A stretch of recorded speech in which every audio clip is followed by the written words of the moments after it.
I really thought there was close to zero chance that the Trump regime could win this case. I really did. After hearing the oral arguments, I'm slightly less confident, only slightly. I don't believe they're going to win. But the basis on which the case will be decided and what the split will be, it to me is a little unclear after today. And again, this is not in the area of analysis. I mean, this is strictly just, prognosticating about the result. I haven't said one thing about the substance yet. But my best guess of how the case is going to turn out, I think the Trump folks lose. I think the executive order is held to be illegal. I think there's a decent chance that they just rely on a statute and say that it violates the Immigration Naturalization Act. I think there's a chance that they get into all of the constitutional parts of it, but I'm not convinced they will. I think we will see a number of opinions written in this case. And I'll get into the technical. I don't want Sorry. Sorry, Elle, you're up. The moderators can deal with that. Yeah.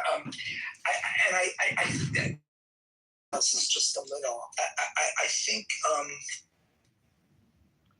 it's just astounding the level to it, and this is at a high level, not the specifics of this case.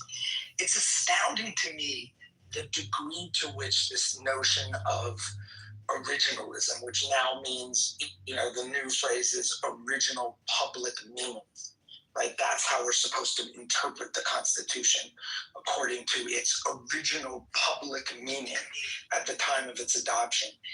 It's just extraordinary, the tentacles of this ridiculous monster. It just creates the most absurd of arguments. The executive order specifically denies birthright citizenship to undocumented residents of the U.S. or undocumented people present in the U.S., even if they're not residents. Children of, right?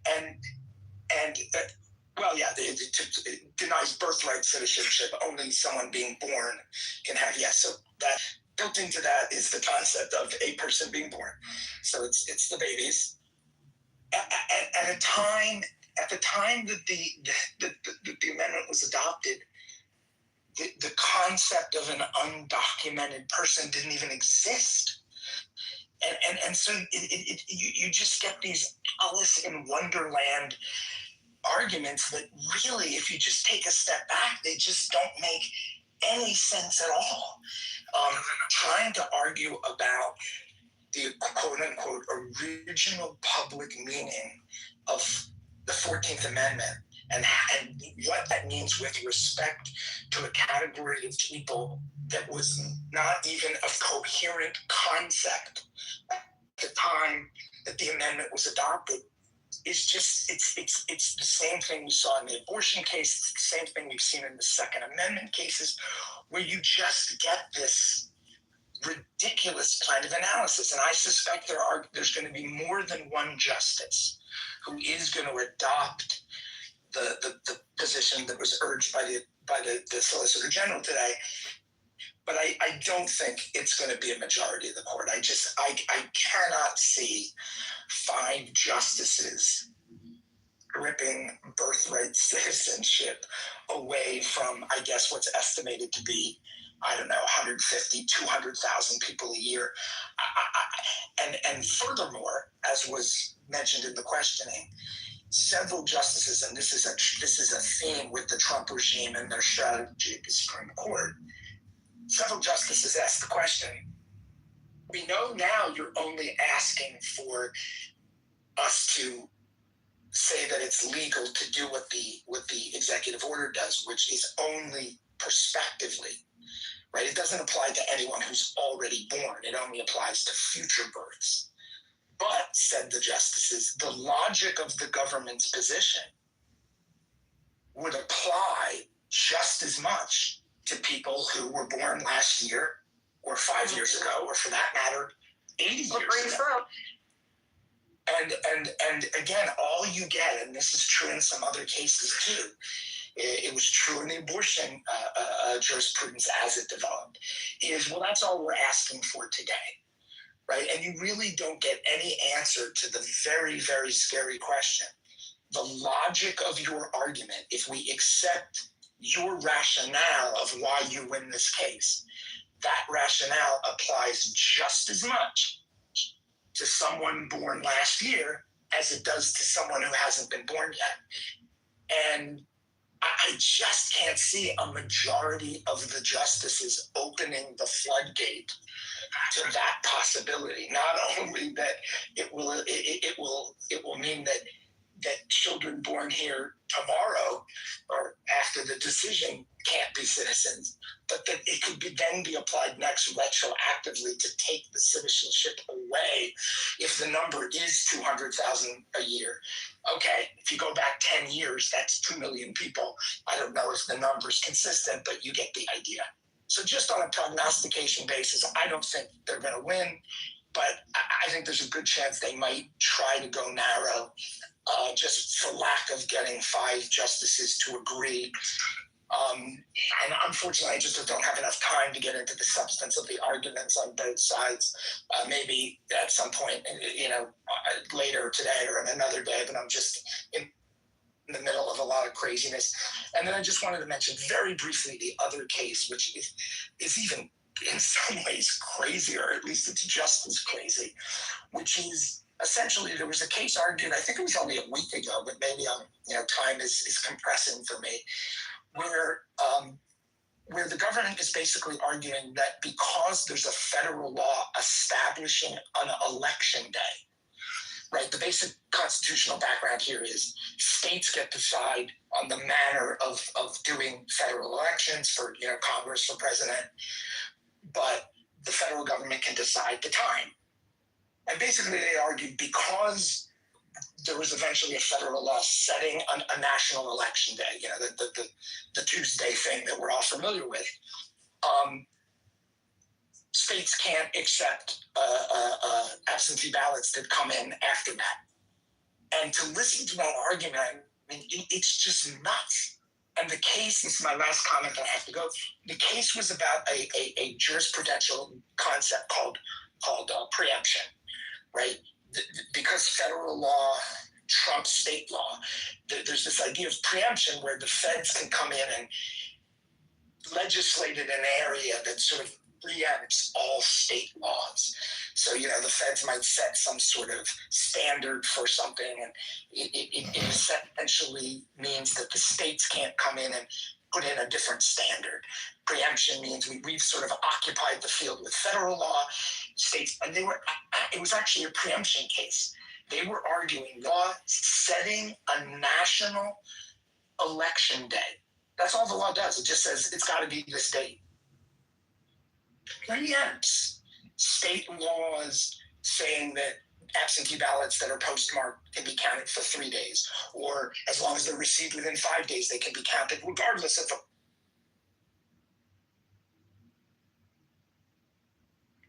It looks like Steve got his call, so I'm assuming he is going to have to take it. I want to throw in here also that they are slowly defunding post office. We are only getting our mail here 3 times a week. So when you talk about sending it and postmarking it on the right date, they're not necessarily even going to get it within 5. Have you heard anything about what they're going to do for military? Doesn't the whole military mail in? I have not yet specifically, but I think this is worth a specific roundup. I was sort of trying to get to this, but I know that the military I would assume the military are, in large part overseas, so of course they would have to do mail-in ballot. Yeah, the military, and it's military and real absentee ballots aren't exempt from for now. What is a real absentee ballot? a federally approved one, or If you're really out of town, not we all vote by mail. So if you're a senior citizen, you couldn't be in the town that you vote and you just mail your ballot in. You have to go to the polling station. Well, from what I gather, and I've been watching this rather carefully as I'm a senior citizen, as far as I know, yes, but I believe that our state is going to prevail on this because we're run by Republicans and we've been voting by mail for 20 years. Well, I think you're the state that's promised to do the first legal. Yeah, I mean, our Attorney General kicks ass. Well, I think what this means practically is that for anyone who has friends or family or knows any senior citizen, the very concrete thing you could do would be to maybe help them get to the polls. I think we haven't heard from Larry, Andrea. Larry, you came up on stage. Would you like to speak up? Welcome, Larry.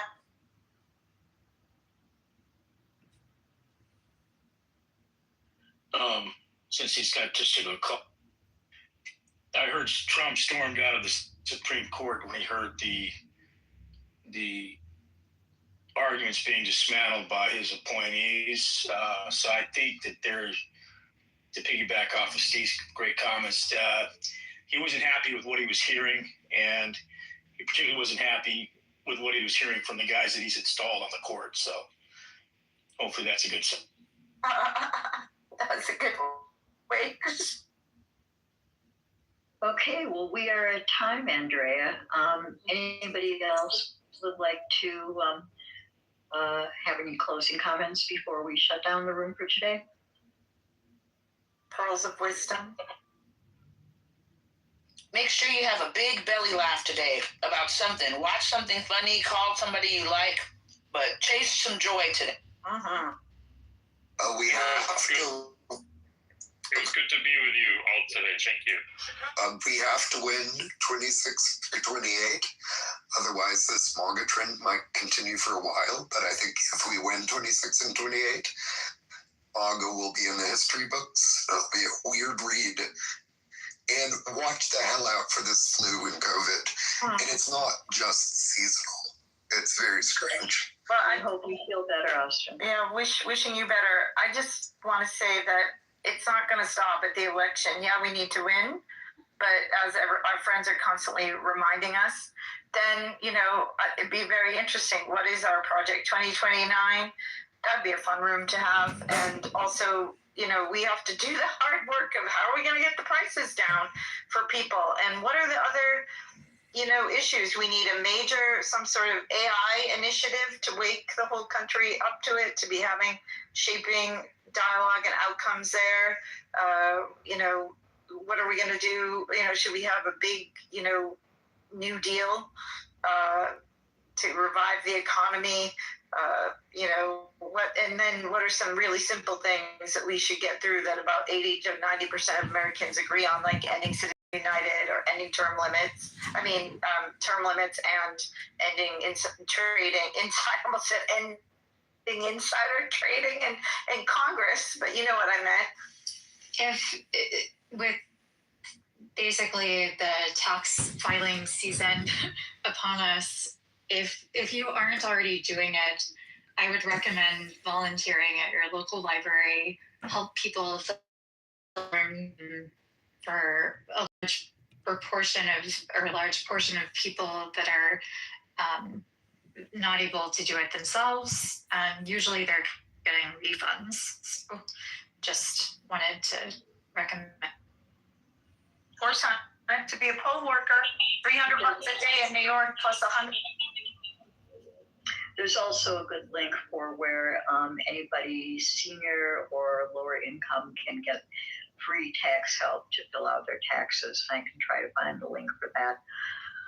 And on that note, one thing, anyone who's connected to donors or people that would like to give to something worthwhile, there's a number of organizations that are going to be preparing to help protect elections, fight any issues that arise in the elections, and or maybe could look at helping people get there's groups that are helping young people who often need, guidance and support to get registered, and get their IDs in order, and advise college kids when they have questions. So there's so much to be done, including the regular traditional GOTV organizations, and of course the real small organizations on the ground, like Fair Fight used to be one of them, but others that'll be turning out the vote. So lots to think about. If we're plugging charities, I would also encourage people to at least look up Doctors Without Borders, because especially with USAID funding minimized under the current administration, those workers need help and need frontline support. No, absolutely. All right. Well, I debated between closing out on a really positive "Let's All Love Each Other" song, or going back to 1992 to an Ani DeFranco song that really speaks to the issues of who is a citizen.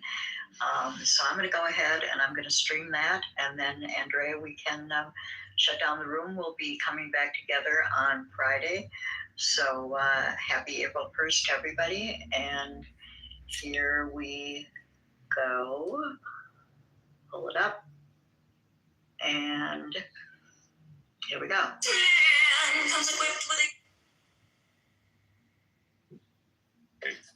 With restaurants they going to, then they bottles together, what clubs they gonna go to. So listen, with the restaurant, and complain about how. Don't forget getting their kids them new Jordans and shit that just came out. Don't forget all that. Exactly, and you gotta pay for babysitters, and you gotta pay for Ubers and all this different stuff and all these different things. It's still a big event though. It's Quit DoorDash. going to happen for America in 2026. The World Cup is going to be one of the biggest events for American income for 2026. Yeah. And I own it personally, so I'm happy to be an Englishman to go to America and contribute to your. Don't come over here, bro. Stay where you at. I'm not you personally. Yeah, I'm talking to you. Tell them, Paul, you said it's hard for you to put food on the table, or you just complaining For a lot of people. Exactly. Oh, we got tables in there. We got to pull our table in there. He eat on his bed. He told him folks eat on his bed and on his pillow. He don't got no table. It's hard. No, I just say he's rich. Yeah, Cole got money. Yeah, you got money. Why are you complaining for other people? That's from that question. But as far as what you were saying, why are you complaining for other people? As far as what the sister was saying, I've been saying it, and I'm going to keep saying it, that I like Claude, you might like ChatGPT or another, but I truly believe that with your creative black mind and working with the AI, be able to come up with a substantial way to market yourself, create good business, and make good money. But it won't start until you start prompting. It won't start until you start working on it. And you've got to start working on it now. And this is high time to do it. By the end of the summer, you'll have an operable business if that's what you want. And I think that it's all out here for you. Creating LLC, creating the C Corp, creating some type of entity for yourself, opening up a bank, creating a Stripe account, and putting things together, cleaning things up, doing your YouTube, doing your Google research, and network with the right people and put it together. I know that you can put something together, and not everybody is hurting. And so it's time to start networking. You've got a lot of people that are here and there. And I think that you just got to get going and get your roll on. And if you do that, I believe by the end of the year, you could be a millionaire. Can I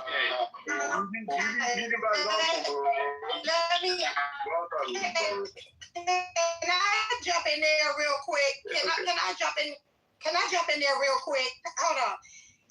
Jamal, I really appreciate you in April, because it's April, someone could create a business, a LLC or a C Corp, to your point, and then go out and get funding, and then that business be profitable to make them $1 million. I'd like to see that business model. Anybody has anybody that has that in the works, please DM me. I will give you my personal phone. I'm still talking, Jamal. I'm still talking, Jamal. I will give you my phone number for you to call. Jamal, can I finish? I will give you my phone number for you to call me, because I'd like to see what you have. I like to look at that business model. I may want to invest. Here's the thing. If you have a talent, okay, if you have a, harvest that talent, but don't just harvest it to get into business. There are many chefs that I know that go out and restaurant, but have no business acumen. The two are not synonymous. It doesn't automatically. Can you say that again, Steph, please, real quick? Yes, I said I know many chefs that have went out and said they were going to open a restaurant and failed because they have no business acumen. So all I'm saying is that there are many levels and nuances to running a business. That's not to discourage you. Do your due diligence. What I was speaking specifically had to do with how you can more money to survive and thrive not in the long term, in the short term. And that's why I brought up. I get a logical response back to. One step where you can make your own schedule, things of that nature in business. Listen, getting funding, all these, not only do they take time, but they take know-how. So all I'm going to say is, if there's anyone that is listening that is having a hard time, or knows someone that is, or leverage your time for money, if that's what you've got to do, leverage your time for money. But in the grander scheme of business, do your due diligence. Do your due diligence, because it's not. I'm still talking. Please let me land, sir. I'm sorry. There's some things out here trying to sell you a program. Do this, and I have many courses in creating my business. Many courses of repetitive information out there. So do your. There's a train. Do your due diligence. That's. Has anybody? Watch us not get a logical response to nothing she just said. Well, I mean, the first logical response is you got to get out of your bed and have some get up and go. I've been working since more words, Sally. Right, yeah. You ain't got no get up and go about it. You'll never make no money. The early bird always gets the worm. Right, have you been working all day? No. You gotta get your ass out of bed. His words sounded, because he literally just said the same thing previously. Literally, he says the same thing every day. But that's not what word salad means. Say the same shit every day. I agree, but that ain't what word salad means. And I'm giving you the choose. I'm giving them words. That man a specific question, and he ain't got it. Where the business model, man? I don't have to prove anything. Where the model, man? She asked a specific question. Look, nobody want to answer it. Nigga want to talk about you gotta get up and have some go by yourself. You gotta get up and have some go, nigga. And then whatever it is you want to create, I like Claude. I don't know. I've told you this 1,000 times. I like Claude. Anything you have in your mind as an idea, start talking to Claude. Claude, if you can afford to pay the $10 or whatever the fuck it is, pay for it. And start talking to Claude. That gas was high. Now you want niggas to get a GPT subscription and put gas in the car? Hey, this nigga has no solution. See, I like Claude. What the business models he asked you for? That's what you need to do. Pay for Claude for a business model. and you'll find one. You'll get one. I mean, You you got your trucking license. Why you not start saying that? For my business model, I'm working my own business model, and I'm keeping it under until I'm ready to bring it forward. You a goddamn lie. Why don't you teach people how to drive those trucks instead of just... That's fine. Can we move it to something? We move it to somebody else. And mix a little YouTube in with that. And then put a dash of Google with that. Okay. And put all that together and mix all that up. And then put a big clump of Get Up Off Your Ass. And then mix all that together. Okay, so with that being said, we still in a badass situation, plain and simple. Trump made it worse, plain and simple. He fucked the oil up for us. He fucked the world up. He fucked the oil up for the world, and now we are in a bigger mess than we were already. We was already so, yeah, you know, before Trump. Okay, but we weren't in this big mess. You don't have to put oil on the fire, fool. Stop being simple. I ain't gonna have a key every time. You simple, man. You simple. If you just can't keep up, just say you can't keep up. Oh, niggas be having Elementary failed you. Then it just failed you. Talking about some shit in the 50, boy. You're simple, man. You simple. You don't put gasoline on the fire. He made the shit worse. Tell your mama do it. He called you stupid, man. Don't have a key, bro. With that being said, but he's still in the situation. When she's in her interviews, it's like regret. I think she was planted on that situation, tell you the truth. Because that was kind of good. She didn't admit that she was fucking Harvey. She didn't admit she was much fucking Marilyn Monroe either. I mean, Marilyn Manson. Oh, everybody knew Marilyn Manson. Yeah, they were on the red carpet together. He had wealth beyond 10 million. Okay. But they didn't know that she was fucking the Harvey Weinstein. Dude, she was... It sounded like Frankenstein. He was rubbing it in his face when she wore that outfit on the MTV Awards. That was barely where her ass was hanging out, you remember? Did you join the Mile High Club? I'm going to pull it up. To my question, Mr. Trump. Did you join the Mile High Club? And who was that woman that was at Sundance that said, Harvey Weinstein has been assaulting me? Who was that woman? And she said it loud and clear. Harvey Weinstein's in the audience trying to hide. And here's another thing, though. You gotta understand. So, Harvey was basically the fucking scapegoat. He was the scapegoat because guess what? Guess who's had 2 daughters that were interning for him? Obama's daughters. Oh my God!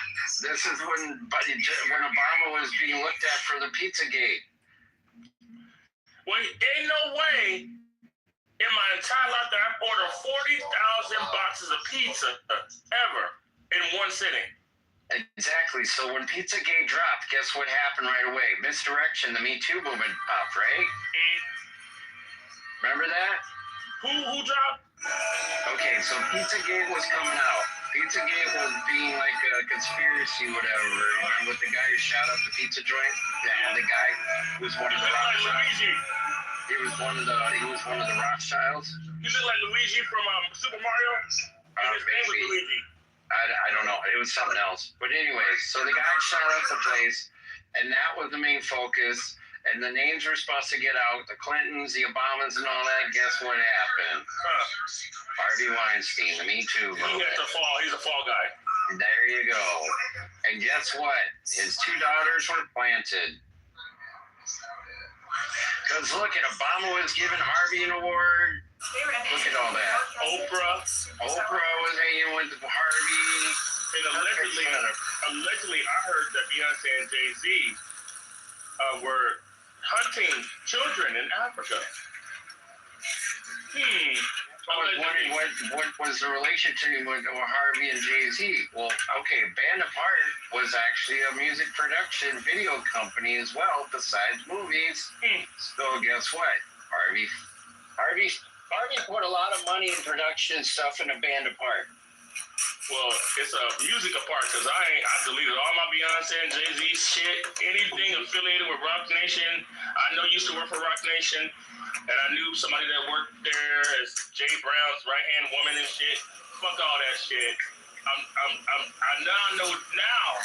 I just feel like going but and it makes me not even want to do music anymore. And then you have to put it in perspective. I know what you know what I'm talking about, Shannon. Yeah. When the artist comes to that point of like, you got to put that on a album. You know what I'm saying? And the purpose is the children. I'm doing it for the kids. Yeah. Well, you know, you have a pretty good manager. She's pretty down to earth, and you know, and so yeah, she wouldn't be Dude, my boy wouldn't be messing with her if she wasn't cool. You know what I'm saying? Look, let me tell you, they call her Skinny Monkey for a reason. She don't play no games. No, but she's a badass, dude. She's very well known in the industry. And another thing is that, Chad and my boy, they were like, yard noise. So, I mean, she was repping them. So, yeah. I mean, and Chad is a totally down-to-earth dude. What's going on with Chad and Pharrell and that shit going on with him not getting credit for all the motherfucking hits that he notes for? I'm getting messages on that shit, like, daily when that shit pops up, because my boy, like, dude, my boy's around Chad, like, almost every day, dude. Chad moved back to Virginia Beach, by the way. Okay. Wow. Yeah. And Pharrell was in court and couldn't even sing a note. I mean, he couldn't even tell you what the notes were or progressions. Nope. Isn't that crazy? That's like DJ Khaled. DJ Khaled looks like a retard at the fucking production computer, dude. He's got one or two fingers, like, dude. I'm like, what the fuck, dude? He looks like, dude, what? It doesn't even. It's like he's Did he pop a Molly before you got into the session? I don't know, dude. I don't even think he's the one that makes the music. I think he's just the guy that they make him look like he does. I'm sorry, but that dude does not look like he knows how to make music. These big producers hire other producers under their camp like Darkchild did, and then they produce it, they come up with it, they bring it to him, then he adds his thing to it, and then he puts his name on it, and they sign the agreements that, hey, I'm the producer, main producer, like Timberland. However, these are the other producers underneath it that added the stems. Yo, so you guys are talking about all the alien hybrids in celebrity world. Yes. Okay. Because I'm gonna tell you this much. I've been writing. You want to hear what I wrote? Yes. Sure. Yes. Hold on. Ooh, this drink is good. First made were the angels, and you better believe that angels are real. Demons are angels cast out of heaven and bound down to the earth, and the evils of this realm are real. They will deceive you to believe that they aren't here, but they are here. And they are after your spirit, your soul, your loosh. Many consider them alien. They mingled and meddled and slept with man's women and gave birth in Nephilim. The giants amongst man. And giants are real. Goliath was real. And David killing Goliath with a sling and ordained king by God was real. God is real. The orb of light that levitated and shot off into the sky, then disappeared, was real. I saw it. I was there. I saw it. Opened my eyes. Man bore witness to the supernatural creator of all time. Yeah, we reached all our upload limit. All parallel realities, synthesized and crystallized into one thing in the entire multiverse, in all of the infinite multiverses. It was a man, Jesus Christ. God. It was a man. To the Jewish intelligence community, who stood up to the Roman military-industrial complex, who stood up to the authorities and spiritual wickednesses, sacrificing his own life for the kingdom of eternal life, conquering death to walk amongst us yet again, is all real. We are at war. It's an ideological war, a civility war. The spiritual war is real. The strong will survive. The preservation of the human race is dependent on its capacity for resistance. Resistance to the stripping and mining of your identity. resistance to the comforts of technology designed to control you. Now is the time to free your mind. The artificial wombs that are being built in fields are really there to harvest every ounce of your energy. For the human body generates more bioelectricity than a 120-volt battery and over 25,000 BTUs of body heat, combined with an advanced form of fusion. The elites who worship machines possessed by demons have found all of the energy they need for their technological revolution. They will be sold, some for family, some for organs, some for science, some for slaves, some for soldiers. But the most valuable will be kept in the basement, for they will be keeping the lights on. They will be sold as batteries. Their technocracy is enslavement. Their transhumanism is really an illusion.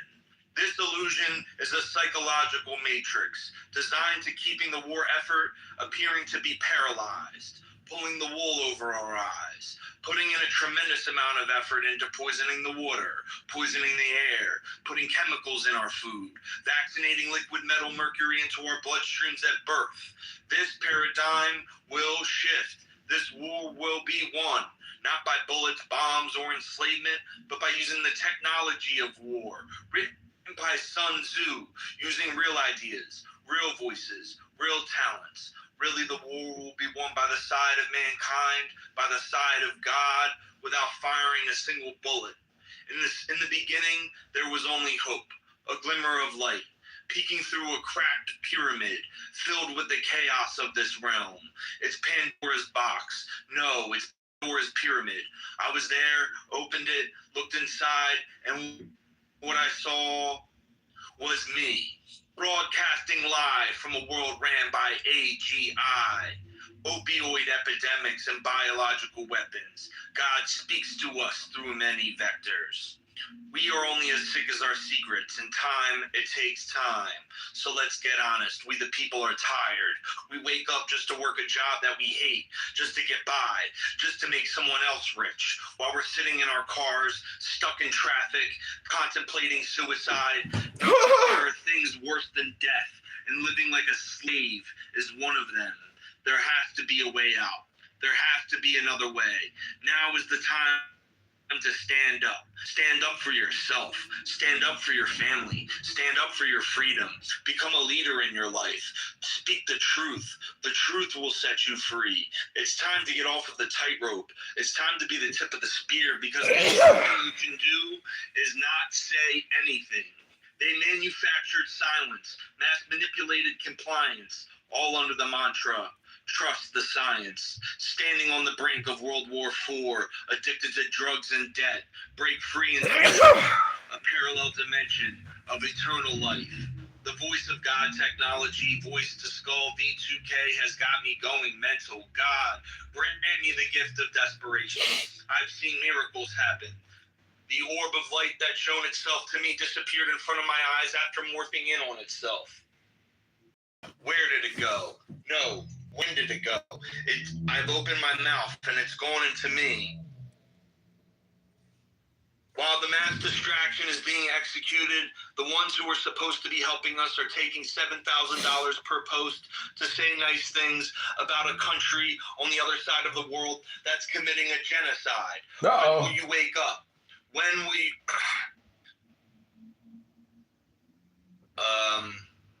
Don't listen to me, listen to God. He's screaming from the rooftops. Open your mind.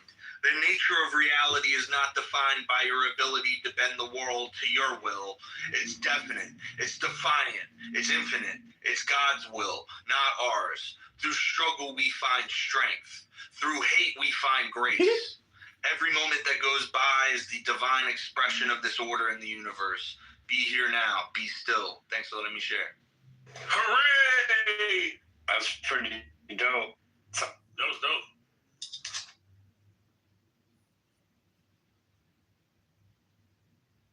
Let's give a shout out to Augustus. Thank you. Yeah. Looks like I lost some people though, but it's all good. That's me. Augustus, look at my PTR and tell me what you see. 1 second.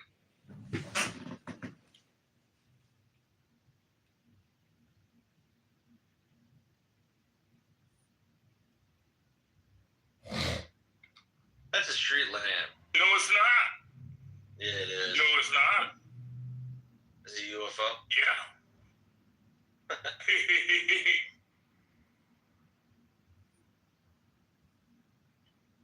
He says they follow him around a lot.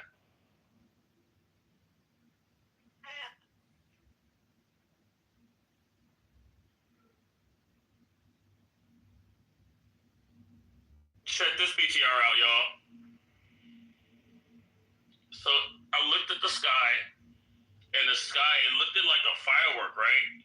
And then out of nowhere, a ship just manifested.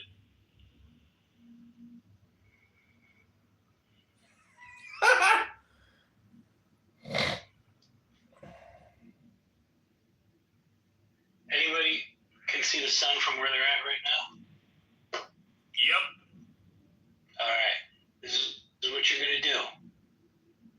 You're going to get a piece of cardboard, regular box, Amazon box cardboard. Make about a 2 or 3 inch circle. All right. Cut it out. Then you want to stick like to hold it. Okay. Everybody with me so far? Yep. All right. So you're gonna stick that skewer, whether it's bamboo or metal, into that circle, kind of like a reverse spyglass. So you're gonna and hold it where the sun is the same size as that circle. You with me? Yep. All right. You're gonna watch. Okay. On the perimeter of the sun, you will see things moving that don't move in normal shapes, normal directions. Wow. You'll see debris on the way up, stuff that you never thought was in the clouds or in the sky, just floating around. It really tuned your eyes to the sun. I've seen these things shooting into the sun. I've seen things shooting out of the sun. I've seen things do 90-degree turns. Yes, it's real. So if you want to do that, check it out. Make sure you get back to us on what you see. Dude, it's fucking wild. Wild. A lot of times when I'm at the beach, to just stick my thumb up, match it up to the sun and watch.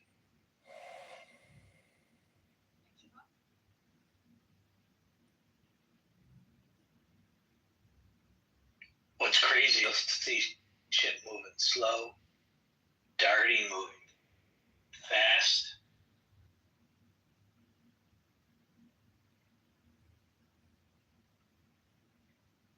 Augustus, it's called Agora. Found it.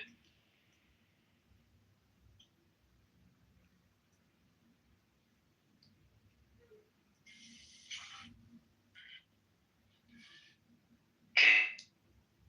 I want to play that link I put in there of Anna Paulina back to we're talking about hybrid.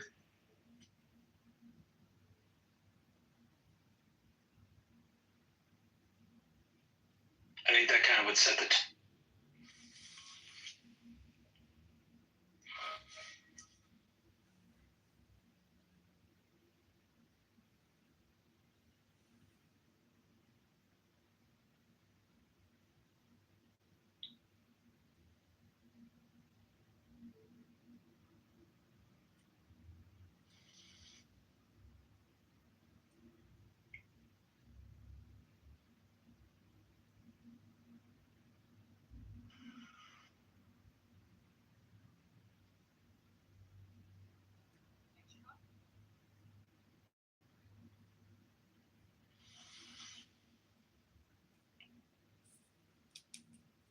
Yeah, we got to get back on topic.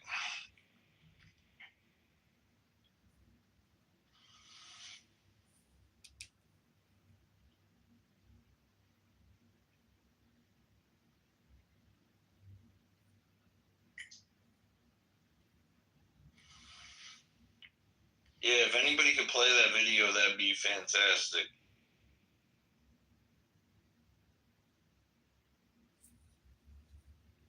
What's up, Most Post or High Post? Yo, what's going on, bro? Thanks for joining the stage. Yeah, let's get back on topic.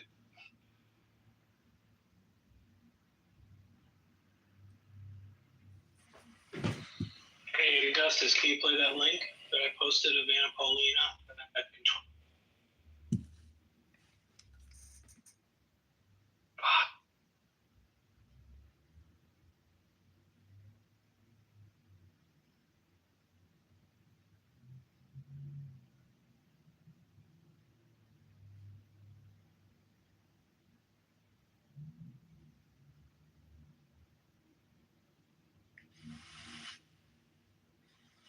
Hey, what'd you say?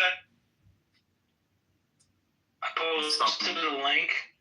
Yeah, if you play that video of Anna Paulina talking about hybrids back in 2020. Yeah, I gotta make a call real quick, and then I can play the video. If someone else can play it, that'd be even better.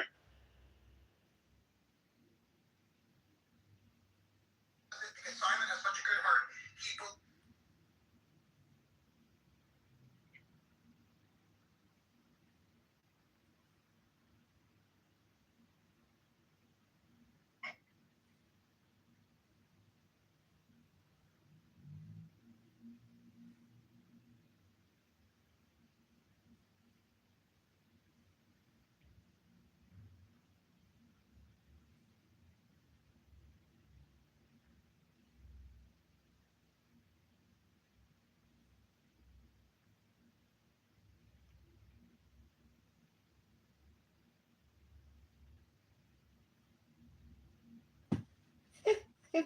Bunch of fucking strokers.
Oh,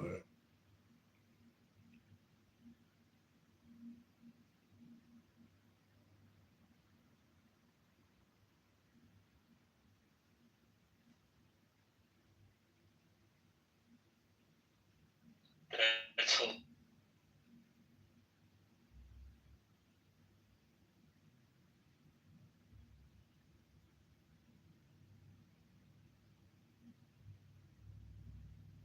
It's all good. So why do you think the release of boyfriends. Matt Gates talking about disclosure on hybrids living among us, and then another post corroborates the entire story all within the same day?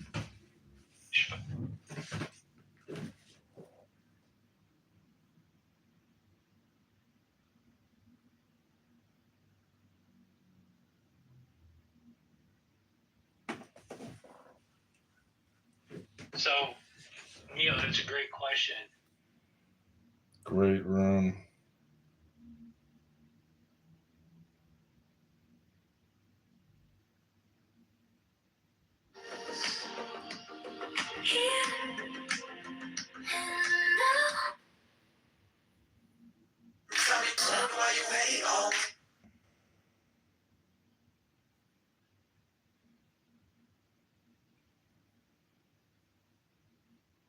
You said it's in the books on the top shelf, hidden in the codes of the stock bill. I chased every tree, every shortcut, still felt like I was stuck in the mud. Then my granddad laughed, said, boy, lean in. You keep asking what, but not who you've been. Secret wisdom of success ain't a mansion, ain't a chair. Showing up when you feel small, making promises, then giving all, standing steady in the mess. That's the secret wisdom of success. I learned to shake hands, look them straight on. Say I don't know yet and still stay strong. Turn a late night long to a lesson kid. Count my blessings more than the money I give. 'Cause every heavy $1,000, and every night took a lifetime to come. Secret wisdom of success is the word that no one checks. Saying sorry when you're wrong, calling home before you scroll along. It's loving harder when there's less. That's the secret wisdom of success. It's the early ride. When plans fall through, not quitting on the truth. Secret wisdom of success. More than trophies, more than flex. It's quiet courage in your chest. Doing daily what you do the best. When your heart's the one you impress. That's the secret wisdom of success. Oh, yes.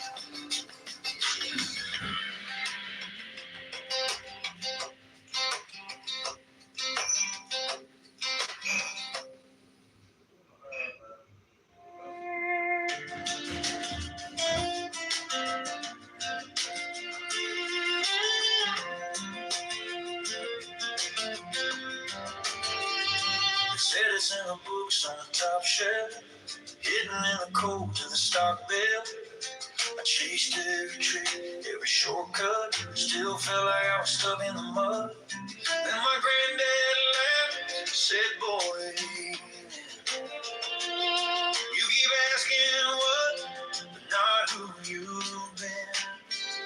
Secret wisdom of success ain't a mansion, ain't a chair. Showing up when you feel small, making promises, then giving all, standing steady in the rest. That's the secret wisdom of success.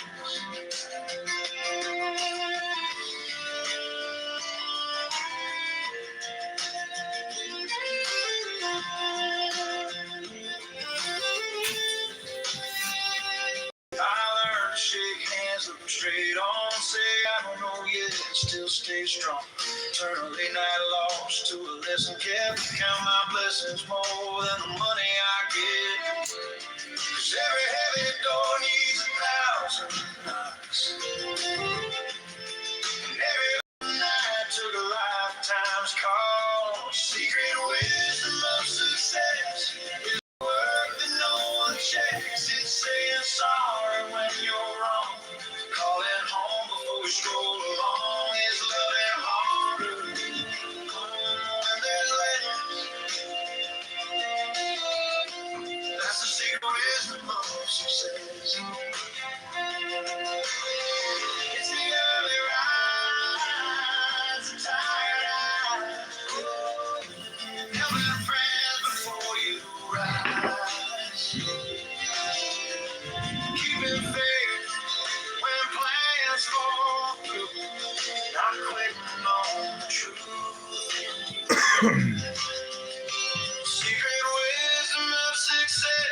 More than trophies, more than flexes, quiet courage in your chest.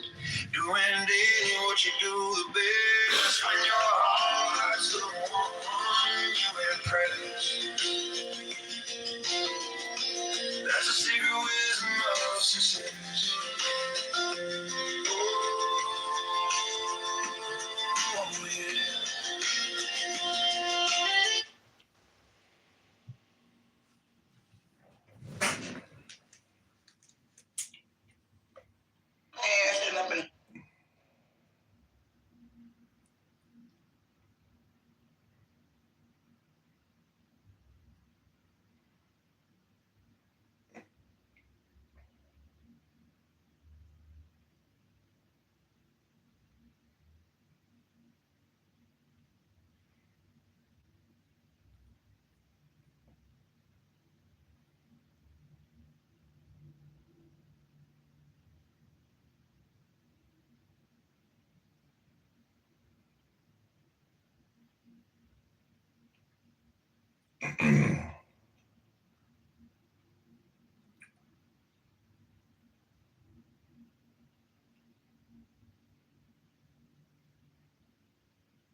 Yeah.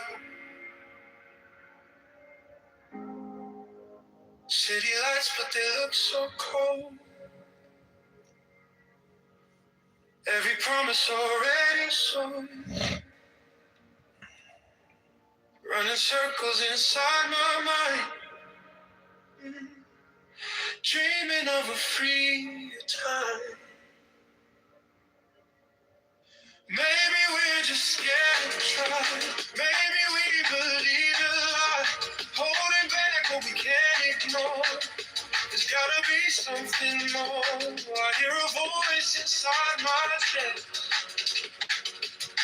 saying, don't settle for less. I'm craving change. I'll get to feel something real, not just talking. I wanna give more than all this empty spit. I'm craving nights, I'm hoping nights, hearts that rise and take control. If we fall, we can stand together. We can change it all.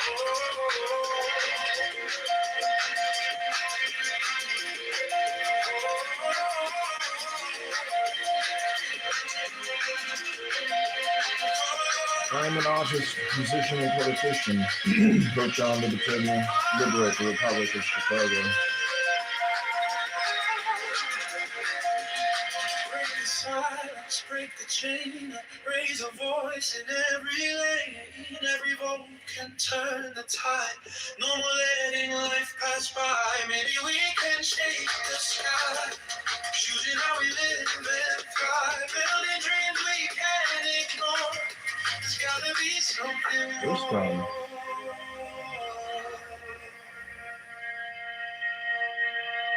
I'm craving change. This man. Don't let him out. Don't let him live.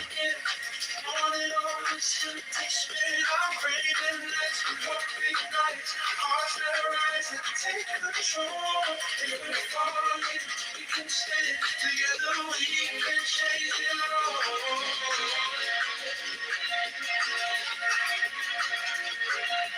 The bird? I'm not winning. He probably isn't winning.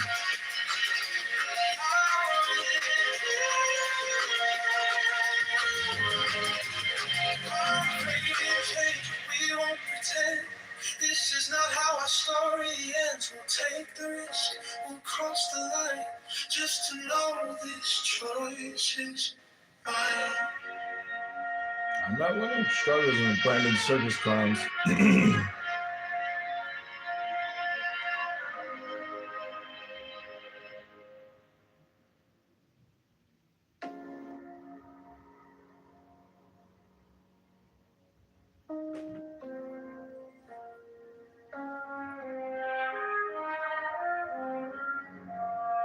Mother knows best.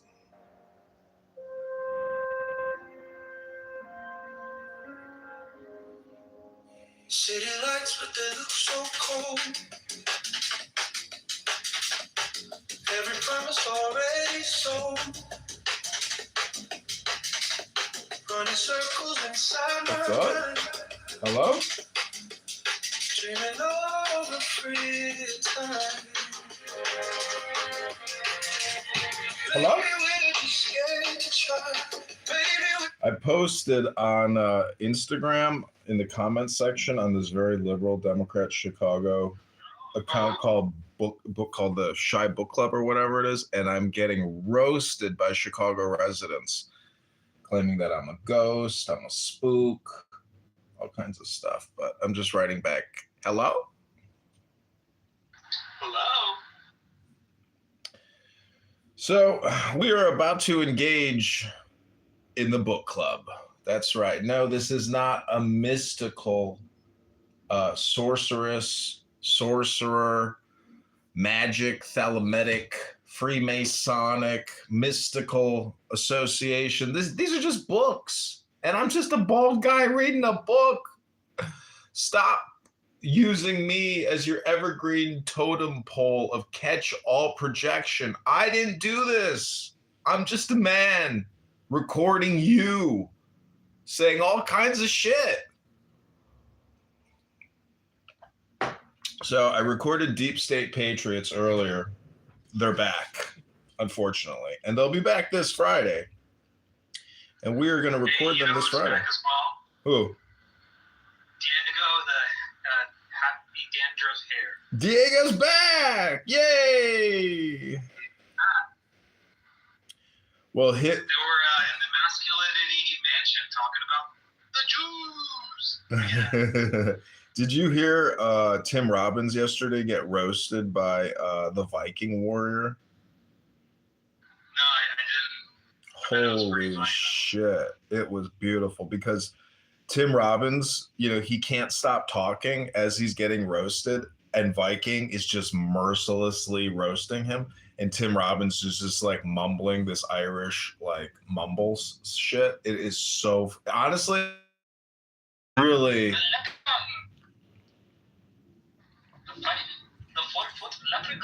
I really hope that one day in your life you will watch two enemies of yours battle it out in front of you as you sit back and just delight in watching your enemies destroy themselves. That is truly fully automated intelligence. That's when you know that you've achieved a higher state of intelligence. And it is so delightful. Full automation. See, this is the thing. Most people don't know that their brain is fully automated. They think that the brain isn't completely and entirely fully automated. That's what it is. Some people are just the ashes that, you know, come from the phoenix bird, you know?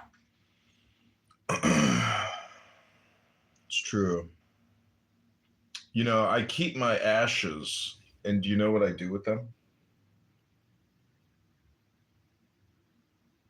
Smoke them.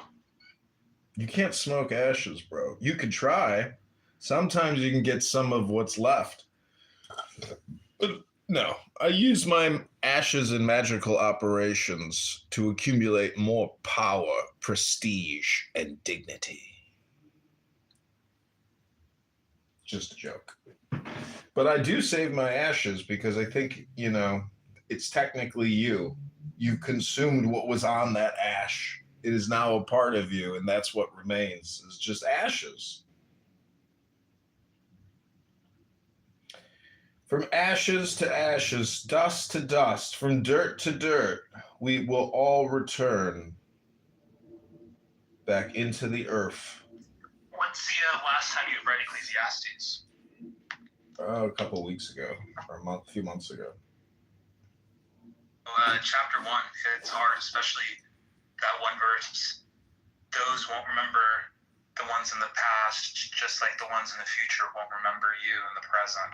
Mm-hmm. Yeah, Marcus Aurelius says the same thing.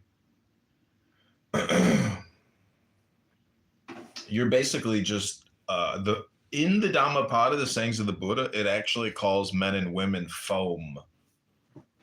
That to me is like one of the funniest analogies for a human, is foam. Or a bubble. Oh.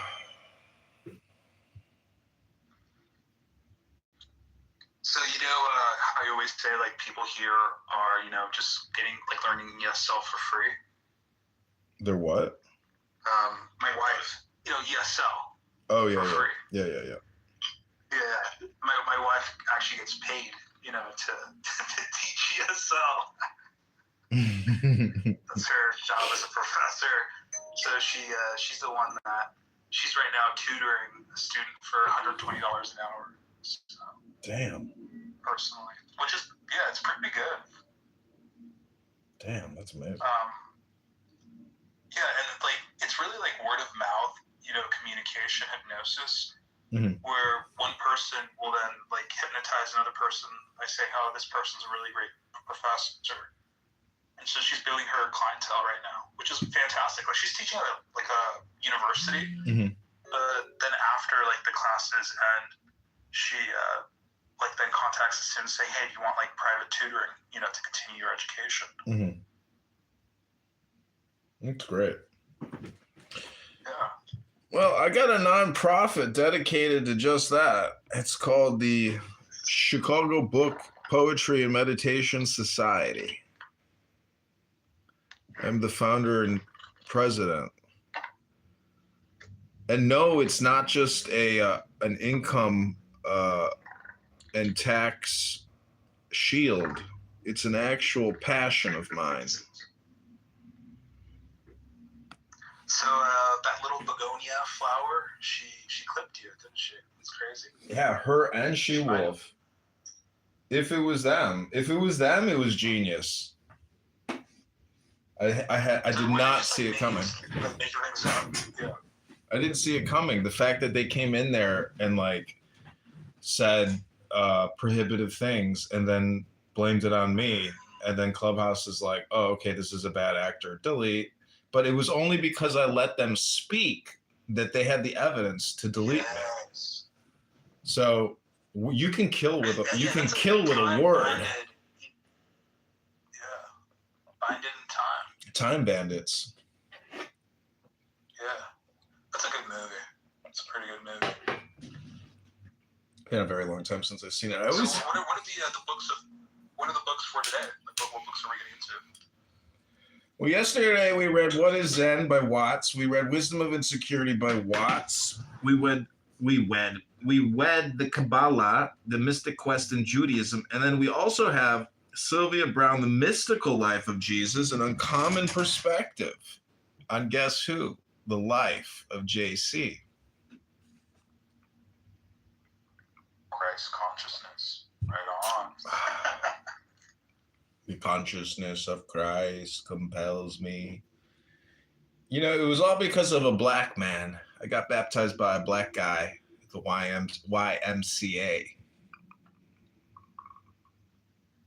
And then I stopped going to church, and my dad was like, John, why did you stop going? Everyone is so upset. I said, well, you don't really believe in angels, do you? He goes, yeah, absolutely, I believe in angels. I said, well, then you must be a Kabbalist. But, you know, I prefer different comic books. He was like, angels aren't comic book characters. And I said, well, how are they any different? And so my dad got very upset with me. But the truth is, I didn't want to go sit in a room for a couple hours every Saturday. You know, eventually it got a little old. But the guy that baptized me, he passed on. You know, like the best option though is like not to actually go to like the sermon portion of like church and just go to like the actual Sunday Saturday studies, whatever. Mm-hmm. You know, like that's where you get like real sort of like gleans of wisdom from other people, like their own interpretations of the Bible. That's I prefer that to the actual sermon when I'm just like, you know, being sort of like talked to for about an hour. It's not really worth it. Well, we would watch videos of the founder of the church. His name was Ted Armstrong. And my dad would sleep and fall asleep. And I was so embarrassed because I was like, I can't believe we come here and it's like so disrespectful to the, you know, to the preacher, to the pastor. Anyways, eventually I stopped going. Like, I have a similar thing with like my dad, where like how he treats like customer sort of like employees and stuff. Mm-hmm. Or like where, you know, we go to like a restaurant and he doesn't think that he's above them, but he wants like perfect service. And I'm like, come on, Dad, like these people are getting paid like, you know, like less than $3 an hour as servers. You're not going to be getting like amazing service. You should just like kind of lower your expectations and sort of like the way that you're treating them, you know? Mm-hmm. Yeah. I think you can actually really find out somebody's persona by the way they treat, you know, waiters, etc. Because it's really also about awareness. Because I was a server. I went from working at Google, making over 6 figures, to working at a pizza restaurant, making, you know, nothing. And the respect that you get as a server just doesn't exist. People just basically think you're a robot. They have no idea that you're a real human, breathing human. They talk to you and treat you as if you are literally just a robot and not a real person. And, you know, be careful who you're rude to, really. Like on the internet, like even making this comment on, like making an insensitive comment, even if it's accurate, can still lead to significant friction. So, especially with like Dr. Adams, how he has that ban button, you know, that he can like instantly like ban anyone. It was given to him by like House overlords. So he literally has it pulled up. You just press it, and like boom, you're gone. If you suck one security head's dick, apparently you can, you know, control who uses a dying app. Yeah, it's called sex intelligence. You're the one that brought it up. You know, Epstein was practicing it as well. It's interesting. I never heard it put that way, but yeah, disgusting. And Clubhouse, what's amazing is like the stupid gold coins and shit. Like I actually spent the time to set up my Stripe account, upload my driver's license, upload my W-2, connect my bank account. And then they just delete my account. All that fucking, it's like, are you guys really trying to run a business here? Because like I'm a power user. I'm a fucking power user. So anyways. It would be nice if it was like something similar to like Cash App. Like when you first start out with like your bank account, it's just like fake money, right? It's like an IOU. And then yeah, they don't really know what they're doing with this app at all. they know what. See, the thing is, it's owned by like one of the richest men in the world, so they don't really give a fuck if it loses a couple million a year, because the value that it. Haven't they secured like $1 billion in funding already? I think that I don't think it was secured funding. I think it was just like, well, whatever that headline was. I know what you're talking about. I don't remember the number, but it doesn't really matter because honestly, X is incredible. Like, but TikTok is also pathetic. The fact that you can't say R word. Yeah, that's crazy. Like, what in the world? It's like most of these people are, R words anyway. So it's like you're just sort of like describing the nature of what reality is. And so it's like you're just trying to censor reality when you do that. See, I can understand like getting to a point where you don't actually use any offensive terminology because like that's actually not intelligent. Like, hey buddy, like the nice southern way of doing your insults. No, I guess what I'm saying is there's no real reason to intentionally try to insult people. That is just not intelligent. Even if you're offended by what they're saying, to just cascade and create additional friction is not intelligence. Now, I guess it's possible that it could be used effectively, but honestly, in terms of like personal problems and friction that it can create, it's much better to always try to be super rational and de-escalate somebody else's emotional situation. Yeah, it's like to embody the logos. Yeah. It's very hard to maintain in the moment or to even think about it because you're immediately drawn into the opposing party's hypnosis. And well, it's like with the Dallas test, but like I alone am here. I alone am going, tossed away wave by wave, So, like when you're in like a sort of unfamiliar situation, put yourself in that sort of perspective. That's like how everyone is, regardless of where your position is. Yeah. I don't know. I guess regret is a concept, but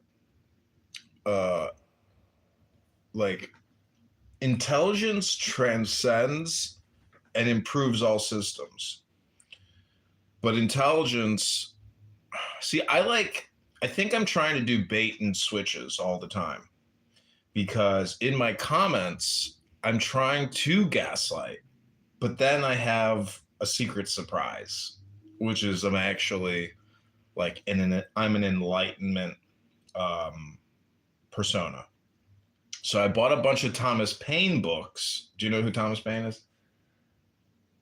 He brings the pain. Yeah, he's a pain in people's ass. The philosopher is always the pain in the ass. And that's why Roman emperors eventually outlawed philosophy because they said it's just politics. And so they outlawed it.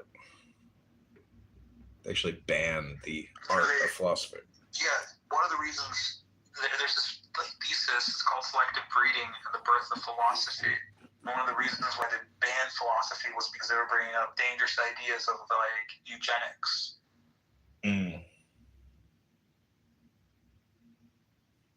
What's interesting too is I think most people think they're philosophers. And so if I gaslight and then they re-gaslight, I failed to note their philosophy, meaning that they're not expressive of it, but also this is like another thing. Like if I take a chick out on a date and, she's beautiful, she's wonderful, I'm in love, etc. If you believe in magic, what you're actually doing is you're being attracted to somebody's magic and their magnetism. But every single person has this magic potential. And it's not just potential, it's actuality. But it's hard to actually know that everybody walking around on Earth is a magician, a sorcerer, or a sorceress. Well, it's like that's in regards to like the super stimulus, right? People that smile more, that laugh, they stimulate that sort of portion of your brain, And that's sort of like the magic potential that they're kind of tapping.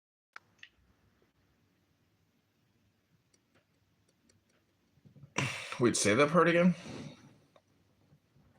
It's like super stimulus. That's just magic and a different sort of like terminology, Yeah. right? Because like when you smile, when you laugh, you're tapping into like the art of persuasion. And if when you can get it so like, unconsciously done, you're not like forget to like fake it until you actually make it, and it'll be ingrained into sort of like the personality of who you are over time.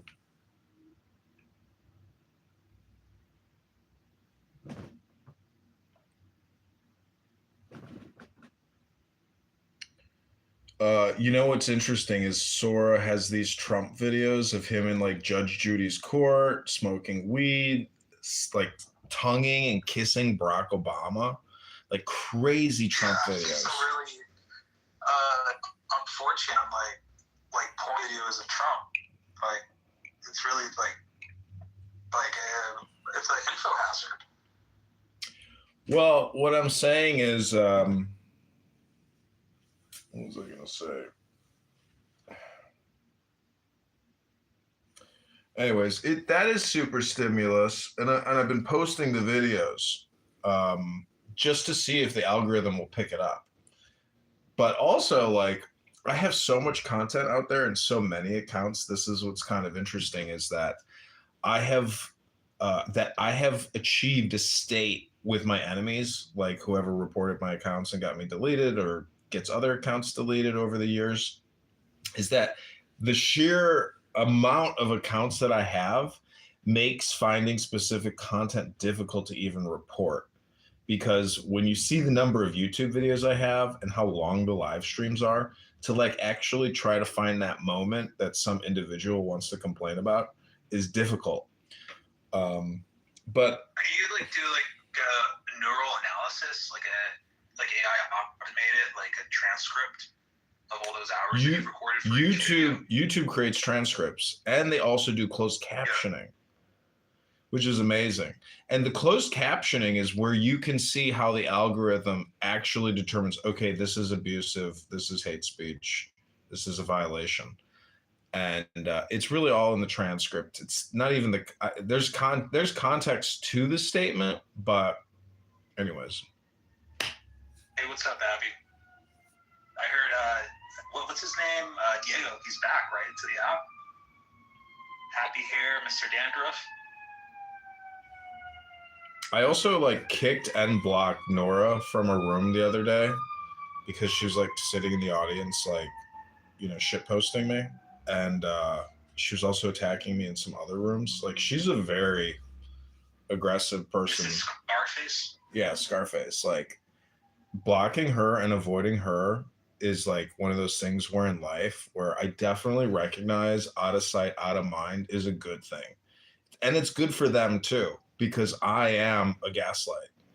And I don't want people fixated on me who I gaslight. Like, hit it and quit it and block it and forget it.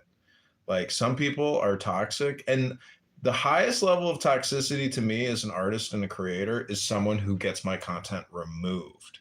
But it's also a me problem, as I admitted before, that intelligence doesn't actually intentionally cause friction. I really am just interested in exceeding and improving myself, intellectually, intelligently. So this app is like a breeding ground for bad behavior. Begonia, right? Yeah, Begonia, and what's her face? She-Wolf. The other one. She-Wolf, yeah, that got you clipped. We don't know for sure. It's impossible to ever really know because we have so many enemies. Abby, do you want to come up and say anything? And by the way, I was just teasing you about your PTR. Like, you're a beautiful person, and you're not a toxic creature that came out of Chernobyl.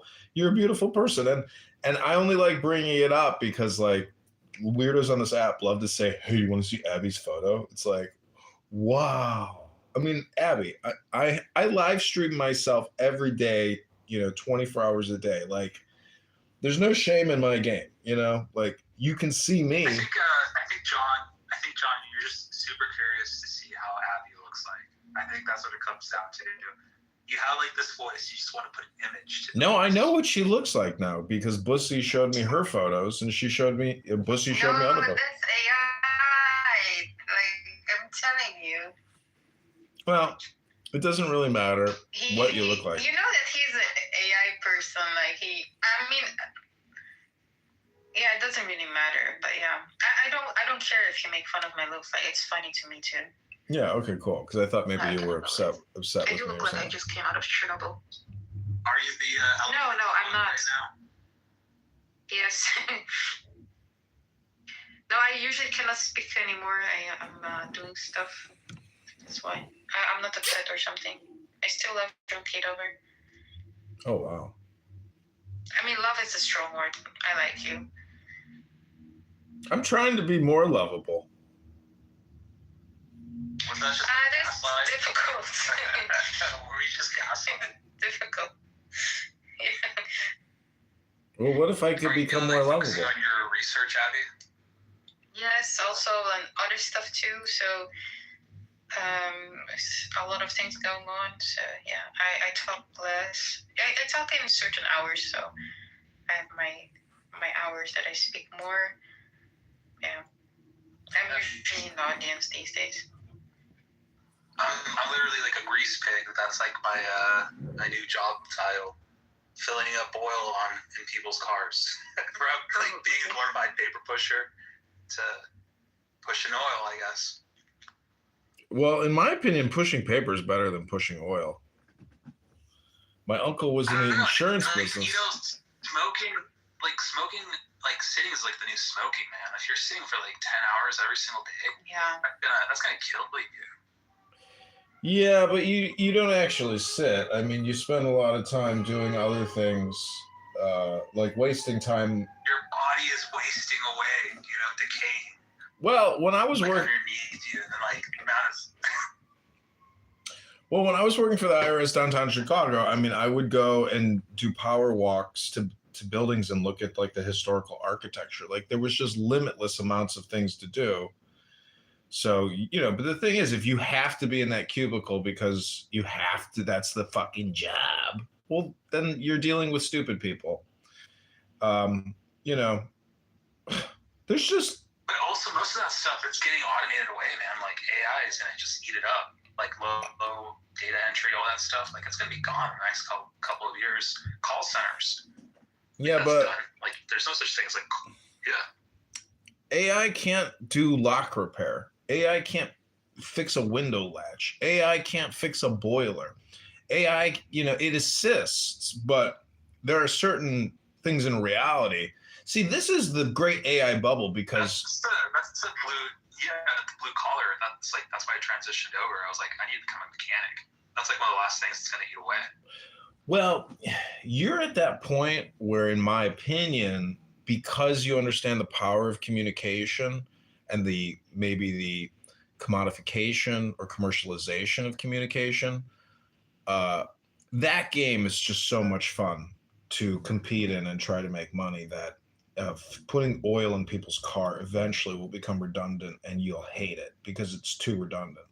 And you'll know the value of communication. Well, there's the portion of the communication is when we try to sell them the services, like the customers. Yeah. I'm trying to become a master hypnotist so I can get my sales up.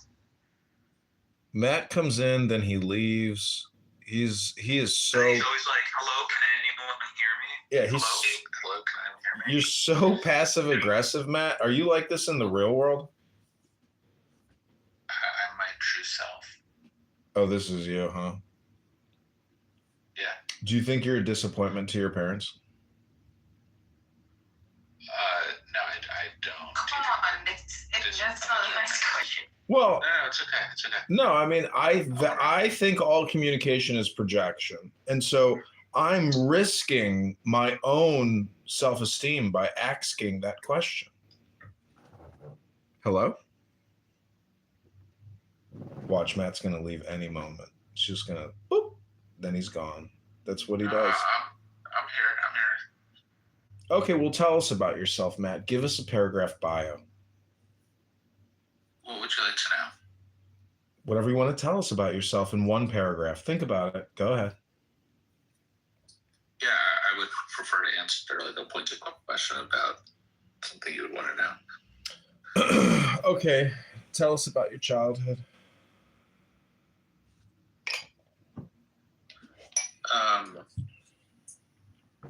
Oh, thank you. Thank you. Oh, did I just send you some gold? A couple hours to go. Just not quite yet here. Did you get gold? It's 3:05. Did somebody send you gold coins? Hello? Did you have a Seder? What do you think I'm doing right now?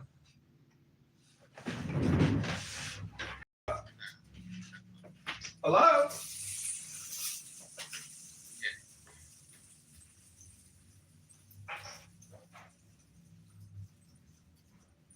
Yeah, we're gonna have our Passover Seder soon.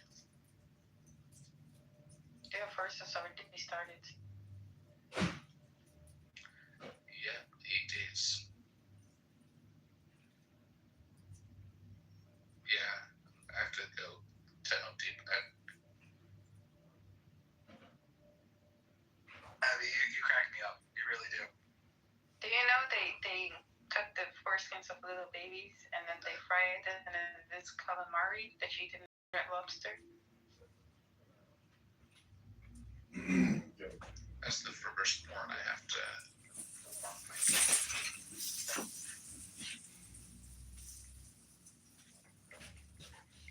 Hello? Hello? Okay, so this is the book club where you can read a book for 10 minutes or 1 minute if you want. You could read a little poem here. This is a good opportunity to read, to break the conditioning of this app. Oh, I wanted to mention about Trump is these AI Trump videos.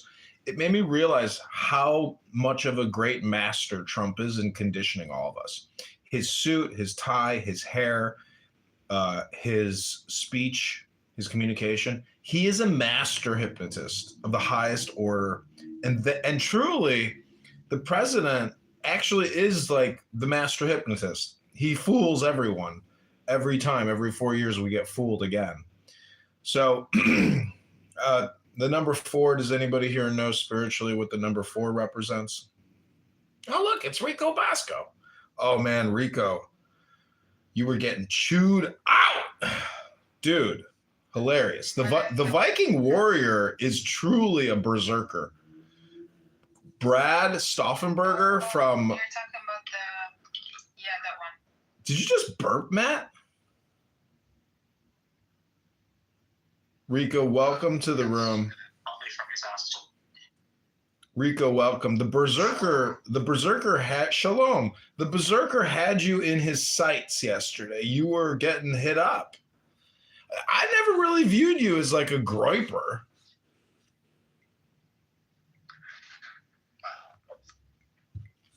All I did was state the fact that I actually see control of straight over moves and they're making the world pay tolls. Yeah. Isn't that kind of crazy that they're toll keepers on a fucking in the ocean? Like, how the fuck do they get away with that? I could understand the Panama Canal because like somebody had to build that, diversion. But if it's just the open body in the ocean, how the fuck does a country claim taxing authority on a public waterway? I don't understand that. Might is right? Might is right. That's what the fascists say. Isn't that sort of like the truth of the universe, though? Like, you wake up, that's using might to wake up from your sleep.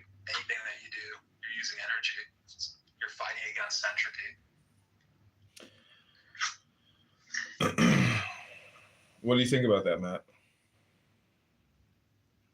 I have no opinion or thoughts about that. Do you have an opinion or a thought about anything? Yeah, just on that topic. Okay. Well, let me ask you this. What do you think about John Kitover, mayoral candidate of Chicago? I don't know anything about it. Got it. All right. Well, this is the book club. And Abby, Matt, Rico, Zen, you can read a book here. Oh, I'm sorry. What was that, Matt? Hello? What would you vote for John Kitover? Would you vote for John Kitover? Absolutely. I'll be voting for myself in the February 23rd, 2027 mayoral candidate, election. I'll be voting for myself. So this is the book club. Thank you. I kind of want to hear Rico or Matt like read something. I don't think I've ever heard them like actually read anything. I don't read. Yeah. You might have to actually be able to read. You could call it publicly speaking, but I don't think Matt or Rico, despite the fact that they think they're like, cool guys, maybe semi-successful, I don't think they're actually very good at publicly speaking. Have you guys ever done Toastmasters? No, Toastmasters is for people that can't publicly speak. Yeah, that's you.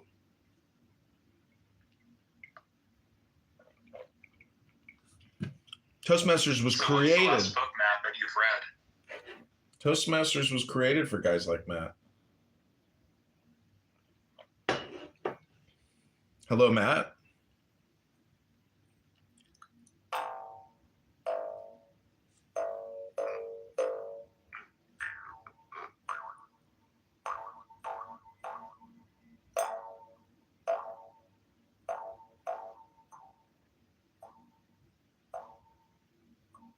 I'm willing to bet that if I look at Matt's profile, it's all my rooms. Let's take a look. No, nothing. What the fuck? Damn, you've been in a lot of rooms. Oh. A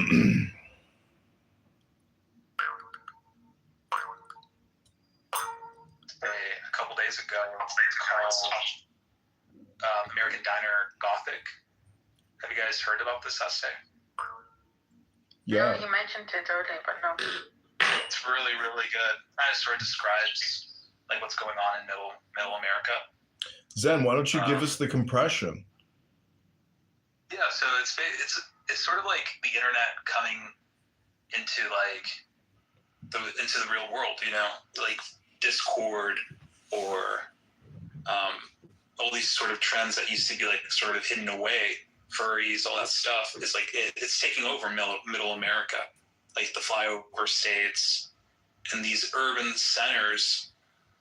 They kind of started it, but they moved away from like queerness and all that stuff. But middle white America is just really picking that up, that sort of psychological contagion.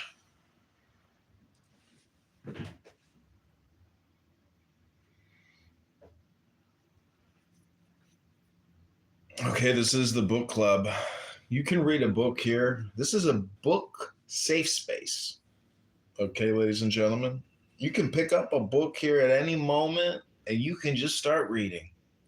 A book is alive and it's just waiting to. What's like a recent book that you've read that's been pretty good? I have it here. I'll show you. In my opinion, this is actually a great way. I think you'll like this one. It's not the one that I used to read, but this one is a fucked up one. It's The of the Eye from George Bataille. It's a very fucked up book. Feel like disturbing stories. One book called Blender Babies. It's where like it's like this horror slash it's a horror just a horror like book, and it's pretty fucked up. It's pretty messed up where like these zombies, they need to blend up babies in a blender. Oh wow. Yeah. This is not really horror. It's slightly horror, but it's also not. It's like two teenagers exploring their sexual desires, but it's really written in details and very disturbing in a way. I wish I never read it actually. I cannot complain about the writer's skill that he can go in such depth in describing stuff. So it's very fascinating to me. But definitely like a disturbing book I wish I didn't read. So in the book club, we have one rule. We don't actually talk about the books until we've read them. Oh, we read, yeah. But unfortunately, I have to leave soon. Oh, well, that's great. We'll just take 60 seconds. Go ahead.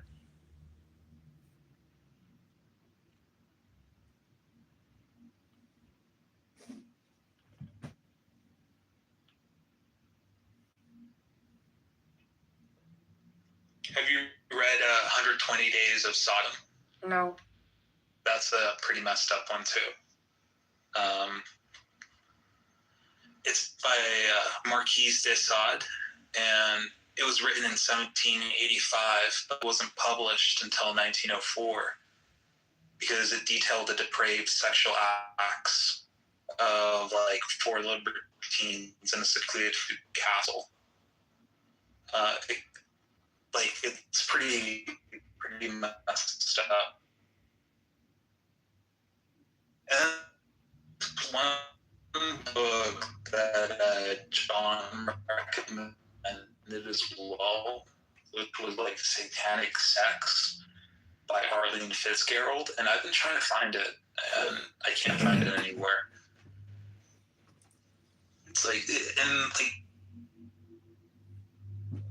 Do you have the book? I think he's focused selling our communication through his channels. I can't believe you're monetizing off me. Yeah, I know. Well, I'm trying to start this nonprofit called the Chicago Book Poetry Meditation Society. And basically, we help people read books. And you get 1 minute to 10 minutes to read a book. Hello?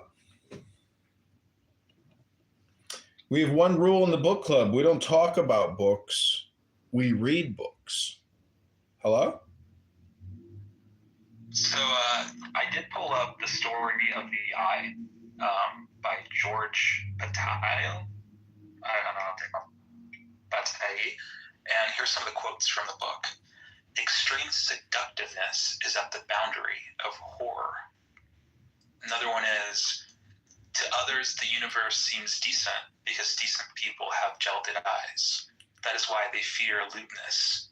They are never frightened by the crowing of a rooster or when strolling under a starry heaven. In general, people savor the pleasures of the flesh only on condition that they be insipid. But as of then, no doubt existed for me. I did not care for what is known as pleasures of the flesh, because they really are insipid. I cared only for what is classified as dirty. On the other hand, I was not even satisfied with the usual debauchery, because the only thing it dirties is debauchery itself, while in some way or another, anything sublime and perfectly pure is left intact by it.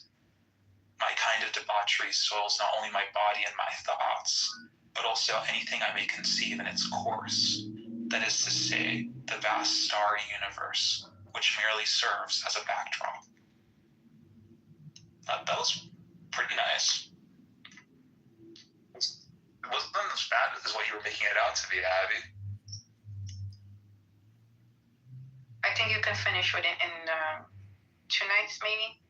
I don't know how long you go usually in one go. Happy birthday, Julian.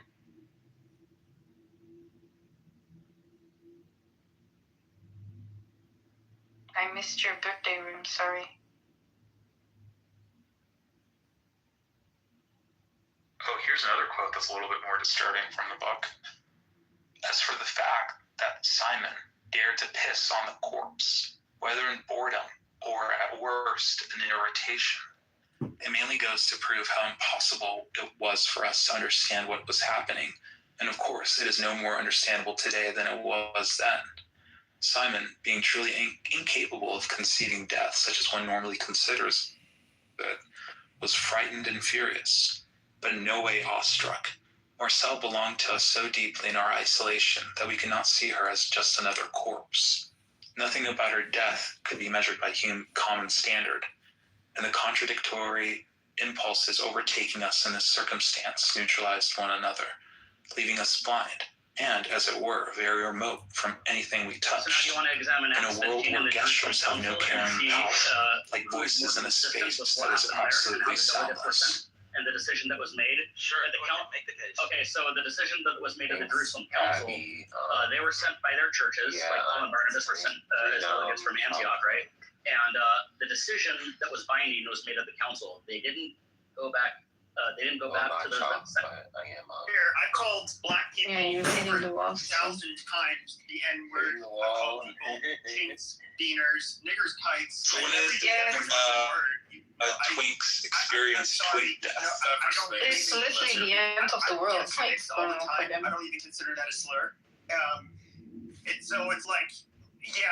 I'm not talking about you, but I'm just saying in general, the twinks. When they start seeing me, there's like a box. But if somebody was special, you leave it out. Why Yeah, would it's it over. be special? Why wouldn't it be the most decent thing to do? Look at Brian. He wanted to add you on Instagram. His profile. Yeah, I usually do it, but his profile is open. I'm like, I saw some of his earlier photos and some of the current ones that he's posted. And yeah, it's definitely declined over time. I mean, these are still old pictures.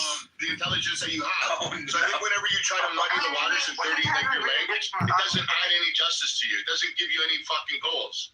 You know what I mean? Because I think you have the ability. Guess what? We made a Diego sighting. Of teaching people as opposed. Thank you. I gotta say, Pepe's a fence You just though. got moved down, and I just accidentally moved him back up. Okay, yeah, Rich, I'm gonna move you back down nigga, if you don't cut off interrupting people, bro.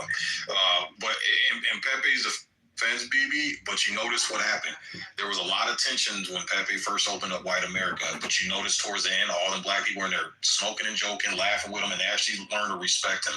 They learned how to tolerate and get past the shock jock language, and then the conversations actually started being very good and very and a lot of substance. A lot of hate. I'm saying, like, lot of hate. I want people don't listen when you're nice and kind and hey, wait, don't gotta stir up the pot a little bit just to get them into the room, and then you start. A lot of blacks ended up respecting Pepe, and they're like, you know what, Pepe ain't so fucking bad. Yeah, initially I got shock jocked by the shit he was saying, but you can actually have a good conversation with the dude. He's actually fair. I actually give you a chance to and state your side and shit. So it ended up building because we can all hate Jews together. No, you're right. Even right now with my situation with you, when I came in, it was all hot and heavy, and Pepe was the first one to scream up and tell everybody to shut up and let just me and you have the mic. And he didn't have to. He could have added to that. So I've learned to respect. Like, believe me, I say kind things about him lately, and I'll always have, and also say fucking some shitty things, bro. I'm a black fucking Jew. You know what I mean? Like I have to I get shit. He's a black Jew. Fucking emotional. He's a black Jew. I love it. Yeah, I don't. Well, I mean, I understand. You would frustrate me, and I would just say a word to get under your skin, and I personally don't care. How do I put it? I use, I don't know. It's just like a habit from years. Bro, you're building content. No, he's not. John Kitover's building content. Pepe doesn't build nothing. When I see you there, because I want to hear you speak. Because I do see you know how to fucking rage bait and click, like you know how to get people going. And then whenever it gets serious, you can tell you're getting serious because you're like, no, shut the fuck up.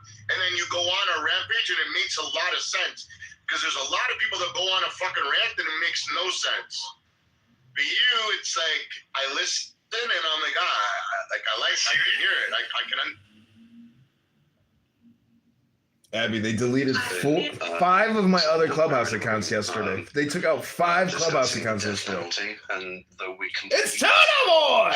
Points, we managed to reason civilly and actually come to a consensus on the things that we did and didn't agree with. That's really rare.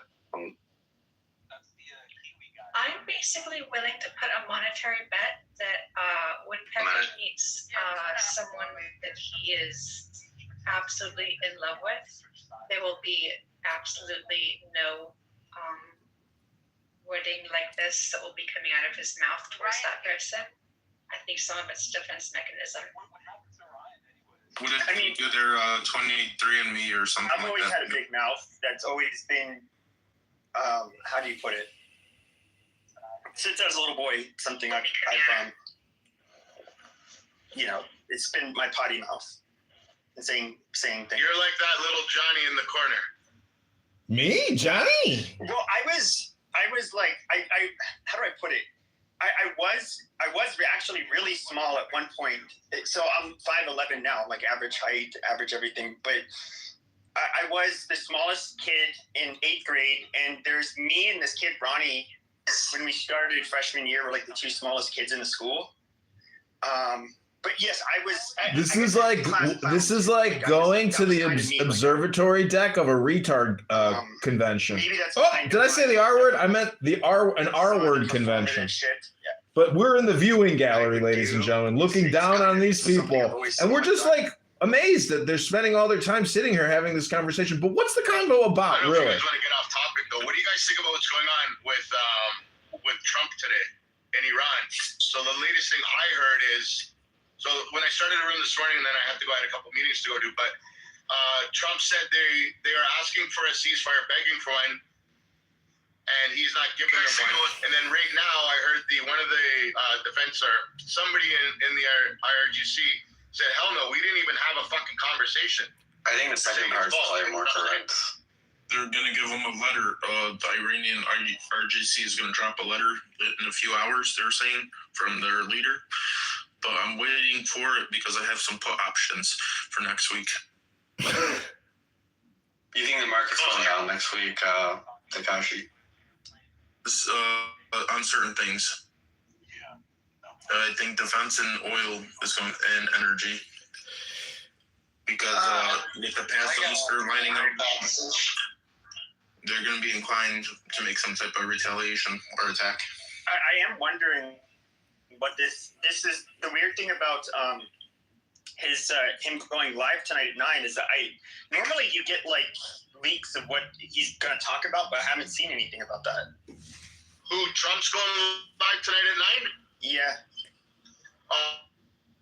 Oh man, I would love to fucking bet on that. Do you guys think he's going to engage in a full scale war? Like it's going to be like he's going to have no choice. They're going to say yeah, no choice, man. You think it's going to be a ground invasion, Sid? Oh yeah, they're building up right now, bro.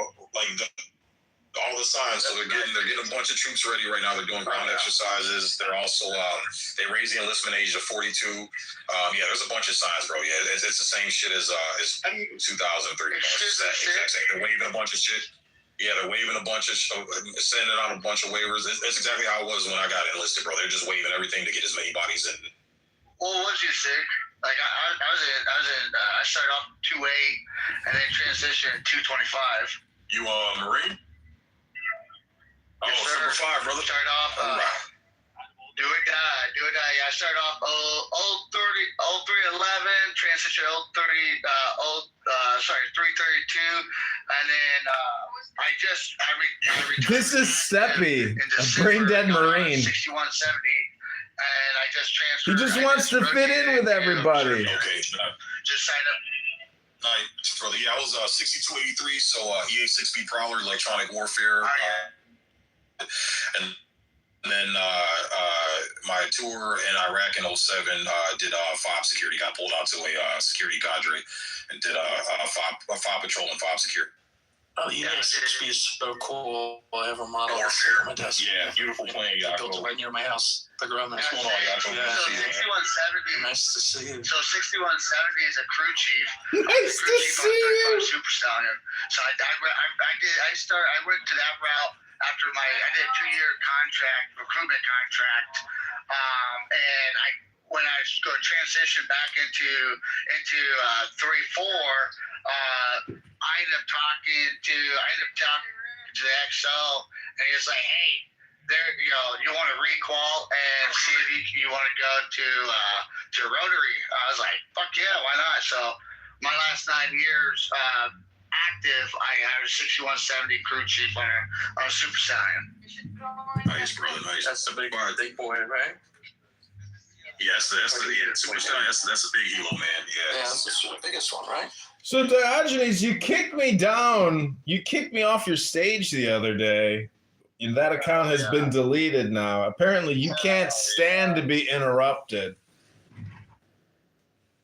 Hell yeah. Hey, you know what? I'll have you know, Edmund, I go into these white national spaces, they fucking love me. Okay? So you be careful because I will put together an army. They were telling me just a moment ago that they need to defend me. They need to support me, that I might be the reincarnation of Adolf Hitler. And that's really too much for my problem. That's a fucking lie. That's not true. You both are fucking Jewish. Stop doing the Jews you hate. I know. You look just like me.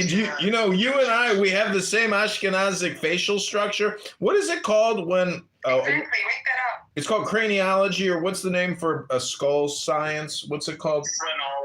Phrenology. Yeah, so what I'm trying to say is you just maintained your hair, luckily, but technically we're like 99% genetically identical. No, my hair's going. Oh, you're thinning out? I expect it to be gone in 10 years. Oh my absolutely, God, what a tragedy. How will you live? No, time and tides, man. Time and tides. Well, I was at a bar one time and the bouncer was bald, and I was like, when did you lose your hair? He goes, like 20 years ago, peach fuzz. And I was like, what do you mean peach fuzz? He goes, yeah, you got peach fuzz on your head. You're going bald. I was like, no!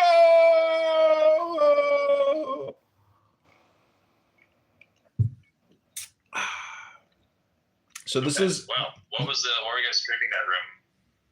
Why was I streaming it? We were just kind of like, we were just roasting some of the speakers there. Oh yeah, there's some dumb guys there.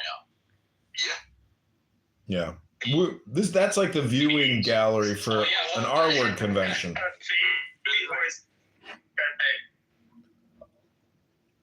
No, like it really is. Like if you pay attention, it's effeminate. Yeah, it's super effeminate. Like it's pleading and entreating constantly. Yeah, there's no chest in it. I mean, yeah. And then how easily topics can be deviated from the primary conversation, and then people bring up their own personal. Myself to where I can understand where he was coming from. So again, my goal is to squash the stigma, man.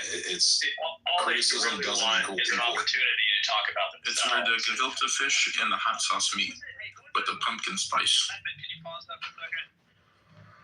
Even crazy autistic people who were welcome in this place.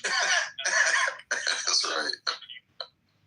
Dude, I was across the street at the Jewish deli, and I was not okay. My screen was open, and it was in this title would have been showing, so I was kind of holding it up to near my chest, and I was like, "What?"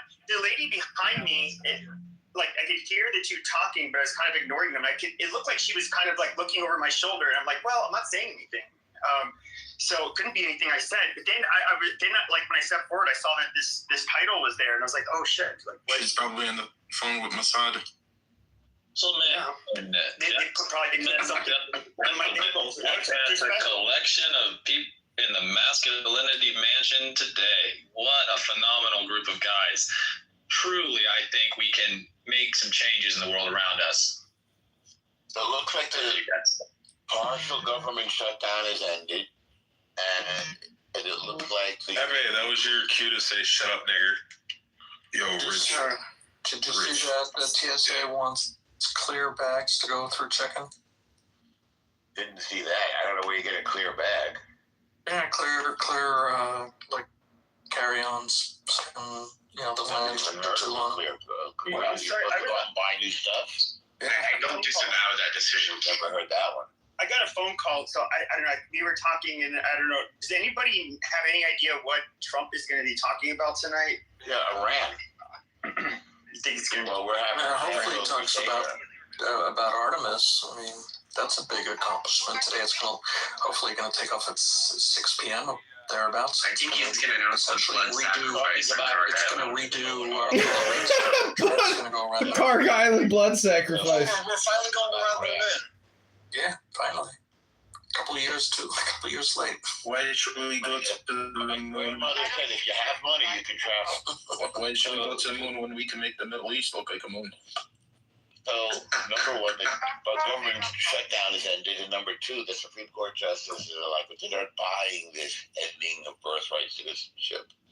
So those are two big developments, both sort of government. The arguments that I've heard, though, are really, really bad, it seems like. I know that, there was one argument that, I can't think of her name right now, but she made that the reason why, she made the argument that if you're in Japan as a U.S. citizen, you have an allegiance to their laws. So you have a sort of allegiance to that country, which is really interesting. I wouldn't call, knowing that you have a consequence of committing a crime in another country as allegiance. That's not really what that means. The argument that Trump is making, and this is sort of indelicate, this is for the slaves. This is for the slaves. Literally, that phrase of the Constitution was designed to folks who had... That's a question you'll have to ask yourself. That's his argument. That has nothing to do with, again, as he put it, Chinese billionaires visiting the United States, having a kid here, and then making them all family citizens by it. As of course, you can't just have the kid who's a citizen staying here and have to leave. Abby, what are you doing listening to El Normo? It doesn't look like he's going to win on that one. Because the Constitution is pretty specific.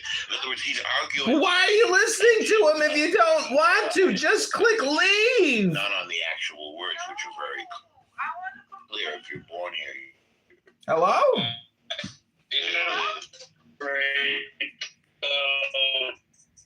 I hope we're all educated enough to realize that the 14th Amendment is not even relevant. It was never properly ratified, and it could not have been properly ratified. We don't need to have useless conversations about whether or not an illegitimate extension of an illegitimate What am I doing right now? is going to say one thing or another. The entire government is illegitimate. If you'd like to get into the weeds and understand, are you visiting why from another 14th Amendment is illegitimate? Please don't interrupt me. Look, I find it hard as a rule to listen to you whine. It's a question, not a whine. I think the term is kvetch. Are you visiting from another solar system? As a matter of fact, I think it's going to be easier for you and your conception of what I say if you do consider me to be from another solar system. Okay. How easy was that? Can I ask you to explain your position? Why it wasn't the amendment, right? Yeah, I would like someone who shares something in common with me to ask me a question. If there are questions about why the 14th Amendment is not valid, so not you, not Norm. Keegan could say. No, I get why. Well, come on. Why are you exclusionary? Because you guys are not Americans. Illegitimate. He's an open racist.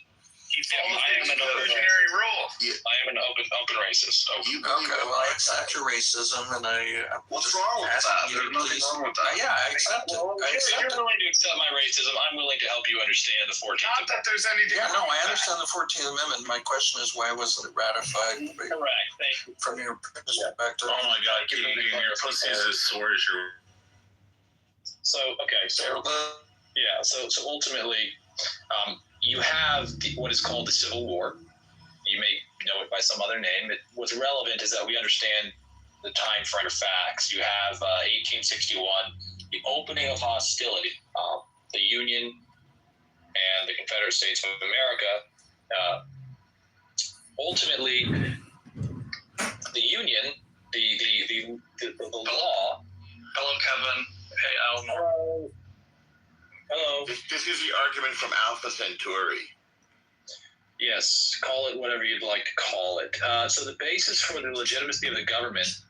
Let me just say very clearly, if we want something succinct, is that an illegitimate government cannot commit a legitimate act, and that really is the crux of my argument here. Not just my argument, but my whole. And he's not just talking about Israel.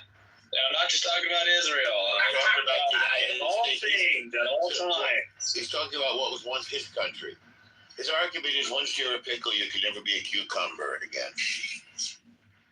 There you go. No, dear, but there we don't go. We will not go there. Where we will go is to understand that if a government is illegitimate, its acts cannot be legitimate.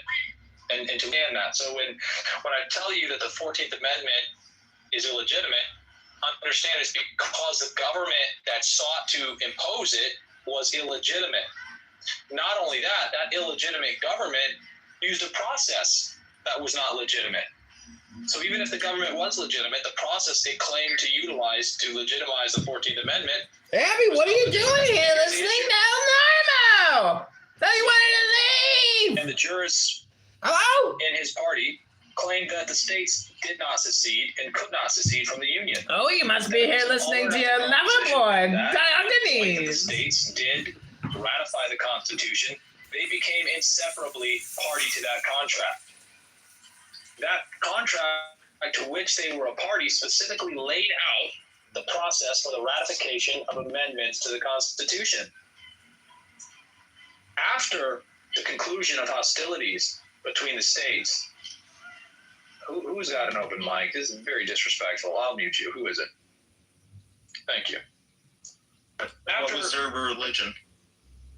Cessation of hostilities at the end of the so-called Civil War, the southern states who were not seceded, according, this is very disrespectful. I will use this green bean that I have been bestowed with to bring order and discipline if necessary. Okay. Thank you, Norm. I don't know why. I don't even know why you were allowed onto the stage. I'm going to imagine it was a mistake or somebody was bored. But no, thanks. And look, if you got something productive to add, maybe we'll give you some time to dry out. Go ahead and put a bow on this.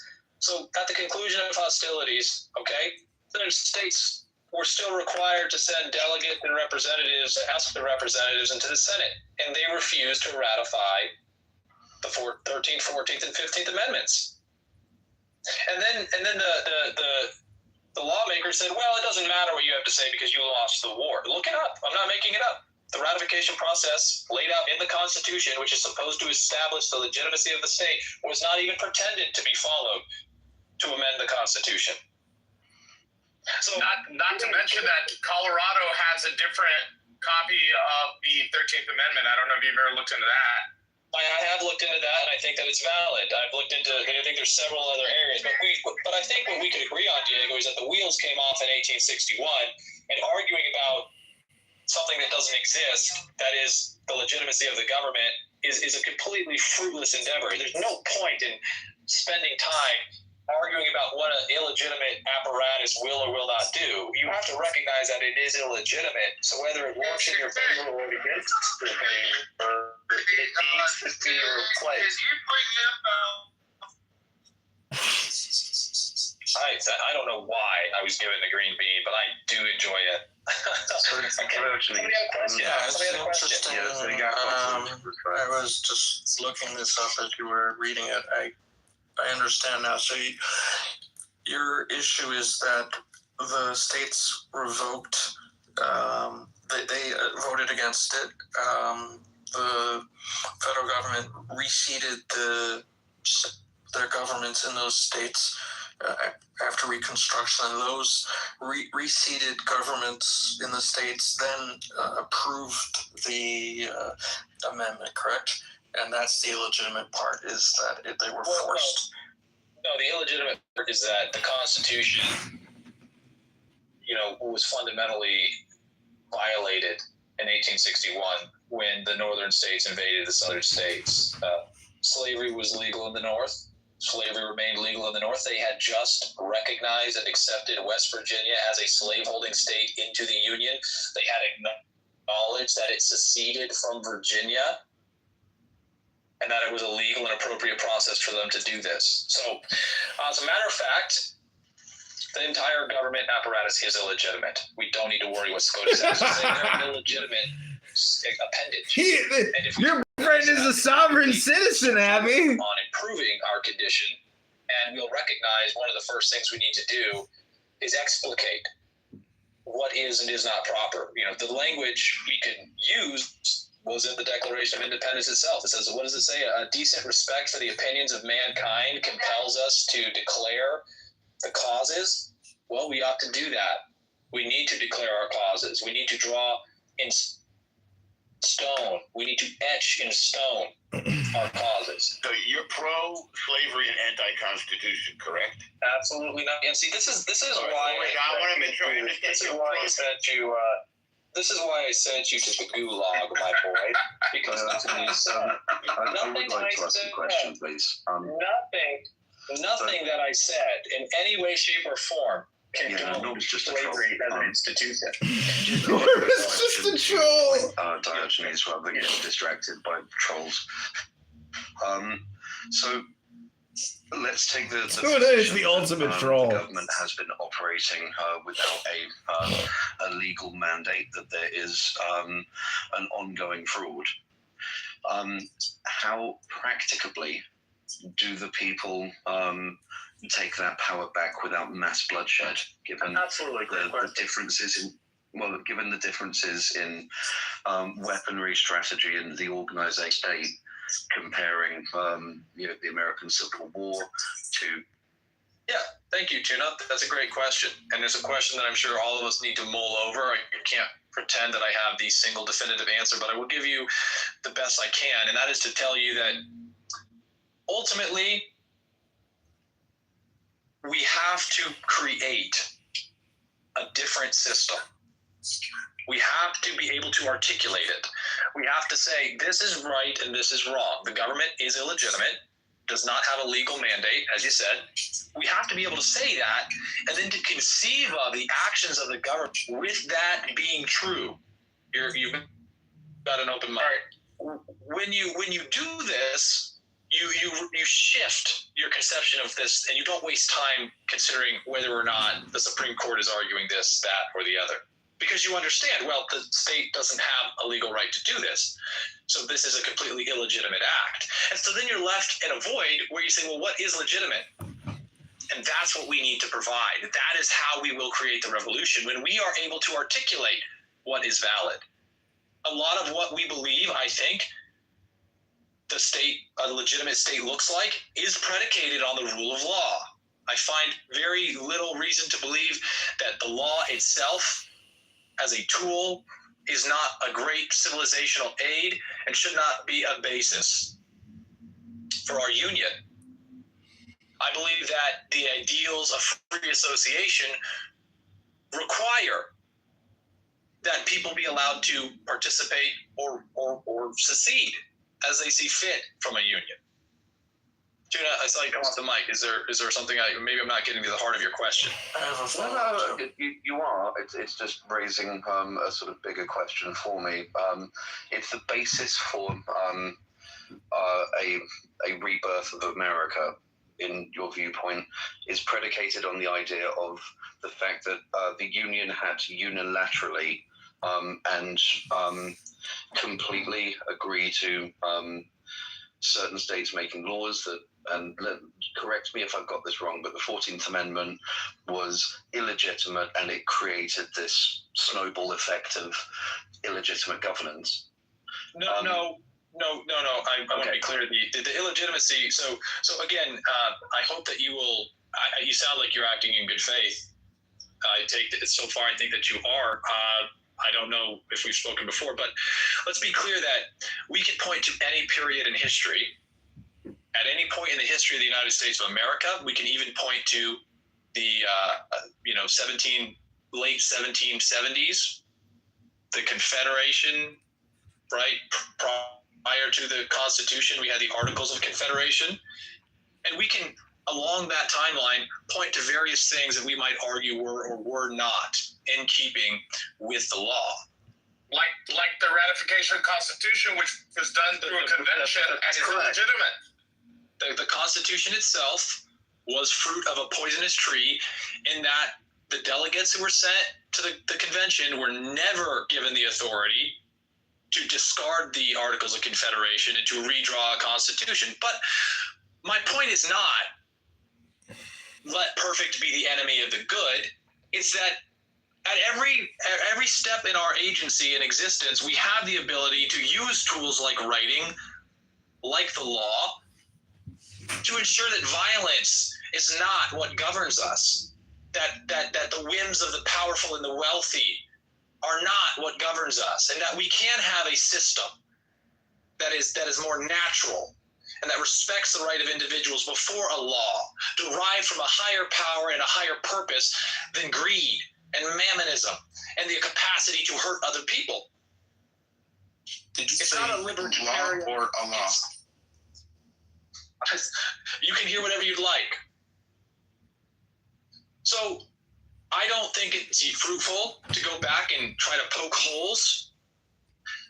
I think that it is necessary to accept that in 1861, there could not be an argument that the state was legitimate because it showed the law, which clearly said that slavery was legal. And I've argued so many times, but I hope that you'll understand, listeners, I hope you will understand that the law has to come first. The law has to be more important than your feelings. And so if you feel that the law is wrong, you have an obligation to change the law, not to act on your feelings against the law. And even the National Socialist German Workers' Party, the biggest, baddest bogeyman that has ever been conjured in the mind of the effeminate left, understood and gained power through legal means. Adolf Hitler himself, in the beer hall putsch, locked arm in arm with fellows from the NSDAP, marched on the police in their attempt to illegally seize control of the public, and they were met with gunfire from police officers. Adolf Hitler was imprisoned. Several members, important members of the movement, were killed, and others went into hiding, and the people thought the movement was destroyed. And Adolf Hitler came out of this stronger than ever, but committed to following the law. And he said, if we are going to have success for ourselves and for our people, if we believe that our ideas are better, that our laws are better, then we have to follow the laws that exist to obtain power. We have to respect the law that we will impose. Because if we teach a disrespect for the law, how then can we use the law to serve us? And so we have all these people out here on the right and the left who believe that we can just enforce the laws we like, ignore the ones we don't. And this will always result in discord, in strife, in pain, in suffering, and exploitation, and a total lack of our sovereignty. The law wasn't made to condemn someone, it was to save them. Don't worry about what the Supreme Court has to say. They are an illegitimate and unconstitutional appendage. Hey, Locke's theory? Yeah. Can you hear me? With that said, you're saying don't listen to the Supreme Court, but they did pass Dred V's. Oh, you're in the Matrix, Diego. You're in the Matrix. I think Jaco want to say something. Jaco, you got it. Yeah, John Locke, who probably one of the best political theorists, who really influenced Thomas Jefferson, the founding fathers, the Declaration of Independence, and the French Revolution, said governments inherently draw their liberty from the consent of the governed based on three things: ensuring that the government provide life, liberty, and property, meaning the protection of property, meaning if the government takes some property, they have to provide you compensation. They just can't, rip your farm from you and say it's ours. Legitimacy comes from that, but you're inherently saying legitimacy doesn't come from that. I just want to make sure I understand. Well, I think he's saying John Locke said that laws come from nature. It's the natural law is what John Locke actually. I don't care what John Locke. I'm not constrained by John Locke's conception of the legitimacy of a government. I am making it abundantly clear that we have the capacity to speak, to read, to write, and to the extent that we share conceptions from phonemes, words, we have the ability to explicate something called law and to agree to participate in a contract to create a solution for our violent conflicts that doesn't involve death and dismemberment. And when we do that, we can decide that our state, thereby created, the government that we consent to create is gaining its legitimacy from any such thing. We've had multiple empires in the history of the world that drew their legitimacy, their claim, from God. We've had monarchies. They said we're legitimate because we have the mandate from heaven. Okay, and if you believe that's legitimate and you submit to it, so be it. It is maybe a matter for debate, but I think that it is generally accepted that the experiment, the revolution in the United States of America was predicated, nominally at least, in word at least, on the basis that we reject the legitimacy of someone who is not accepting representative government. We reject the idea that someone who is not here and claims something from before we were born can have legitimacy, and that legitimacy must be predicated on something else. They confer and they describe this as the consent to the governed, because everyone has a natural right from God to be free and sovereign and independent. And we know that those people will want to naturally cooperate with others, and then where they cooperate, that cooperation should be explicitly bound in a contract. And as long as the contract's performance is delivered, then it is legitimate. And I'm telling you that the contractual obligation of the federal government created by the Constitution has not been performed. It is not a Democrat issue. It is not a Republican issue. It has just flat out been ignored. We don't have to go as far back as 1861 if that's distasteful for you and you're so ignorant that you can't disassociate those events from slavery is bad. When the state, as you say, fails to provide for life, liberty, and the protection of property or the pursuit of happiness, however you'd like to define it, and you can argue it has lost its legitimacy, and I would agree with you. I don't care how you come to recognize the illegitimacy of the government, but it is wholly illegitimate. And you know what he said after that was, when it doesn't provide those three things, then the people have a right for a revolution. It is not just their right, it is their duty and their responsibility. Their obedience to God. Or abolish! Let's go! Wake that shit up. Resistance to tyranny is obedience to God. You said a lot of good stuff. What's your opinion on the Talmud? I have no opinion whatsoever on the Talmud. It's irrelevant. What we need to be doing is raising a new standard, and we need to be etching in stone what we will etch in our hearts, what we will defend, what we will protect, and we need to be focused. And so when I hear people having a conversation about, well, the Supreme Court will rule this, well, do you know it threats? We don't need to worry about what an illegitimate government does. So I need us all to collectively take a deep breath and say, the state is illegitimate. We must work to create a legitimate system of government. We must work to protect the right of free association, speech, and the right to keep and to bear arms as the final solution to the tyranny of a state. Why should be worried that the final solution preaching the last couple days, and good afternoon to everybody. What are you doing? I just want to point out before she asks me a question, I will not talk to women when it comes to politics, because that which is political is as Carl Schmitt said, you know, politics is warfare by other means, or was that who was that? Answer to get her husband. Yeah, von Clausewitz, yes. Yeah. The political is the extension of war by other means, and women have no place in war. I will not send my daughter, my wives, or my mother to go fight in a war, and I will not have them fight in a proxy for war. So I will not have anything to do with anything women have to say on the matter. Tell her you'll talk to her husband at best. Very good. You may send your husband, and I'll take those questions. Okay, so did we all take a deep breath? Are we all ready to engage in a little group activity where we can say, hey, definitively, the state is illegitimate. I recognize that, and I'm going to stop pretending or allowing this insidious idea to creep into my speech and into my actions, where I take something that is wholly illegitimate, that I recognize could only rationally, logically be illegitimate, and treating it as legitimate. What if they're trying to take away your rights, and while they're doing it, they're quoting the Sanhedrins? I'm not going to speak to you any longer. Thank you so much for participating. I guess no one wants to participate in that group activity, but I assure you it'd be very... The state is illegitimate, and I'm tired of pretending it's not. Let's go! Proud to count you among the members of the Red Party, Diego! You turn on the news and you see Ted Cruz, he's talking about the Sanhedrins. Diego's the only one with the courage to do it. So are you saying the Sanhedrin, they're like good, that's good, or?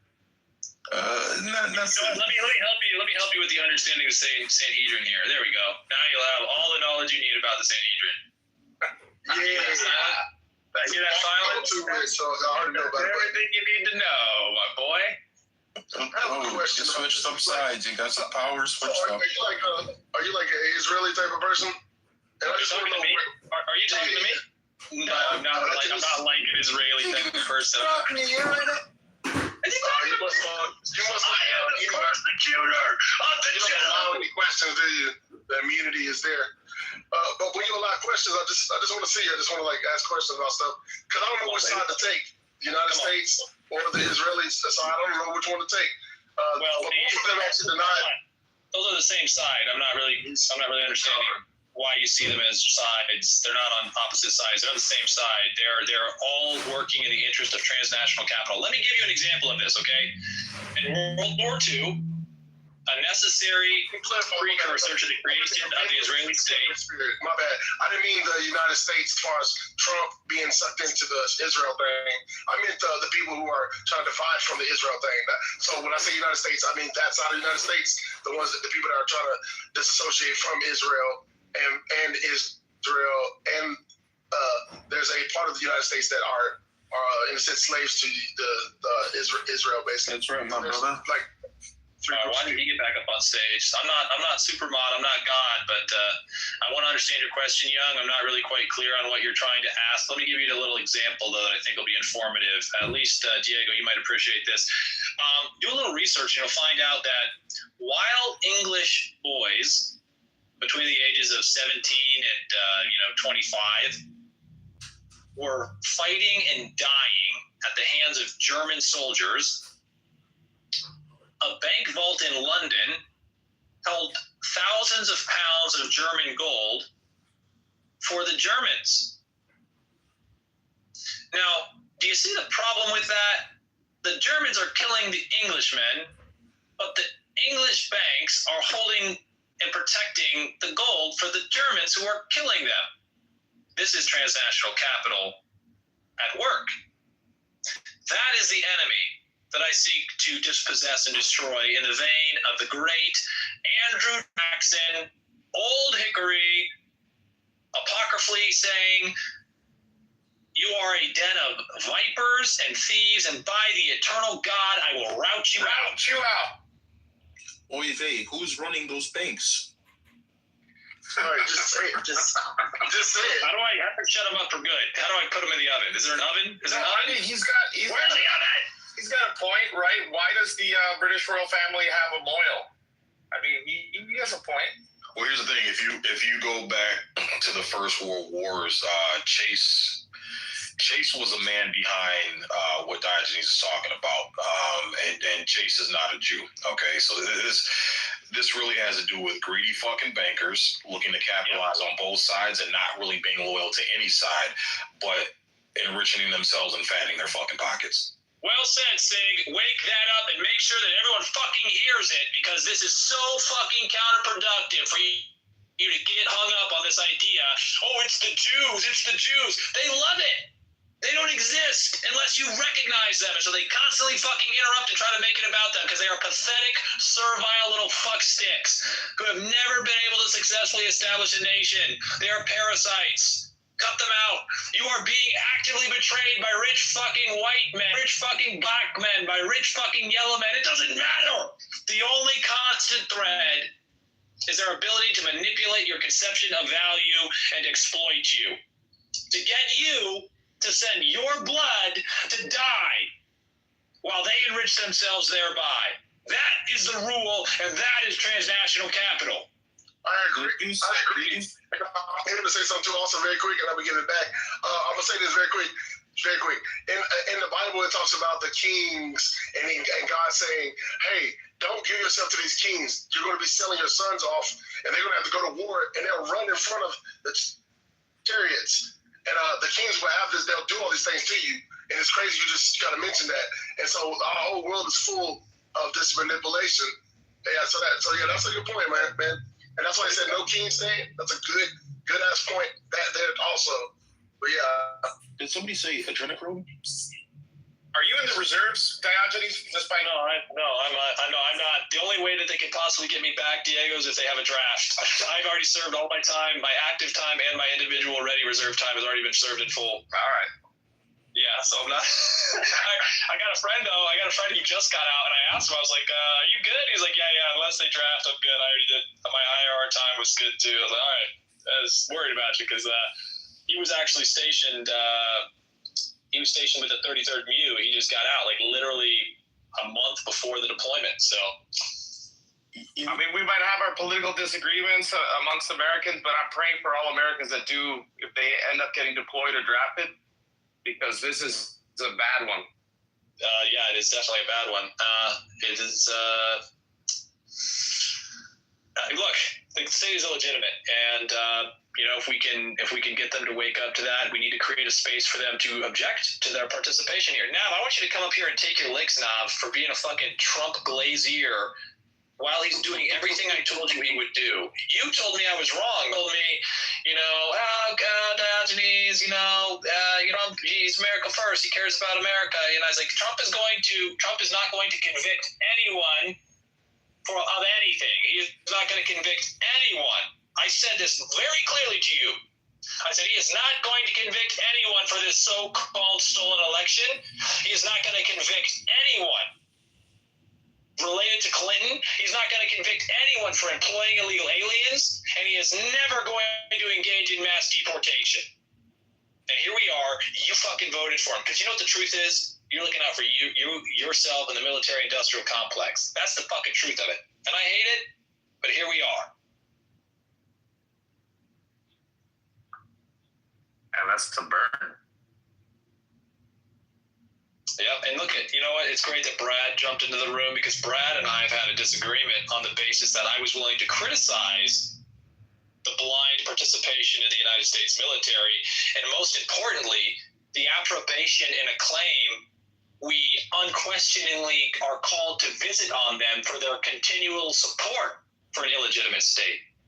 As I was saying, Diego, we should try to create a safe environment for those people who are actively participating and going to do the bleeding and the dying. And there are thousands of U.S. servicemen who are dead at this point. The United States is not admitting it to you, but there are thousands of dead U.S. soldiers from the Iranian strikes. We should try to wake up the other boys and girls who are being sent to die. I saw pictures from the well deck of the 11th MU, and I deployed with the 11th MU. And I saw pictures from the well decks from these guys getting on the LCACs. These guys fucking 18, 19, 20 years old, and I saw the look in their eye, and I was like, these guys don't even have the fucking faintest conception of what a legitimate government is. And we have an obligation to protect them from giving their lives for something so goddamn foolish and worthless as money that's being printed right now as the Federal Reserve buys treasuries and the secondary market. And ask your fucking favorite AI where the money comes from to buy that fucking debt. They fucking make it up. And people are going to go and die for that because we're failing them, because we're continually telling them, thank you for your service, and you're so brave and so noble because you signed on the fucking dotted line. And we perpetuate the ignorance and the continued tyranny of an illegitimate state. Go ahead. Can I negotiate with you rather than destroying the federal government for you to be in favor of secession for your own state, wherever you're living? Well, so, we don't need to destroy the federal government as much as we need to create a new system. And because what you do, I think all experience in history has shown that what you do is you create a better system. You create a clear system. You create a new standard. You raise that standard. And as you do that, people will join your cause. And then you'll have all the questions answered for you. The path becomes clear. National Socialism in Germany, in Weimar, Germany, was the only solution. It was the only reasonable thing for reasonable men to do. Far be it from the narrative portrayed in modern media that the Austrian painter, for all of his humble beginnings, somehow touched in something occult and became capable of hypnotizing entire populations. He simply represented the will of the people. And he opened himself to channel the will of a people, oppressed and beaten down and exploited to the fullest extent by transnational capital. So I'm not sure what, I mean, I guess it's always clear what the whole of the deranged sermon is, but just, I'm pretty certain that every claim can be critiqued and dismantled. But one of them specifically that I have looked into before is the claim that British government was holding money for journalism. That's a very deceptive claim because those assets during World War I and World War II were frozen as an enemy asset with the label of an enemy asset. So they were not held, or no business was done with Germany at the time. Those assets were frozen just the same way as the Iranian assets were frozen. The Bank of maybe. I'm not sure what the status of that gold was, but I will tell you the Bank of International Settlements was very clear as it provided clearing services for Germany. And, when Czechoslovakia was taken over, ask where did the gold go? They said, oh, well, we just changed the name on the gold. We didn't move? No, it didn't move. We just changed the name on it. Because we don't really have any allegiance. And it was an American, born in America, raised in America, who was responsible for the Bank of International Settlements. You know who made the Bank of International Settlements? It was, I think it was the United States. And they continued to process and clear transactions to ensure that National Socialist Germany could exist and import the things it required for its war industry. So the point stands. Transnational capital is the enemy. And I'm not trying to take a position as I don't want to be seen as criticizing the National Socialist German Workers' Party. I would hope that when all was said and done, they would have come after the Bank of International Settlements. But that history was not to be. But we are here now, and we can recognize that we don't have the ability to express values outside of a totally fabricated currency. And that is the basis for sovereignty. Everything that you buy, everything that you sell is mediated by a create out of nothing. That means that it is worthless. It has no value. And they're printing it right now, by the way. He's on the phone. That's not fair.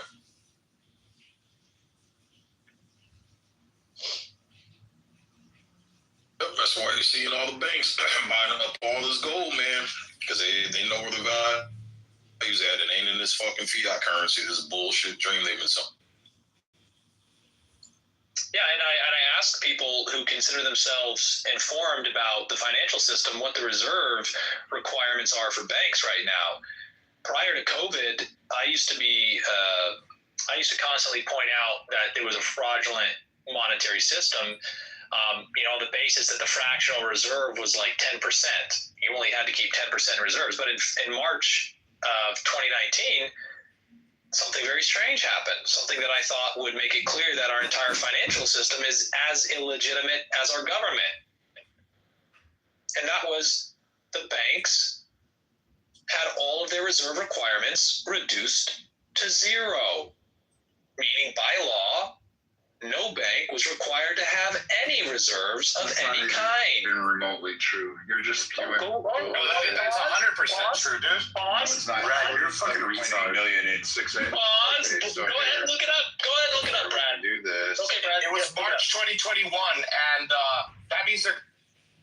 So we can do this, and I can finish my statement, and you guys. Oh, wow. Okay, why don't you go ahead and look it up? I can do it. Yeah, I can do this because, again, I've been in this room longer than you guys. But like I stated, I'm going to finish it. Currently, the reserve requirements of depository institutes is $37.8 million. The trash amount, or what you would what are the reserve requirements, Brad?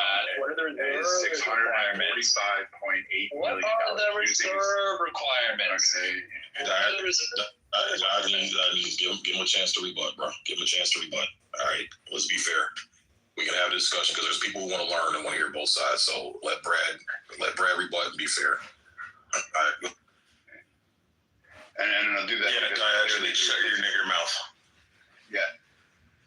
So right now, the $37.8 million is what the reserve requirement exemption amounts are, and their previous amount was in 2024 $36.1 million. So it actually received the low reserve amount. I had to do that. Sorry, he moved me down for no reason. I didn't cut him off. I don't know why he did that.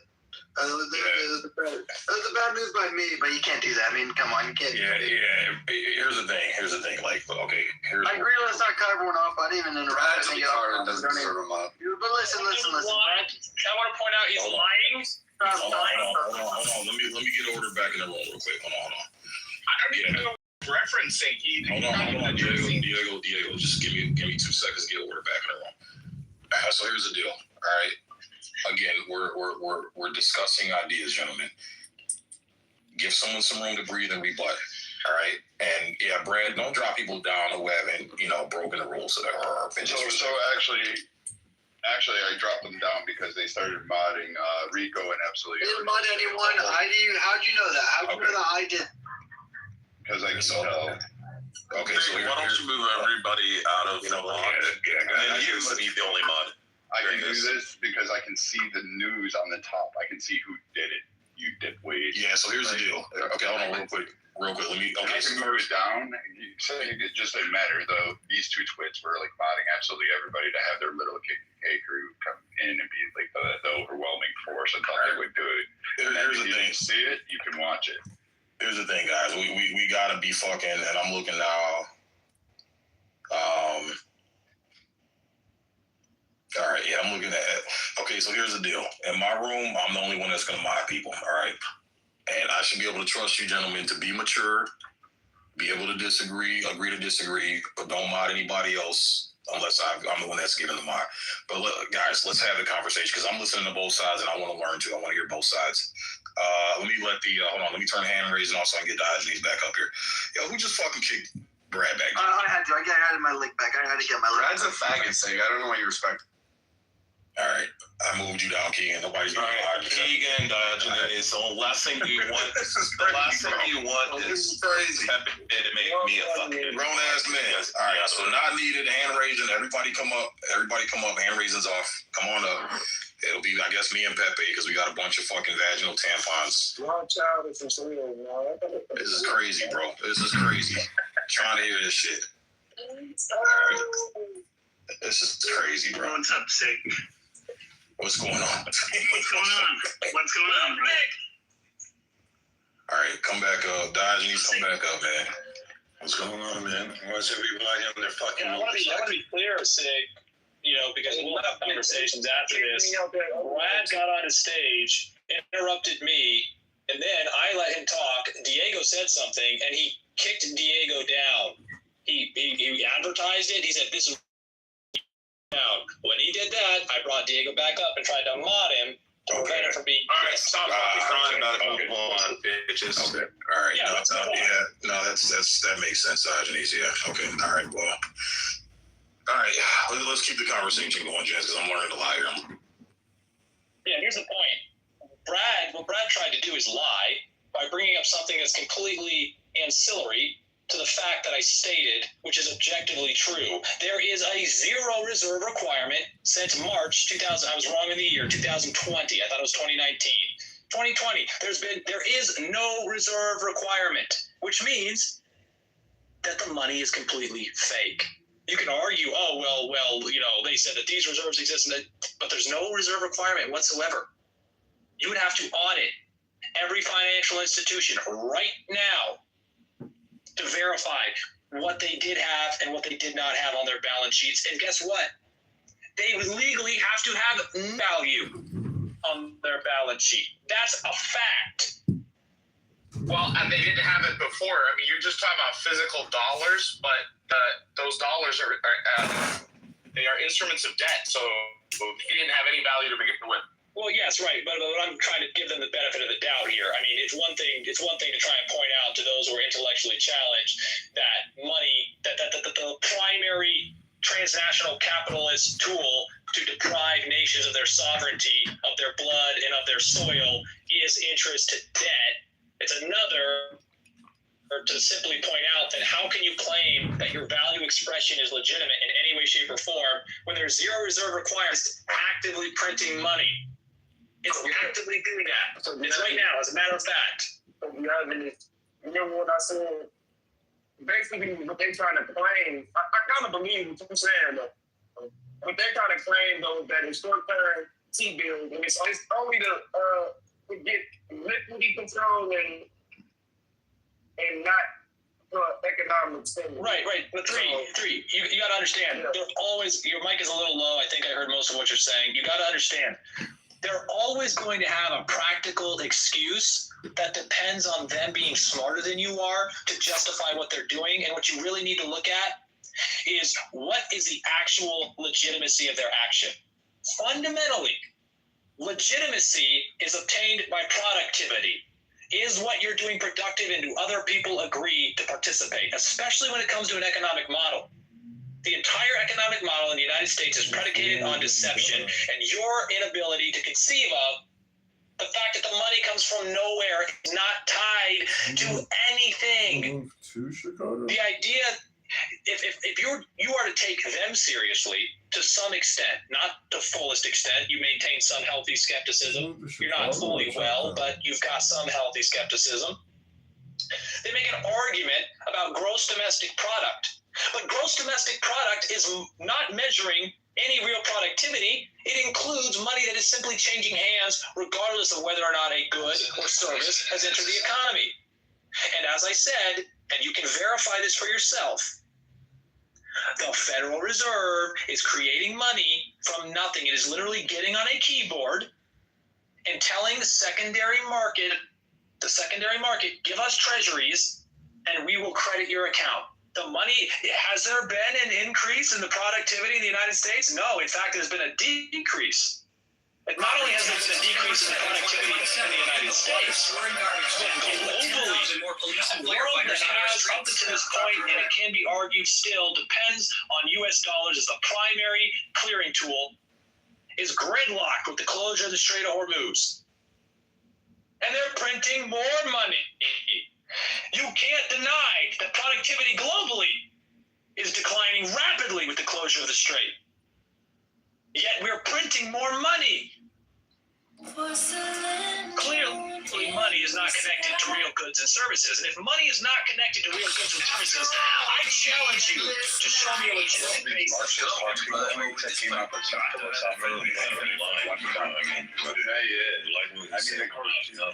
Central banking is a key tenet of Marx's point. The problem, again, Mark. So again, the problem is not whether or not there is a central bank. You can have a central bank that is legitimate and issues money in a direct quantity to the goods and services. So let's hear Brad. Let's hear Brad. As a discrete nation. Let's hear. This guy just likes the. Let's hear. I don't have time in the office. I actually have a job. I'm not working part time, and then crying about Brad situation. Well, I have to go get. So Brad, what's your Brad? Dude, you still on me? All right, guys. Jesus fucking Christ. Okay, so Brad, I want to hear your rebuttal because everything that I've been researching the past few weeks. It's literally about captives or resources. Have you? Well, I want to hear it. That's why I want to hear your rebuttal. I want to hear what you know about reserve requirements and all that stuff. So, like you're saying, the Rico. You know what? You know what? You got it. Like, you're gonna let these guys do it, man. Because if I can't mod them, then you can't mod them. No. Because hold on. You know what? You can keep the Keegans. You can keep the. Because you're making this personal, like you always do, Brad. It's not personal. I want to hear both sides, Brad, and just quit making this shit personal. You don't want. Wait, that's why I just called on you and I said I'm on your side. Yeah, what I mean, guys, Brad, it's fine. I'm just saying, we're gonna mod abuse all the fuck out of all of you. All right. So again. We'll block Keegan. Again. That's what I'm talking about, man. Yo, Rich, shut the fuck up. So, I want to hear what your rebuttal is, Brad, because everything I've been researching the last few weeks, Diogenes, and from what I've seen, is spot on. So what's your rebuttal and why? So the current reserve requirement for all U.S. depository institutions is zero, but it changed over time. And the requirement now is $674.1 million in the low reserve tranche. What he's taking apart is because he actually doesn't understand the reserve requirement exemptions and low reserve tranche claims, because he doesn't understand economics. What he's doing is he's listening to somebody online kind of give a partial take on it and then exemplifying that. The requirement is actually an exemption that's set at $39.2 million since 2026. So that the issue that he just stated is null and void because he actually doesn't understand economics. Neither do the twits in here, nor do they understand federal regulations or actually IORBs. They don't have anything on this, and they don't understand the ONRRPs that exist within the financial realm. So, I mean, again, if you're going to have that kind of discussion, make sure you cover it from top to bottom and not just cherry pick it off as some Tinder thing and then think somehow or another this idiot's right. Brian, I just looked it up though, and it says that there is no reserve. Of course, it does say that, but go on further. The reserve requirement exemption and the low reserve tranche is zero. However, the Federal Reserve continue to publish its annual indexes and reserve requirements exemptions. Amounts of low reserve as required by the statute for 2026. The reserve requirement exemption is set as $39.2 million. The tranche is set at $674.1 million. So you can look those up and understand that, hey, guess what? What he's saying is partially true just to try to trick you into giving it. It's like saying, oh my God, look at how evil this person is, but actually not looking at the whole structure behind it. And if you're not an economist, or if you're a part-time truck driver who just thinks you can fucking articulate stand off of some Marxism or read it off some Reddit page to try to help facilitate your point without actually reading it yourself and making some conditions like this idiot just did. Then all of a sudden, just listen to me, bro. Hold on, Diogenes. Just listen to me because I'm very curious about what both of y'all are talking about, and I want the right answer. So I just looked up what is the trench set at, and does it matter? And it says the low reserve trench was a cutoff level of old deposits, but it's irrelevant. That's what it's saying. That's what it's basically trying to say. The reserve requirement being set at zero allows banks to sit there and lend out 100% of their net transactions. That's all that means. No shit, Sherlock! Jesus Christ. It's just the fact that they don't have to have anything on hand, and the fact that they're a fucking bank, retard. No, it's partially true. It's partially true, but actually totally factually accurate to say, without any doubt, that there are zero reserve requirements. There are zero reserve requirements. Zero reserve requirements. Full fucking stop. Waving your fucking hand. You're not going to be so bro. I'm trying to learn, bro. Can y'all stop arguing? Because I'm just trying to learn from both of y'all. Because what you saying, Brad, it says what you said in 2020, but it says that shit stopped in 2020 though. That's 6 years ago. So let me tell you what the zero reserve requirement actually means. It's subject only to the capital and the liquidity of regulations. The Federal Reserve currently uses interest on the reserve balance, or the IORB rate, which for those of you that work in finance or insurance will know regularly because you see that on a daily basis. Well, the IORB, the interest on reserve balances. And then you have the ONRRP, which is overnight reserve repurchase agreements that help set short-term interest rates and manage liquidity in the banking system. This kind of changes the way we did reserve requirements as a tool for controlling money supply. So idiots like Diogenes couldn't figure out how they couldn't freaking go and falsify on debts. They couldn't take out more than they wanted to spend. So they basically changed these requirements to ensure big corporates And while these guys are spinning and freaking about it, they actually don't know how the system actually works. So they're just spinning this on one approach. It doesn't mean that there's not money in the bank. It doesn't mean that the requirements are somehow nefarious. What it does allow is a better, broader complication of loaning and lending while being able to recoup it at a faster rate. So they don't require to because he's absolutely trying to respond to my argument without giving me a chance to respond, and he's spreading the horseshit, and I'm not moving. Well, you're letting three.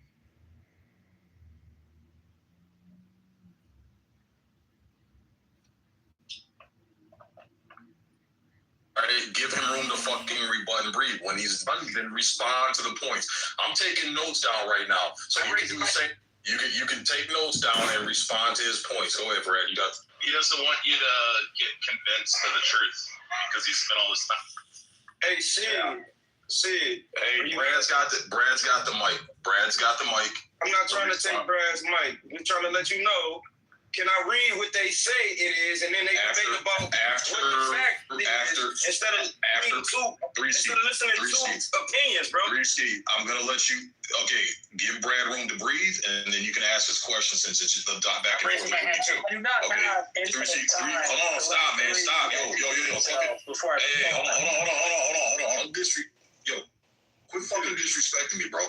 Brad's got the mic, can respond, and then we'll open it back up. Brad, you got it.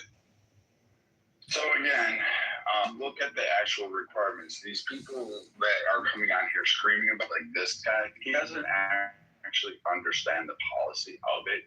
So like it just because they're set at zero doesn't mean that they can just go ahead and go bankrupt. That's called misinformation. It's called lying, and nobody would be doing that because you know who would be screaming about it?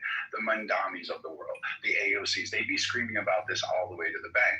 But these idiots don't really understand how the Federal Reserve actually works in terms of that board. So the dollar amount of a depository institution reserve requirement is determined by applying reserve requirement ratios, which is specified out in fucking multiple board regulations.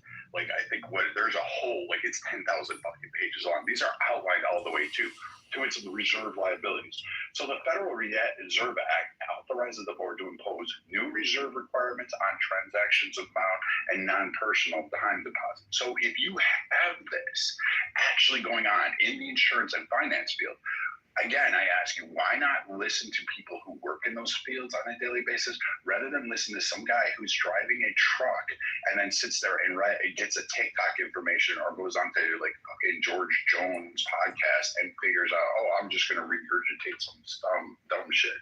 And if you think I'm wrong, C is about to, or whoever the gentleman is about to read it to you. So apparently I'm not wrong. This guy that's about to try to argue my point is apparently wrong because he can't provide nothing. I'm gonna let Dion go ahead and go and debate that, and then I'm gonna read what it says. I'm gonna read what it says online so that we can figure out what the fuck is the truth. And go ahead and look up Federal Register, Volume 85, Number 57, Tuesday, March 24th, 2020. Regulations. This is the actual. Said Federal Register, Volume 55. Yeah, let me type it in the chat. 12 CFR Part 204.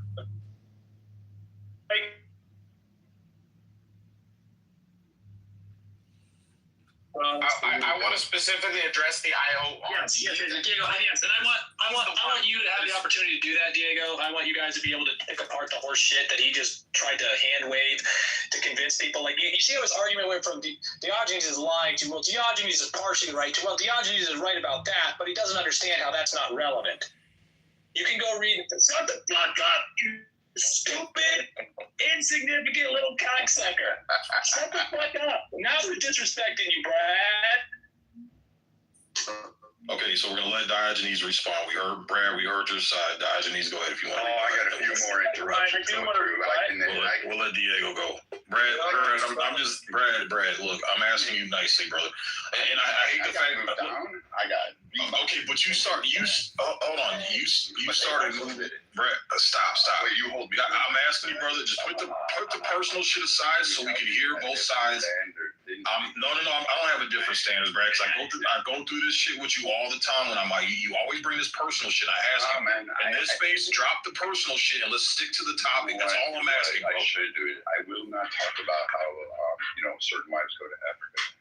Right, and that's what I'm saying, bro. Nobody cares about that right now. Let's get on the topic. So, Diogenes, go ahead. You got the mic, brother, so we can hear your rebuttal. Thank you very much. I would ask that I not be interrupted. Oh, I'm going to interrupt you all the time. Just no, we're not. Jesus fucking Christ, bro. Jesus fucking Christ, man. Just win, man. All right, so here we go. Last time Diogenes is speaking. Anybody comes off mic, you're going down to the fucking goo. That's it. Bottom line, that. But I mean, he was able to do the entire time. We can clearly see that Brad went through the stages of denial where he started with Diogenes is outright wrong and he's lying. Then he went to, well, Diogenes is partially right, to Diogenes is actually 100% right. He made a factual assertion, but here's why his factual assertion doesn't have any real influence on the financial system. Great. So we got back to where we started, and we spent a whole lot of fucking time doing nothing. Because the fact of the matter is, the reserve requirements don't exist, which means that when the money is being printed, and it is, you can go and look right now, the Federal Reserve is buying treasuries on the secondary market, and it is simply creating Federal Reserve entries on the balances with those secondary institutions. It is creating money from nothing. So it's creating money from nothing. The banks aren't required to hold any money, and you're going to tell me that this system has any legitimacy? Yeah. 3, I want to point you in the right direction. Ultimately, you're going to waste your time if you're trying to go through all of the different justifications that have been offered. As a matter of fact, the Federal Reserve did argue that eliminating the Federal Reserve requirements is just a sensible thing to do to improve financial conditions. But I ask you to have more sense than that. To understand that money needs to be tied to something that has value or has some persistence, some value that you can conceive of, if you're going to use it accurately. Because at the point where it's fucking printed, brother, you're a fucking slave when you depend on it. And because the whip doesn't bite as hard and the manacles are not as tight, does not mean that you have any more freedom or sovereignty, because your entire conception, your mortgage, your rent, the food that you buy at the store is mediated by whether or not that counterparty can stop fucking interrupting me, you servile cocksucker. You are the most disrespectful. I can't believe Sig gives you a time of day. You are so disrespectful. Shut the fuck up. The point is not about what kind of excuses are used to justify the removal of the reserve requirement. It's that the reserve requirement was removed.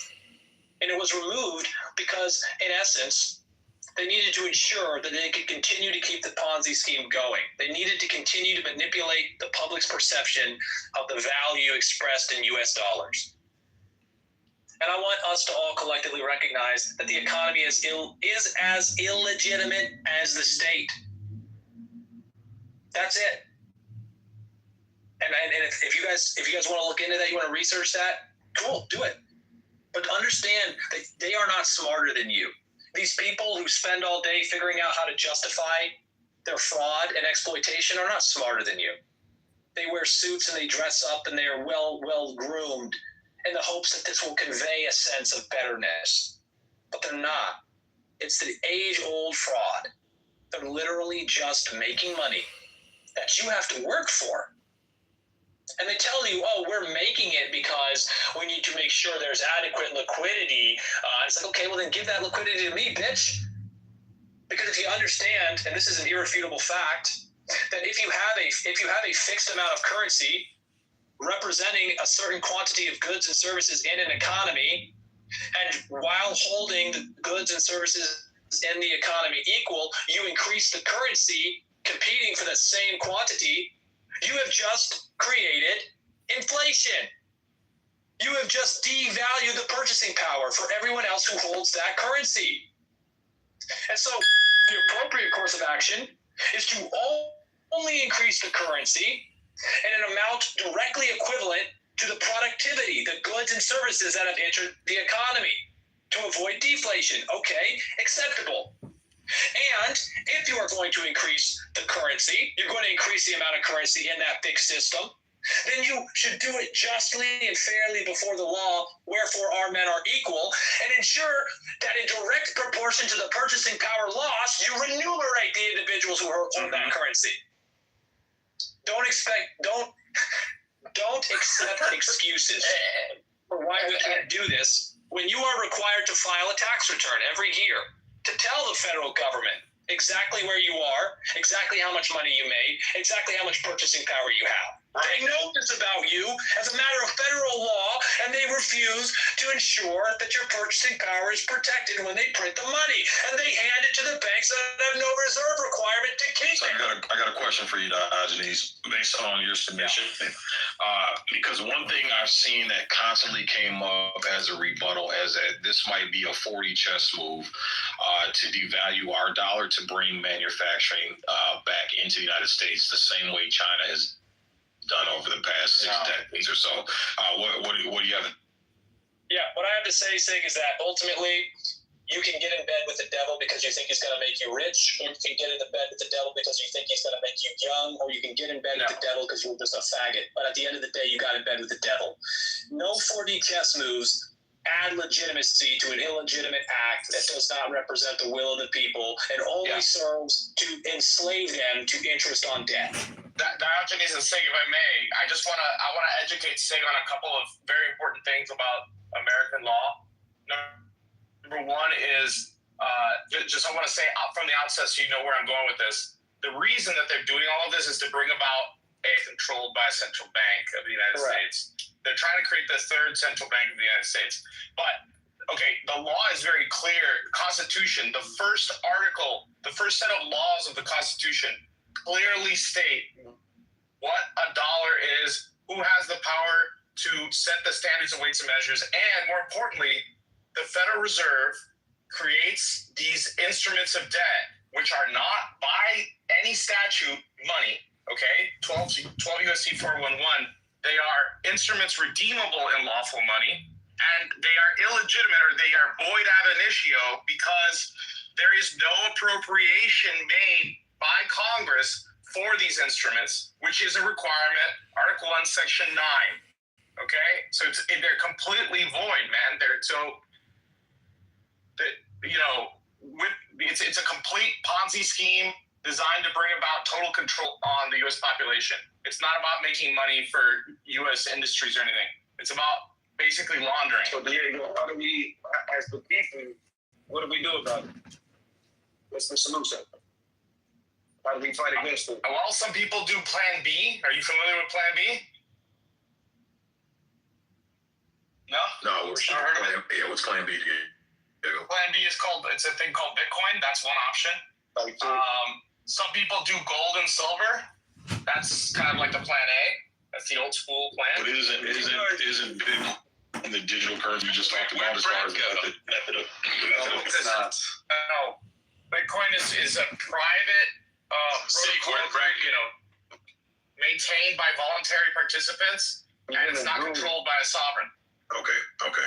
Copy that. So and it's not money. Okay, it's a form of it's a system designed to facilitate barter. We're in 2026, so we're still explaining. I got the point. But what I'm saying is basically, do you think that our money that we have in the United States, do you think it will ever be backed by anything again, or is this just what they're running with? So yes, I mean it'll have to be, right, because eventually the legal system is going to be where you have Article 1, Sections 8 and 10, which specifically say that you can't do these things. You cannot create paper money. It's right there in the Constitution. And whenever it actually touches the Supreme Court, there's likely going to be a referendum, and they will eliminate the Federal Reserve note. They're going to have to bring back, Treasury notes at the very least, if not just straight up make physical money again, because that's the only thing that the Constitution affords. There's no other. I mean, you'd have to have some kind of amendment that will never get voted on. No one will ever accept it. So something's going to happen. So, Diego, question for you. What's the difference between the central bank cryptocurrency and Bitcoin's cryptocurrency? Central bank cryptocurrency is a violation of the appropriations clause. It's a violation of Article 1, Sections 8 and 10, monetary powers and disabilities. And wait, you said articles. You said articles section 1. What was that? Sections 8, 9, and 10. Okay. Let me tell you how bad the situation is right now. As of May 16th, the Supreme Court passed a decision that is it PB, which is a sub-agency of the Federal Reserve, is now the first agency in the United States that has the legal right to create its own budget and pay itself.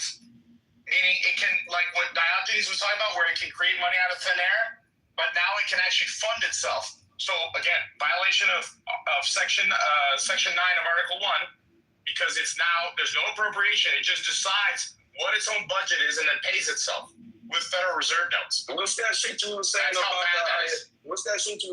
the IORB? The IORB is the thing that replaced the reserve requirement. Yeah. But basically, what it does is it incentivizes banks to deposit money at the Federal Reserve because the interest rates are preferable. So it's not true what Brad is saying that there are requirements. There are no requirements. They just have this incentive mechanism that they've installed, and it kind of makes them have a reserve, but it's voluntary. They don't have to do it. Is this the repo market? No, this is what Brad was talking about. It's like it's the interest incentive system that they created to replace the reserve requirement. So most banks still keep some kind of reserve. But if you remember what Brad said, $39 million. Do you understand that just your average major bank in the United States is dealing in trillions? $39 million, that's a joke. That's like saying, hey, put a penny here and that's a reserve. Like, you know what I mean? A fraction of a penny for them. Looks like China came early this year. Yeah, so I saw baseball was in the chat disagreeing. Yo, baseball, what up, bro? Are you able to come up? Because I want to hear your side because you're disagreeing. If you're able to come up, bro. Definitely, it sounds like you work in the industry too. I want to hear your take. And Brad, look, man, I love you to death, bro, but you're not being fair right now, bro. And I'm trying to. These men have been respectful to let you fucking speak, bro. Because I want to hear your side too. I think everybody deserves to hear your side as well. Wait, when were they respects? No, first off, Tweedledee, Tweedlefuck, the guy who's getting his wife is getting fucked in the ass by a gangbang, and the other guy who can't afford child support. These two idiots, spare me about your fairness. Don't give me fair. You put me down in the queue so they could sit there and disparage me as well. And then you had Diego, who contradicted himself.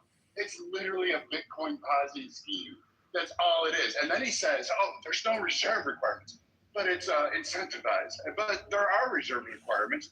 The 30.9 million, or whatever it was, 35.9, that is actually required per bank, per financial institution. So no, it doesn't need to have any of those set up, but it does need to have a lot more on top of that. And again, if you're looking at only major banks, yeah, but you forget that there's a whole freaking banking network across the country, and you're leaving those out. So the idea that you're going to take and manufacture into fucking Bitcoin, and that's the only solution to go forward, that's absurd. Like you're just investing in trade shared stocks. You're not investing in Bitcoin. It's nothing more than a share of a part ownership. You're not doing anything because it has no intrinsic value. It isn't gold. It isn't some consumable. It isn't any of that shit. So what they're telling you is fraudulently false. And if the whole currency system were to collapse in turn, because that's what they're fearing, your Bitcoin is fucking worthless because Guess what? China would make it mandatory that you have to follow on their foreign. Anybody here with Mike? Hold on, mute up, 3Ski. Yeah, mute. Hey guys, mute up so Brad can finish. Go ahead, Brady. I'm saying his mic is fucked up. I couldn't hear him, see? Hey, you know what? Yes, you can get a little bit closer to your mic, Brad. Go ahead. But I mean, you got the twins there. You know, the two that like circle jerk each other. I mean, you got it all right. You got it all figured out, Sig. You didn't need oppositional voices. This is why nobody's coming up. Don't do that. Don't do that shit to me, Brad. It's bullshit. If I have, I just heard. Okay. You're not gonna fucking accuse me of something that's not true. I've been more than fair to hear your side, and I want to hear your side of the opposition. No, you don't. That's why I got 6 notes in front of me right now, John. Everything all you guys have been saying, so I can go do my fucking homework. So don't put that shit on me. But go ahead and finish. Okay.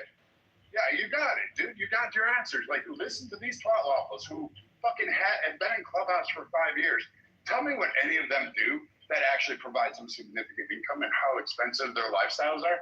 You got one who lives in a fucking home and works at an Ace Hardware as a lawnmower mechanic. You got another one who can't afford child support, which is denying insurance claims isn't really a job either, but you know what? You're right. I do it on a national-wide scale. I get paid a lot more than you. Hey, Sid, can I ask a really quick question? Yeah, you done, Brad? You done with your mic? All right, go ahead, Lovely. You're making these claims about Gay King. Oh, my bad, Viking. Can you tell us in 59 seconds, without using the gay app, ChatGDP, LGBTQ, what blockchain technology is? Thank you, Gay King. Is it the same one? Is that the same one that gave you that powdered milk for your? Oh, so now you're gonna ask me. So you don't know what blockchain is? Thank you, Gay Lords. Thank you, you're amazing. That whole thing of where thank you, Gay actually where that failed. I'll send you $20 for your new one plug. Thank you. You are amazing. On an amateur card. Can we go back to the topic? For the record, I wasn't saying Bitcoin for the United States government. I was just saying that's an option for you as a personal individual. No, obviously I want what we were equating to, Diego. Obviously, I believe in the U.S. government, the Coinage Act of 1792. I believe that the U.S. dollar is a certain amount of grams of silver, and that's what I want to bring back. Obviously, I'm not like. So you want to go back to the gold standard? No, we never had a gold standard. We had a silver standard. Silver standard. You want to go to a gold standard universally overall? I want to go back to hard money. Let's not change the subject. We can have a wonderful discussion, guys. You can just be quiet and sit down. Go back to work. Turn those fries and go buy diapers for your. That's the point, right? If you guys listen closely, you'll notice that when you're really trying to understand what makes sense to Brad, whether or not something is true, you'll see that he refers to the same authority that 3 is questioning. That there seems to be this idea that the better dressed you are, the better groomed you are, the better you are, the more of a claim to truth you can make. He's a certificate whore, and somehow he is. Yeah, exactly. And he's essentially admitting it. He says, "Well, I make more money than you make. And if I make more money than you make, then what I have to say is more important. When I am making it very clear, and this is the reason Brad is really upset, that the money he's making is essentially worthless. And so in an environment where the money is worthless, when it is printed based on nothing, goods or services actually exist to back it, the thing that actually has value, friends, your family, your ability to produce primary goods like agriculture, commodities, So here's what I'm gonna say, man, because this is, and I got 6 pages of notes in front of me because I've been taking notes down to do my research. But what I can see with my own eyes is that yes, the fiat currency, American dollar, has gone down in value. My buying power is not as strong as it was 10 years ago. But what I can constantly see is that gold and silver and precious metals, which is what we used to back our dollar on before World War I. Is steadily going up, and that's what I see the central banks are currently. Hold on, Brad. But here, I'm giving you my take and what I witness and what I see, and I'll be more than happy to let you rebut when I'm done. But what I'm seeing is the thing that the central banks are currently hoarding and buying right. They're buying it up. This is why the shit's going up right now, because there's a fucking demand for it, and a big chunk of that demand is coming from these fucking banks. Okay, so what I've seen is the value of precious metals has gone up. The value of the fiat currency has gone down. I can clearly see this with my own eye, brother. The dollar I'm putting in my retirement right now is not going to be able to give me $1 worth of goods when I go to pull it out here in another 20-something years. So that's what I'm saying. I hear what you're saying. I'm going to do my research, but it's hard to get that side and trust the system when I can clearly see that everything I'm busting my ass and scraping my knuckles for, it is becoming worthless and more worthless and more worthless every single day. Well, go ahead, Brad. If you want to rebut, you got it. It's not becoming more worthless. First off, you're talking about trends and dynamics while inflationary growth occurs. But you're sitting there and equating that to a less buying power. Okay, maybe, possibly, consumerism at its finest, capitalism, great. You should be able to make that product and charge. If you can't afford it, well, sorry, your dollar doesn't work. But at the end of the day, that's what capitalism does. Now, the problem with what these idiots are proposing is that you either join in some socialist Bitcoin fucking Ponzi scheme, in which case socialism works great for the first, 3% of its term until it runs out of other people's money. Once it does that, these idiots, they don't know it because they're too stupid. They don't know that shit is exactly what they're proposing. They're just trying to dice it up. These guys are just proposing Marxist economics and probably putting it on some kind of spin because they think somehow they'll have it.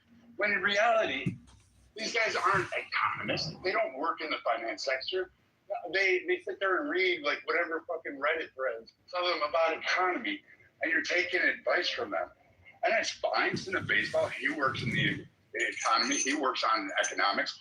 You have a mother who fucking is an actual accountant who can go into further detail. You have a couple. You have Bill on here who's an economist, economic professor. But I mean, shit, why listen to any of us? You got it with these guys. I please point out that appealing to authority as some kind of argument is actually a logical fallacy. To say that you should listen to my argument because somebody told me that I was right is actually a very, no pun intended, bankrupt defense. And this entire conception that in fact what's happening is inflationary growth is I don't know if that's tongue in cheek. I don't know if there's something else going on there, but definitely when you have inflation, you have a growth. It's a very bad growth. It's a growth in the decrease of your purchasing power because they're printing. No, Brad. What I want to know is do you understand how? Go back. Yeah, I mean, I want to show everyone that I am acting in good faith.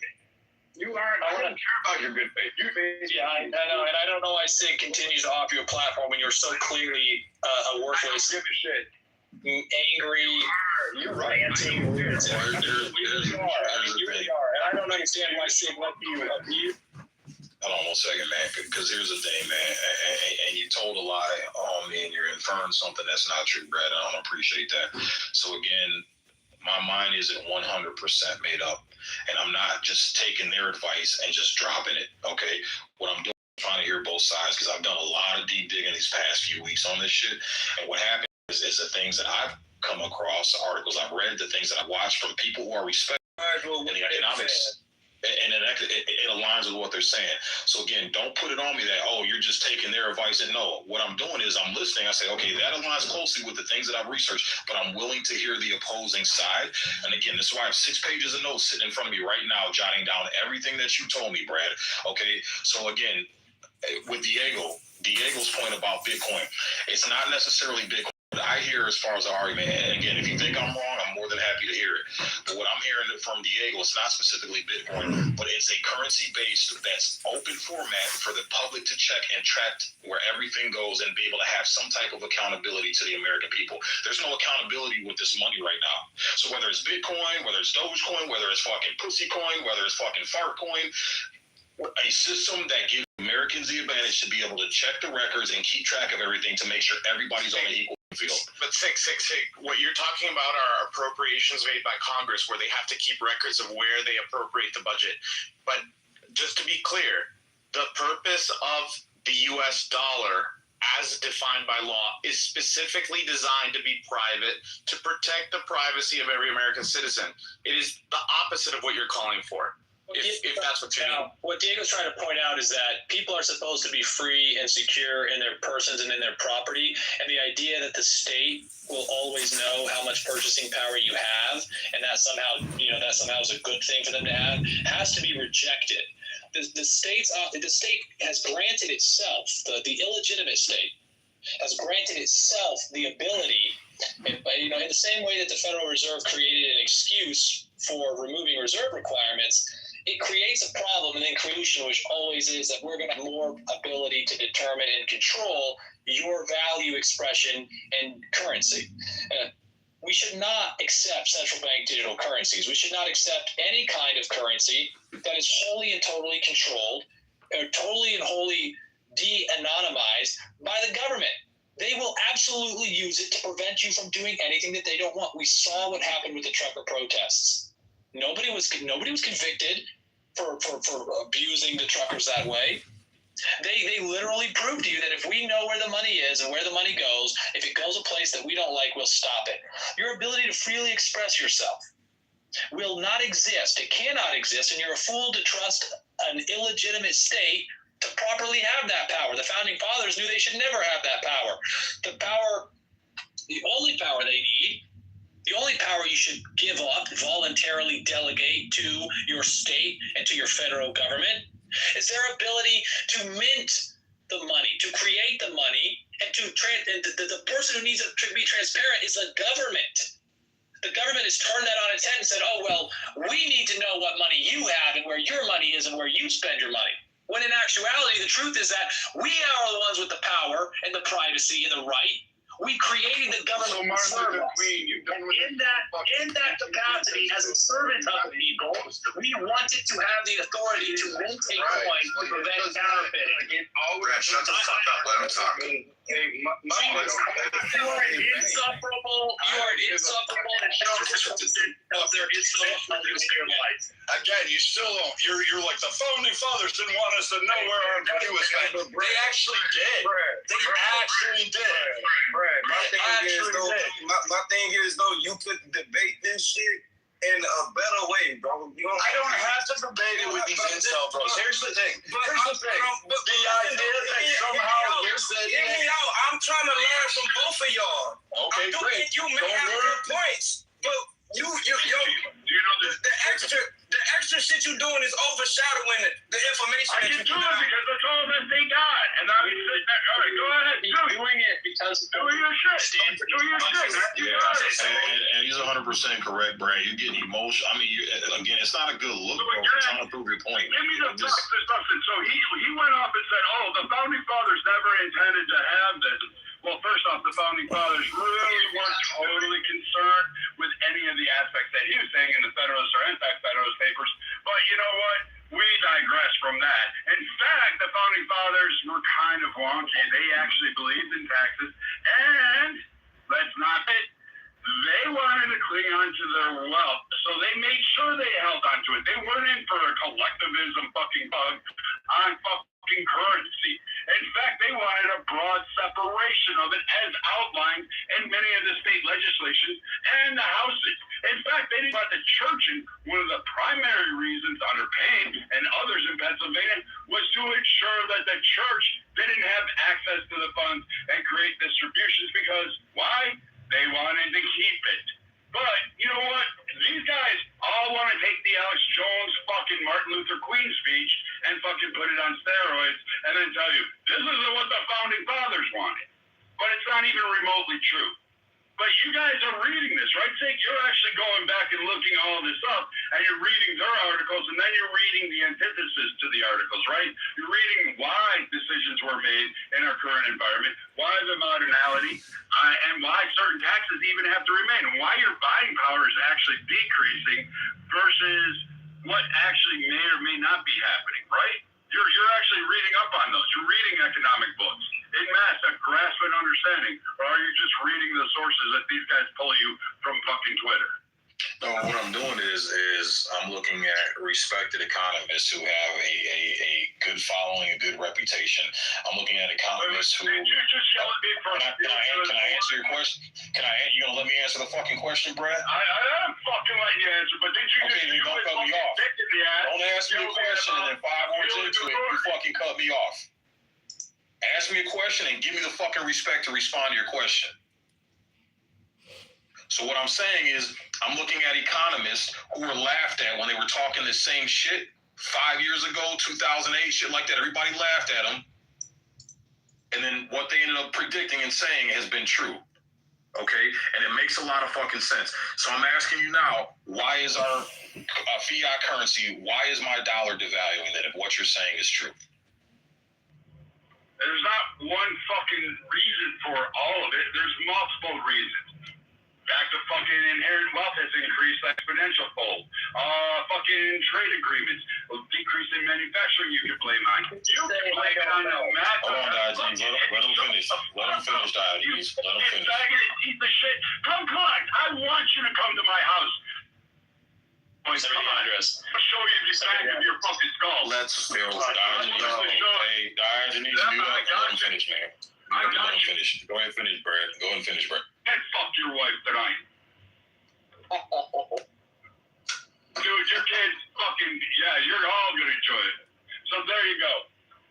Fucking A, I don't give a fuck about you fucking KK wannabe whites, you latte fucking white supremacists. You guys all have the same fucking jihaded fucking mind. Like, give me Bitcoin.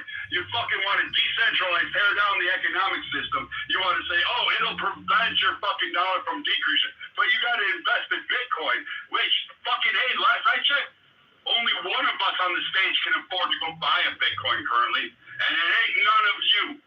Because you don't have the cash in hand. Well, here's the one thing, Brad. I know, and I can, again, this is what I'm seeing with my own eyes. I know more people who have increased their wealth investing in Bitcoin than going out and working a normal fucking 9 to 5 every day. That's one thing I can say for sure. I've seen. You believe that? That's what I've seen. It's not a matter of believing; it's a fucking fact. You see the economic pictures? Oh my God. It is a matter of fact. These guys do it solely off of Bitcoin. No other investments in the stock market. No, it's actually propelling and helping out the increase in digital currency. But these fucking guys seem to have the answers. But again, they don't. They don't even know what questions they ask. So to answer your question, yes, when it comes to common working 9 to 5 blue collar guys that are on the same level as me, I saw them accrue more wealth with their investment in Bitcoin than fucking decades of just working in fucking 9 to 5 with no other investments.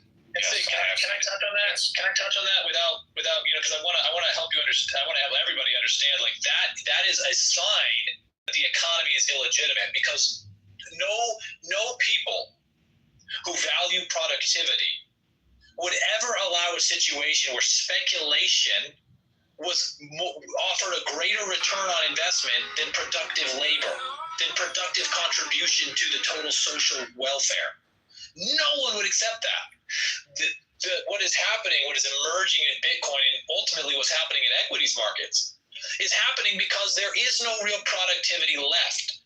And you have bubbles in AI and in real estate that are being propped up by circuit accounting at the same time that even more money is being pumped into by the Federal Reserve. I don't want to hyper-focus on the economy. I know it's really important, but it should be sufficient to say that if it is disconnected from goods and services, it is just a general rule that it has to chase fewer and fewer goods when you print more of it. This is just a fact. And there's no amount of hand waving and there's nothing that can do to change that fact. This is just a plain law. The entire basis for Brad's argument, and I pity him for it. And again, I don't understand how anyone who really wants to understand what's happening and work to solve it could deal with these kind of personal insults and just repeated unnecessary digressions. I want Brad to be successful. I want Brad to have things that have real value, because if we're all playing a fair game where we're equal before the law and we are able to constrain our government to transparently issuing currency only as the legislators permit, we don't allow a pseudo-private entity like the Federal Reserve to simply announce that it's going to create money to purchase treasuries, that it's going to monetize debt, but call it something else. We could actually fight back against the illegal immigrants. We could actually fight back against the traitors in our government. We could actually have representative government with free expression. We could. Baseball, I'm not propping up outliers. The truth of the matter is, and the National Socialist German Workers' Party recognized this, money is a tool, nothing more and nothing less. Sig doesn't work all day because he loves the way the presidents look on the paper. Brad will do that. Brad loves Donald Trump, so when Donald Trump successfully puts his face on the central bank digital currency, I'm sure Brad is going to go collect it because he likes the way it looks. Fantastic. But that's not what Sig does. Sig has real shit to worry about. I have real shit to worry about. I don't want the paper. I don't want the currency. I don't want the money. I want the things. I want the food in my kid's mouth. I want a house. I want gasoline in my tank. I want real fucking things that really change the way that I live. They nourish me. They nourish my children. They improve my quality of life. And when you're telling me that in order to get those things, I have to use these tokens, then I'll use the tokens. But when I find out that those tokens are being created on a computer somewhere, I can see that that is unjust and unfair, and I don't want to play this game anymore. And I would hope red-blooded men would rise up and cooperate with me to rectify that grave injustice. It is the most serious crime against our sovereignty and our integrity that we would be deprived of our value expression. They are printing the money out of thin air. All right, Dad, and they are doing it so quickly. Monica, I don't talk. Be quiet, man. No, he's ridiculous. What do you mean, Do no? what? Do what? What do you cut? You know what? I'm so tired of you emotional motherfuckers, man. Get the fuck off my stage, bro. Tired of this shit, man. Fucking tired of this shit. Shut the fuck up, Monica. Go create a fucking woman's space and you can do your little vaginal fucking bullshit, but the man is fucking talking, yo. Based.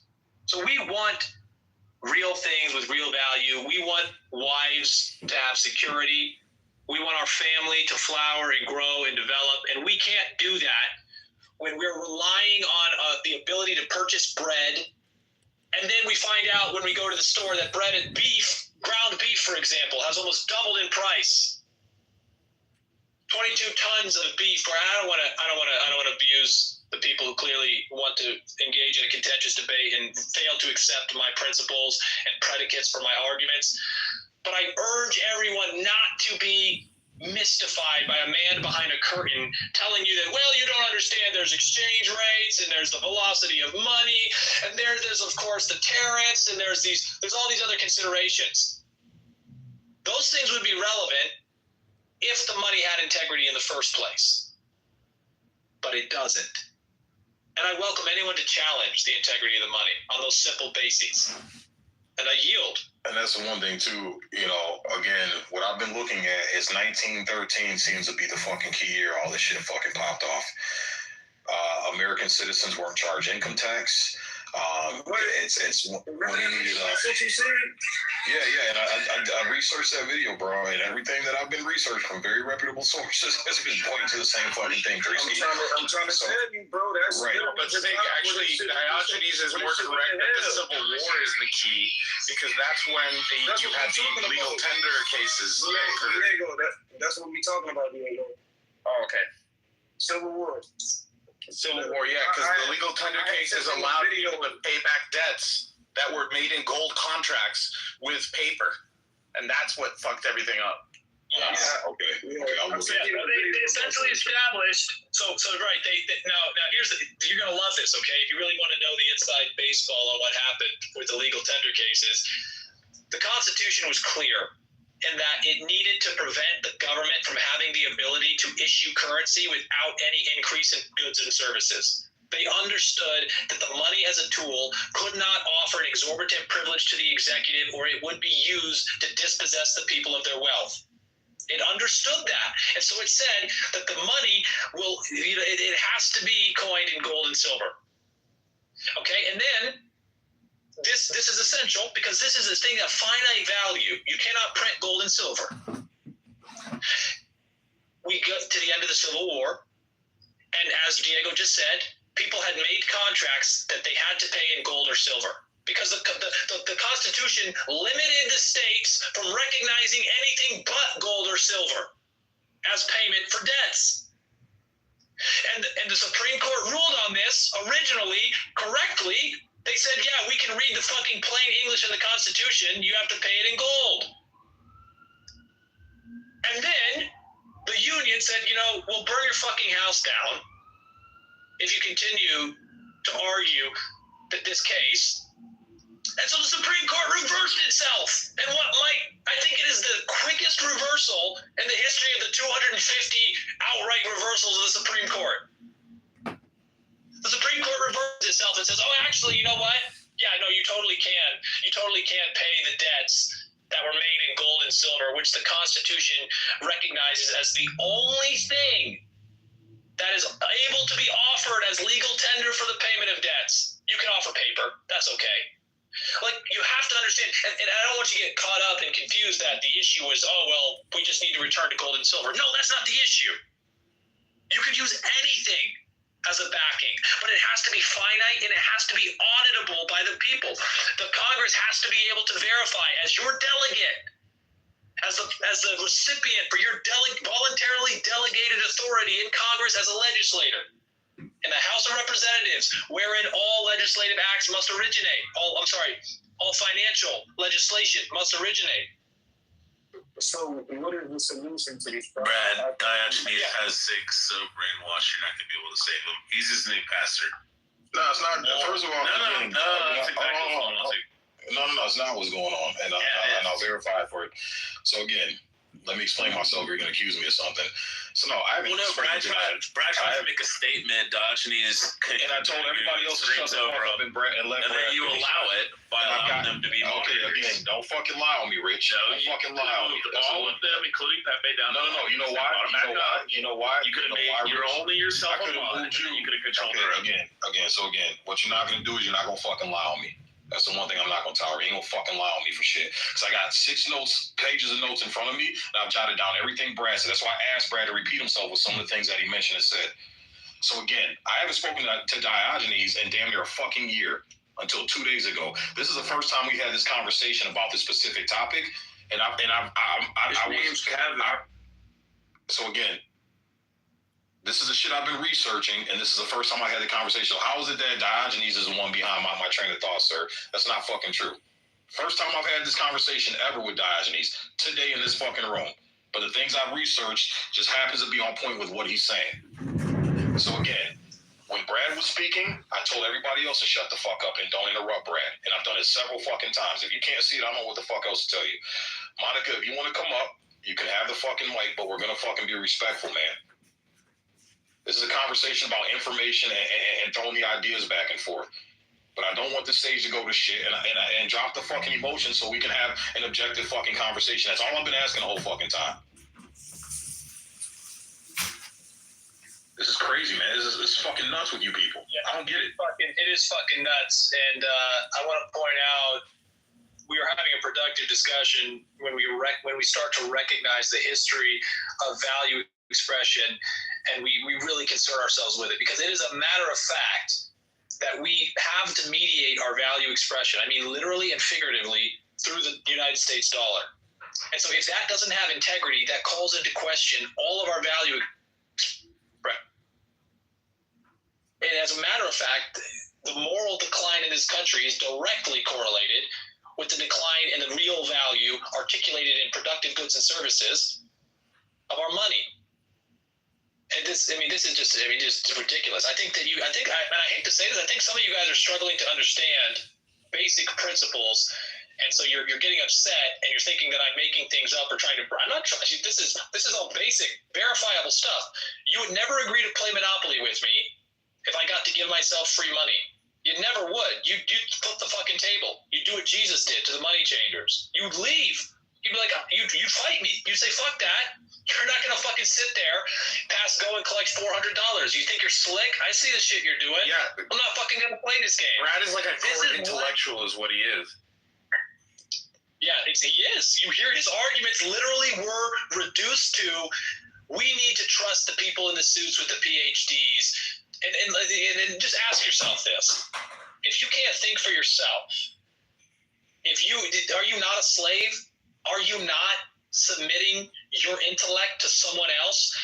And you know, even a dog knows when it's being kicked. Think for yourself. And if you think for yourself and you're willing to consider that the money is not real, that it's even a remote possibility that the money is being created without any increase in the goods and services available, and you just think through that basic, what has to happen there, you'll realize that you're being cheated. You realize that you're playing Monopoly with a thief, with a liar. All I'm saying is there's no problem with questioning these people. Like, there's no problem with that. Like, if y'all got things that can back up what y'all saying, there's no problem with that either. I don't get where everybody is so fucking mad, bro. Yeah, like we literally just share information. That's it.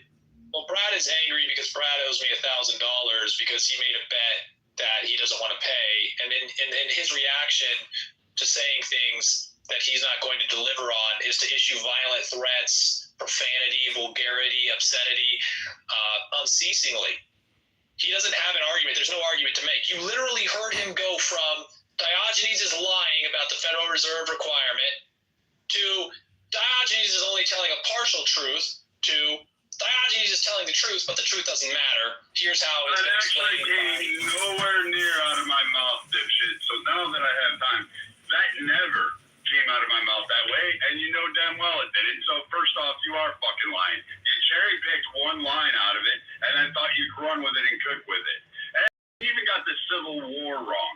The reason being is that states were printing their own money, mostly the Confederate fucking states, were printing their own money, and as a precautionary tale to prevent any further revolutions, it was actually a genius act to prevent states from printing their own fucking money, and in order to have the states say, hey, the only currency you can actually do that would be acceptable in a federal society under a union would be gold and silver. Not fucking whatever you want it to be, and then label it whatever its worth would be, which would be fucking discombobulated, which would be an economic nightmare, which would allow fucking states like California to be the prevailing authorities in New York, and every other state having to sit down there and say, my currency is not accepted anywhere else, but this is all I can make. But you didn't look at that because you don't look at the economic picture. You just like to cherry pick something without actually researching it and then give this long drawn out pontification of fucking Martin Luther Queen speeches and think somehow you own on it. And you don't. You really are retarded. What are you even talking You about? are a fucking Alex Jones fucking type. Brad, what are you even arguing? What the fuck are you even arguing? You don't even know. What the fuck are you arguing? Baseball, get your ass up here and defend that. Baseball, get up here and defend him. He needs help. What the fuck are you even arguing? Brother, I just don't. What was the genius act you're referring to? The legal tender acts, was that genius? And how was that genius? And how was that? Help me understand it because I'm confused. Yeah, you are confused because you've been confused. Again, somebody who isn't prevailing in the system, you can tell immediately how they scream about the system that it's unfair. But if you were on top, if you were doing okay, if you were actually applying yourself, you would actually be screaming, oh, it works fine for you. But since it's not working fine for you because you have to incur debts, you're not accountable for them, you have to pay child support or whatever the fuck you got going on in your life, is not anything that everybody has an entire system for. What you have is a perspective from Alex fucking Jones and some other fucking Naziist fucking parties. And how they determined their economic picture, which you left off, was that at the beginning, prior to World War II, what did Hitler say? fuck the debt. We're just not going to pay the debt. And that's how they inflated their fucking currency, because they didn't pay the debts were actually owed. That they were penalized under. That is absolutely 100% true. And then they went through and said this and that, and again, you're going to go on this whole fucking, the Nazi socialist fucking extreme experiment was an economic picturesque, which had no sustainability, which had no fucking bearing, and no measurements, because they basically determined their own wealth. And guess what? It went fucking corrupt. But you left that key card on. Yeah, the Socialist German Workers' Party certainly did not go bankrupt, and I think you're conflating the Weimar Republic with the National Socialist German Workers' Party seizure of the apparatus of power in Germany. I'm definitely going to remain confused as long as I try to understand your arguments. And absolutely, the idea that you would continue to be a slave to interest on debt when the state can simply issue the money in direct proportion to the needs of the people to transact and express their values in real terms, that's a fundamental truth that I think every sovereign nation ought to enforce fucking money and their legitimacy on. Doesn't even work that way under the Fed, is what you're saying. So again, you can we obviously have Hold on, 3Ski. Let Brad finish his talk. Go ahead, Brad. Go ahead. No, 3Ski, go ahead, because it's like watching paint dry twice. Because I want to hear from both of y'all, but obviously y'all both have different standpoints. So I just want to hear what both of y'all's solution would be to the problem, because we obviously have a problem with this currency and what the fuck is going on with our economy. Well, Brad doesn't agree with that. I just want to hear some solutions. Yeah, Brad doesn't agree with the assertion that we have a problem. I don't want to do that, though. I don't want y'all to fight.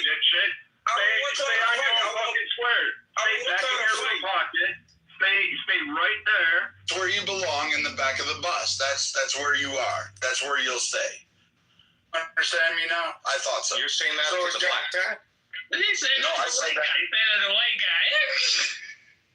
Damn right, because I don't sit on the back of the bus. I'm white. Let me sit on the front of the bus. Yeah, again, all the same fucking KKK wannabes, the lattes.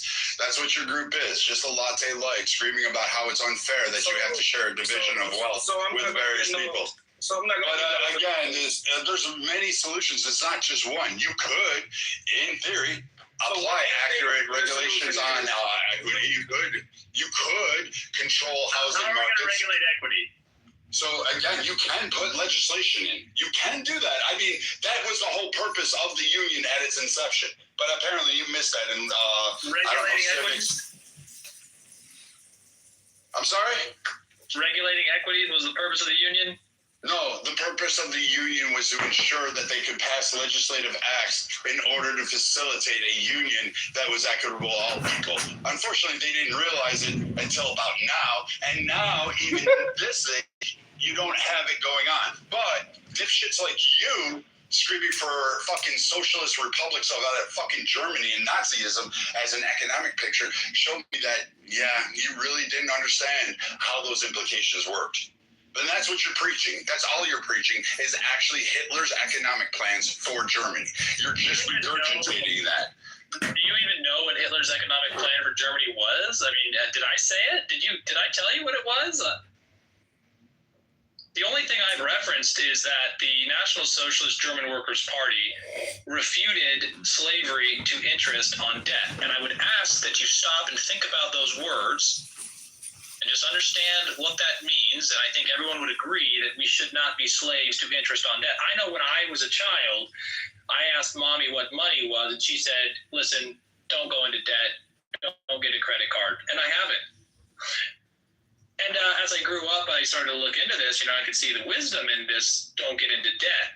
She wrote about this, in Hamlet, neither a borrower nor a lender be, never forget, stay out of debt. The words the father passes on to his son. Do you own a house, Staginus? No, I do not.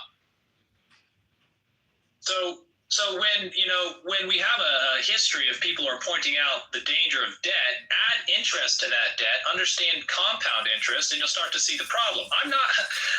We're all I see a lot of people want to glom onto this idea that I'm a socialist, and I don't want to be too defensive here. I absolutely believe that when I work together with others in my community, that we are creating a society, that our actions are pro-social, and that society allows for cooperation and for the product of an individual to be multiplied more than the sum of the parts. And that is a net benefit for the entire community. I encourage everyone to work together, and we should have a currency that facilitates that, not a currency that allows individuals to exploit the Cantillon effect and other money mechanisms to enrich themselves at the expense of other members of the population. And that, the fact that that could happen, stands in contrast to the stated law where for all men are equal. So I absolutely am a socialist. I own that 100%. And, you know, in the United States of America, unfortunately, we have some socialist programs that are extremely asymmetrical. I'm for real socialism. Socialism where everyone who participates obtains the benefit for that participation, where only merit, only productivity allows someone else to exceed another. Not speculation, not nepotism, not relationships to the money printer, but productivity, real measured productivity.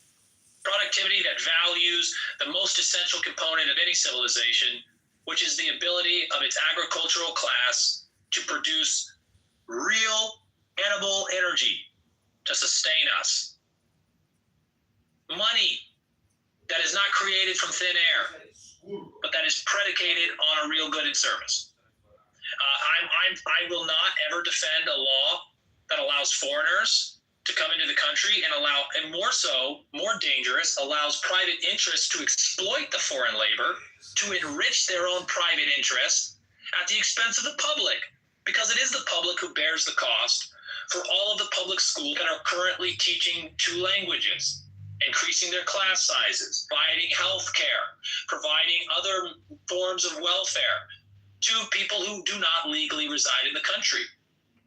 As a matter of fact, I own the fact that I am poor. I am proud of the fact that I am poor. But because I am poor, I refuse to be stupid. And I would encourage some of you to really reflect on that. There is no shame in being poor, and I won't be cheated. I would rather be poor and have my integrity than enrich myself unjustly through speculation and participation in a completely fraudulent system. Jump in, please. Sid, can I jump in? Yeah, absolutely, Seth. Yeah, go ahead. You got the mic, brother. Go ahead. Awesome, thank you. Be quick. Just because you're poor, I know what you're saying. You're not trying to be stupid, but where I come from, I grew up as a poor country guy, and if you're poor, it's because you're stupid. Why? Because you're either stupid with your money, or you're stupid because you're not being an entrepreneur, or you're stupid because you refuse to think outside the box to project yourself forward. A stupid man subjects himself to the fact that, you know, he's bad at something and he can't curve it and educate himself to go forward. So, if you're a poor man, thank you. If you're a poor man, that just means you're just a lazy man. Hey, Stippy, I I ain't never considered that. Stippy, I got a question. How much do you make a month, Stippy, in cattle hauling? Speaking my language, damn, bro. Like, Stippy, how much do you make cattle hauling each month? Fucking hick. Yeah, let's go ahead and establish that the. Go ahead, Diane. I made the argument pretty clearly. About 21,000 last month. Oh, wow. Yeah, it's usually what cattle haulers make is about $250,000. Yeah, so let's go ahead and start. How's your $18 an hour? Hey, man, it's a living. I know, it's crazy. Yeah. How much do they take out in child support? Hey, man, how are your children? Oh, my kids are amazing. They're in the other room. I don't have to leave them.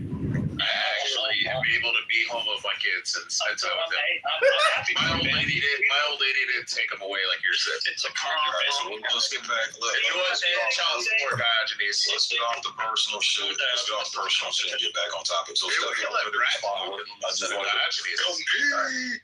Brad had every opportunity to talk, and he when he was being screamed over. No, he wasn't being screened. No, that's a fucking lie. And then you guys kept moving his around mic, the audience.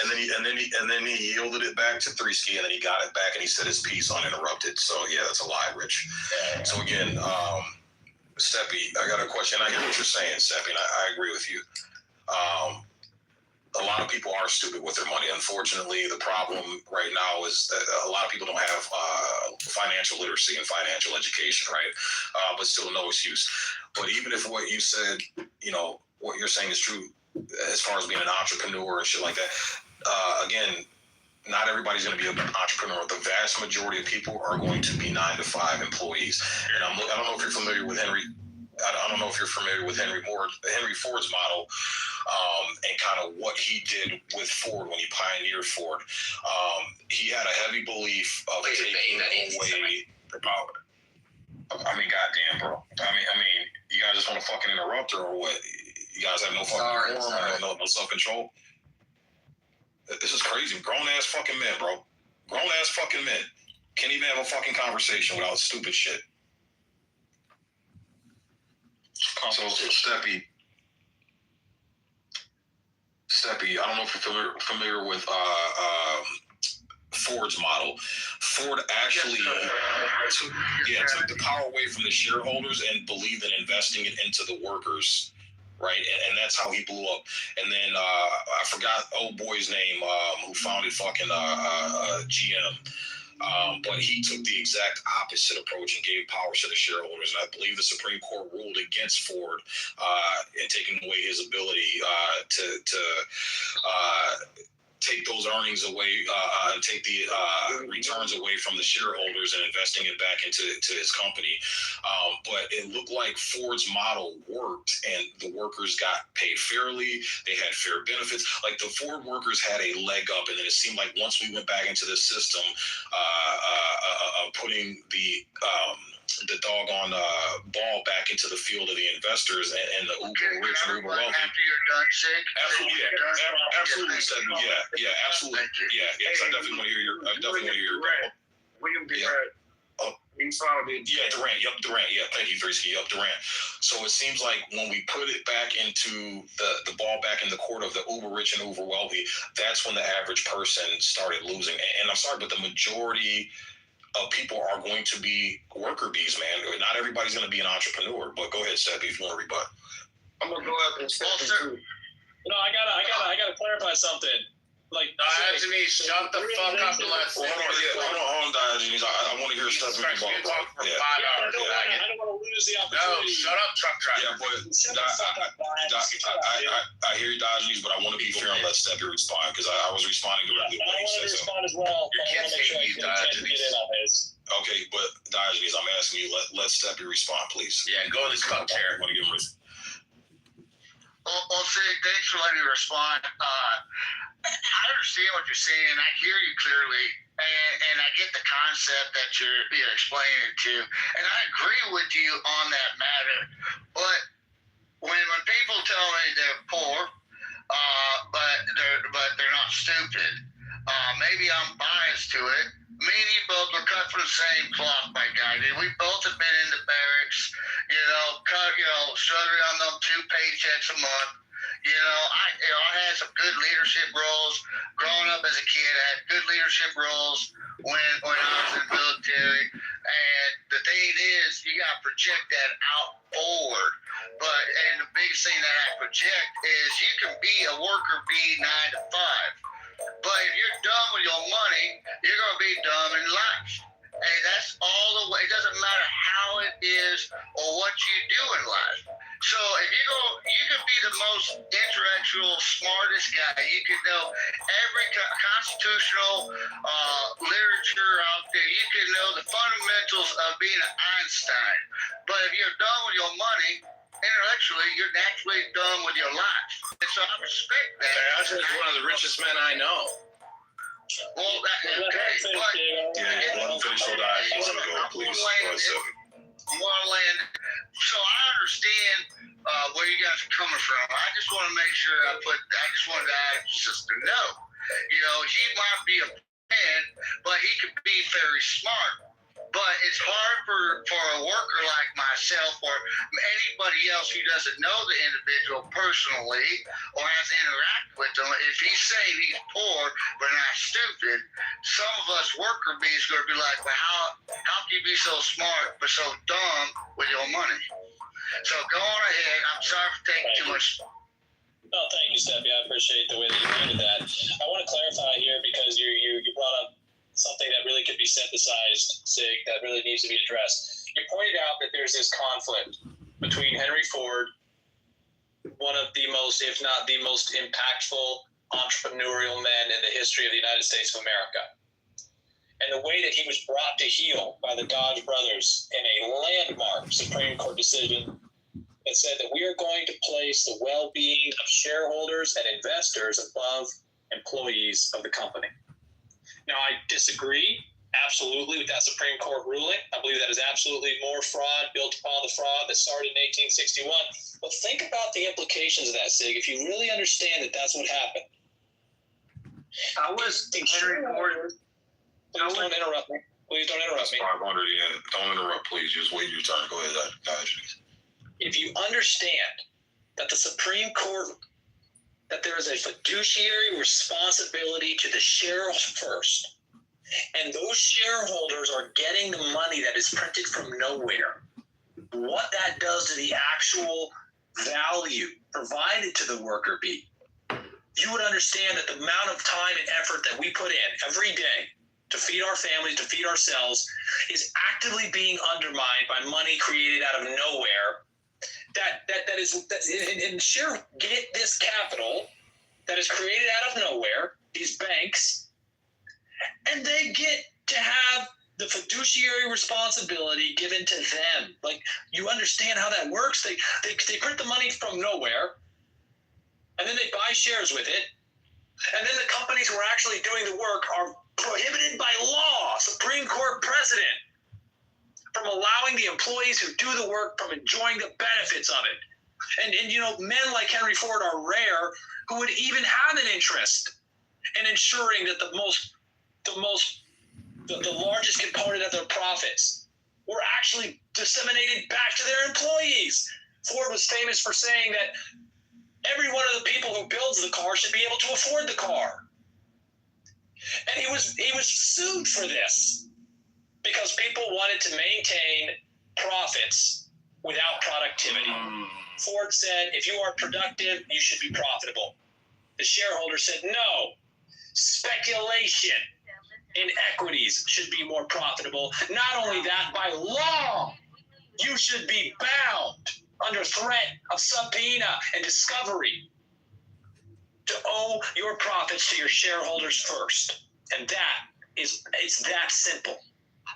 That is the game we're playing, and I will not play that game.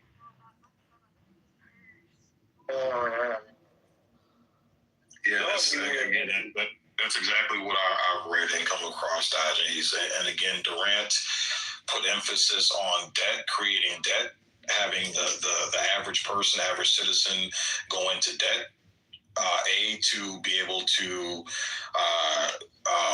because he was the one that introduced, hey, let's make tiny little insignificant upgrades and convince people that they need to get the latest and greatest, and we'll incorporate the function of debt to allow them to do that. So we're selling cars and making money, and the bankers are also making money off the fucking interest, versus Ford's plan, which is again, productivity equals wealth, sharing the wealth with the people who, you know, keep that company running. Come in every day, keep that company fucking running, keep the gears turning, keep the cogs moving in the system. Again, what I keep seeing is this small select few taking wealth, taking money, taking stability away from the average American and hoarding it to themselves. Whereas, and that's the same thing I'm seeing. Yeah, and that's the same thing I read about when it came to Chase, and they took the liability away from the government and put it onto the people, and then they took the profits and privatized the fucking profits and converted the debt and the responsibility and liability over to the American taxpayer. I'm seeing the same thing repeat over and over and over again. And again, Dodgen is right. Just from common sense, We know debt is not a good thing. You're in a better state when you don't have any debt, and you're able to accumulate tangible liquid assets for yourself and have them on reserve. This is just common sense to any human being. Is that being in debt is not good. So why do I keep seeing this government, this political system, and these politicians creating and implementing policies that create more debt? Again, we had a balanced budget in the 90s. Once this shit in 2001 kicked off, we're now at $40 trillion in debt, and we can just use common sense to say having debt and being beholden and owing shit to other people, it's just not a good fucking thing. It goes against everything we've been taught as kids. It's sick. This is the most nefarious part. It's at interest. It's at compounding levels of fucking interest. That too, yeah. You can never escape that. You are literally enslaved. You are saying I have an obligation to pay a compounding interest on a debt that doesn't have to have interest attached to it. There is no reason whatsoever to issue money at interest as debt. If you have to do it, fine. You don't have to do it at interest. The collective, cooperative society's efforts should always create a surplus of energy that is stored against the future. So, only president. Sorry, no, my bad. No, my bad, bro. I'm gonna go ahead and cook. I just want to. What I'm saying is from what you saying, Diogenes, and what Sig is saying, I'm noticing a pattern of basically the government telling us that we do need to be business owners. We do need to stop working and stop being W-2 workers, because none of this shit is beneficial. It essentially makes you a slave. So we kind of need to be a little bit more independent, because I feel like that's the only way that we can combat this bullshit is play the game the way that they wrote it. But that's the thing. But that's the thing, Ski. Not everybody can be. You need workers, man. Everybody can't be a business owner. So you Sig, hear me out on this. Yeah. So everybody can't be business owners. I get that, but I do think, and this is my opinion. I may be wrong. I do think everybody can be a contract worker. So when I say run a business, I'm not saying that as in like you have a whole bunch of employees. I'm saying as in contracting yourself out to businesses. Yeah. And working under the 1099 tax. Yeah, but here's the thing with that, Ski. Uber drivers and DoorDash drivers are 1099 contractors, and they're still getting fucked. So again, Go ahead. Sorry, what's going to happen? You're good. You're touching on it, right?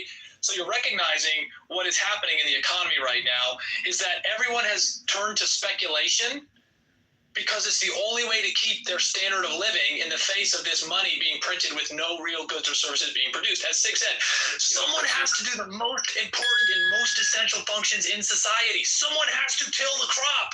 Someone has to slaughter the beef. Someone has to change the trash can. Someone has to do it. And as a society that thrives, we rise and fall with our ability to incentivize people to do that and reward them with a currency that allows them to buy things that they want.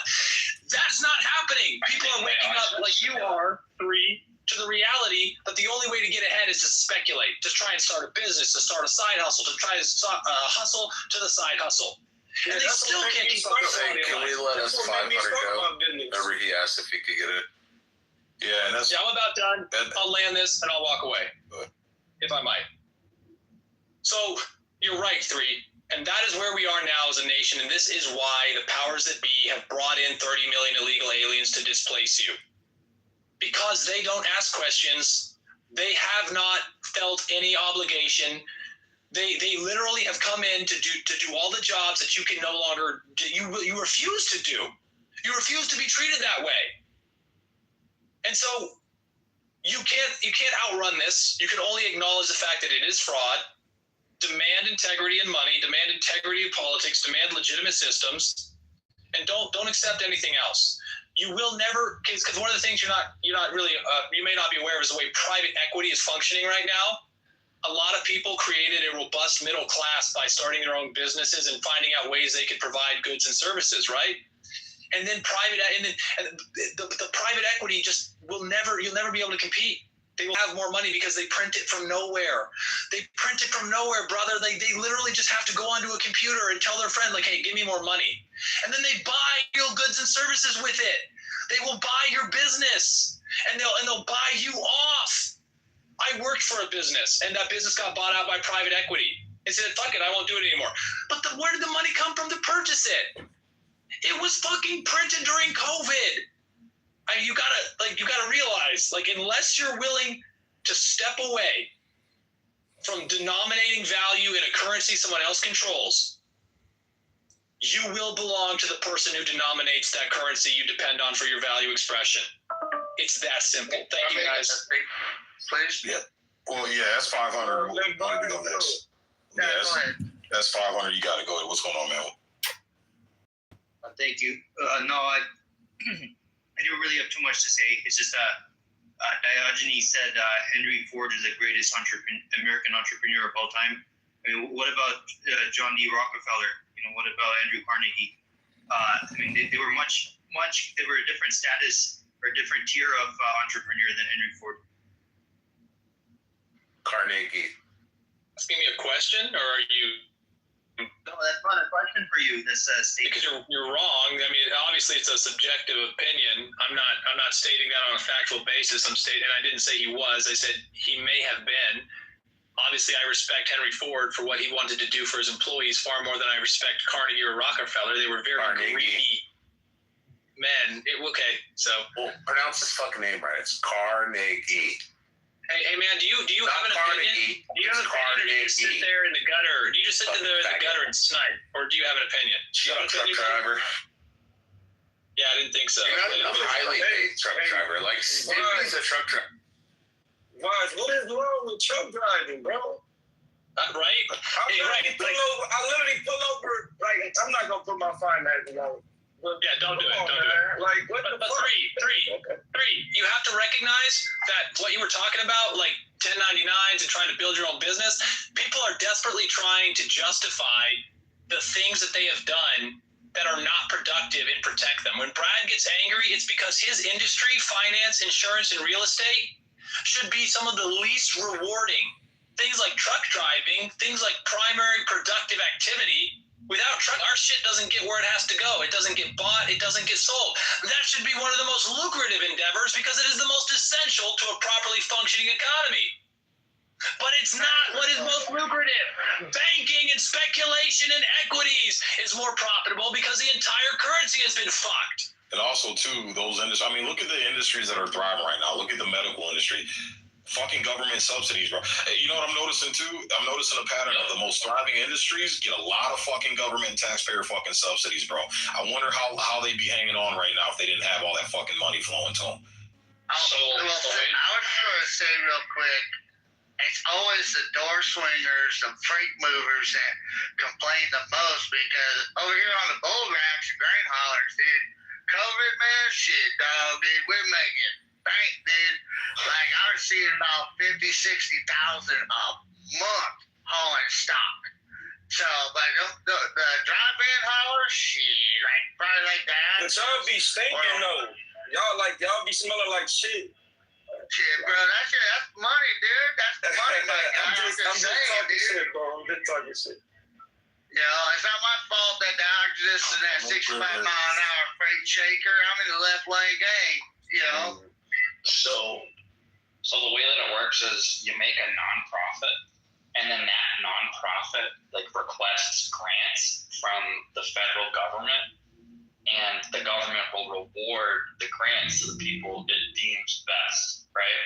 So that's what it is. Like, that's why states like Massachusetts and the blue ones, they just make a lot of big nonprofits, and they get all that federal funding. Government subsidies, yeah. But we can't lose sight, guys. We can't lose sight of the source. We can't lose the place of this, right? The source is basically that money gets created without any real value being added to the economy. That has to be rectified. Everything else is just speculation about the way that it's unjust. The greatest injustice from which all lesser evils are spawned is the fact that the money is printed from thin air. You can work as hard as humanly possible. You can be the smartest man in existence. It doesn't matter if someone can print the money and buy anything you have and claim ownership of it. Yeah, like look at the Somalians. with all the hospices. Like, I'm sure that they just ask. They say, this is what we're projected to do, and the government will reward them, you know? And that guy that was doing all of that fraud shit, he just got a year. Little neighbors helped me win. That's it. Our campaign was built on community, cooperation, and just a few. That's just crazy. As your mayor, I promise to care for every part of the city. Didn't get any time. 2008, in the global financial crisis, there are several different laws that are felonies that bankers routinely violated. We're talking about entire banking policies that violated federal law. And when Obama was asked, and when his Attorney General Eric Holder, when they were asked, why hasn't anyone gone to jail? They said, oh, well, we're worried about what would happen if we held them accountable for their fraud. Imagine that. Imagine believing that the system of governance and justice is fair, and that we're equal before the law when you can't steal a $10 sandwich. I'm gonna dox the fuck out of you, Diogenes, just like I did JB and Roger. Just like I did Dr. Roger and JB. Just wait for it, bitch. All your records, everything. Registries, dockets. Crazy. Bob, I just got a question for you, bro. You seem like you know. Never mind. Here you go. Fuck. Yeah, I just kick him from the room, man. Anybody threaten to dox someone personally, I don't tolerate that shit, bro. Based.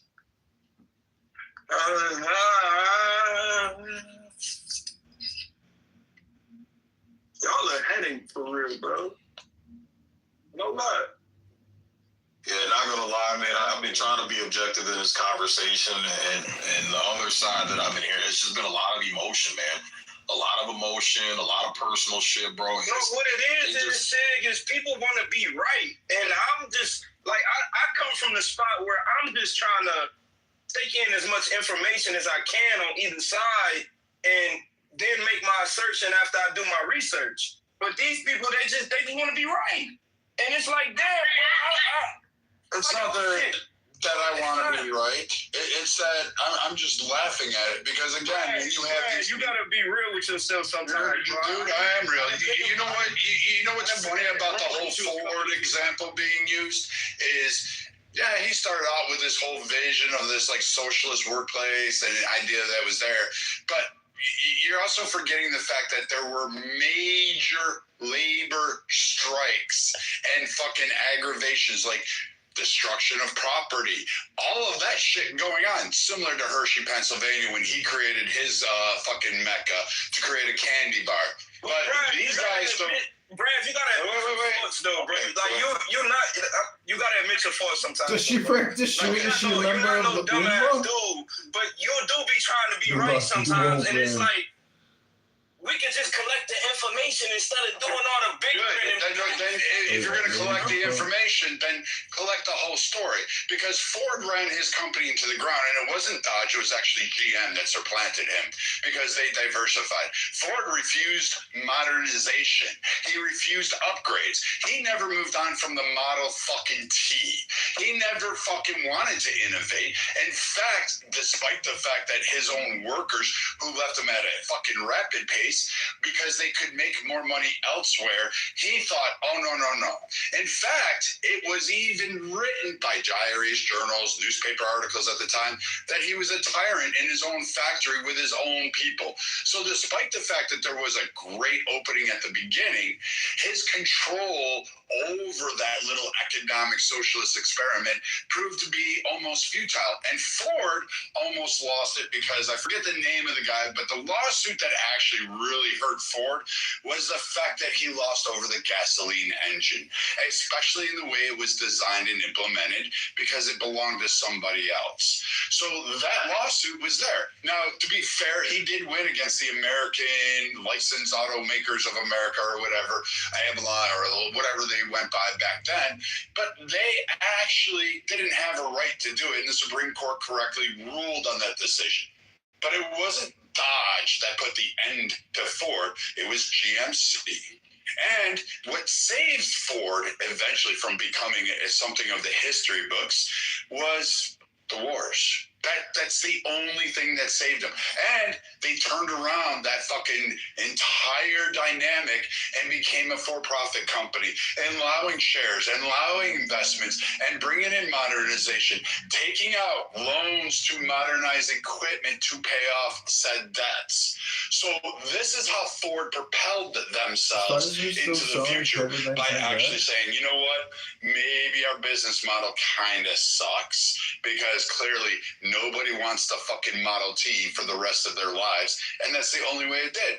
But you'd have assets on here saying, you know what, they were a perfect model to show what it was, but that model showed no innovation, no ability to make beyond what was set in there, and you didn't have the opportunities to succeed beyond the scope of what Ford decreed. So what this is telling you is that Soviet Union was a great economic picture. The problem with their models is it's always contingent on everybody else's wealth. They always want to take from you or from that, and they want to use overall everybody else's opportunities to pass it along and, quote, divvy it up. But the problem again with that is, if you don't have new developments, just like Ford, the problem expands and you lose. You lose. You run out of fucking money. Because if you don't continue to develop, if you don't continue to be capitalists, then you lose. So these socialist programs that are, quote, being magnificent, and God forbid you have debt in your life, these models really don't work. Again, Venezuela did it. They nationalized absolutely everything. Where are they at today? Where were they before Trump came in? Nowhere. They were broke. They couldn't survive it. If these economic viability, Soviet Union, all of the fucking Soviet bloc states would be fucking following the similar model. In fact, China doesn't even follow this model anymore. They use capitalism to boost their economy. So again, these tired old rhetoric fucking Marxist approaches don't really scale up when you look at the picture. And the examples they pick, they cherry pick certain highlights that sound good, and then they leave off the rest of the story. And that's what we should say. The rest of the fucking story should be told. Okay, and I hear what you're saying, and you brought up a couple points that I'm going to definitely check into, Brad. But again, you're bringing up the socialist argument. Again, if Ford had his little utopia, which it doesn't seem like it was socialist, it was paying people thought their value was, right, based on the profits that he generated from product that he sold and marketed to the public, that the public thought was valuable. Again, capitalism would be, don't get the Supreme Courts involved. If he's not able to innovate, someone else is going to come up with a better fucking idea. Someone's going to come up with a better idea and say, if the people want more freaking, whatchamacallit, more rapid updates, right, at a more frequent rate, then naturally he'll go out of business, and his only option is to compete.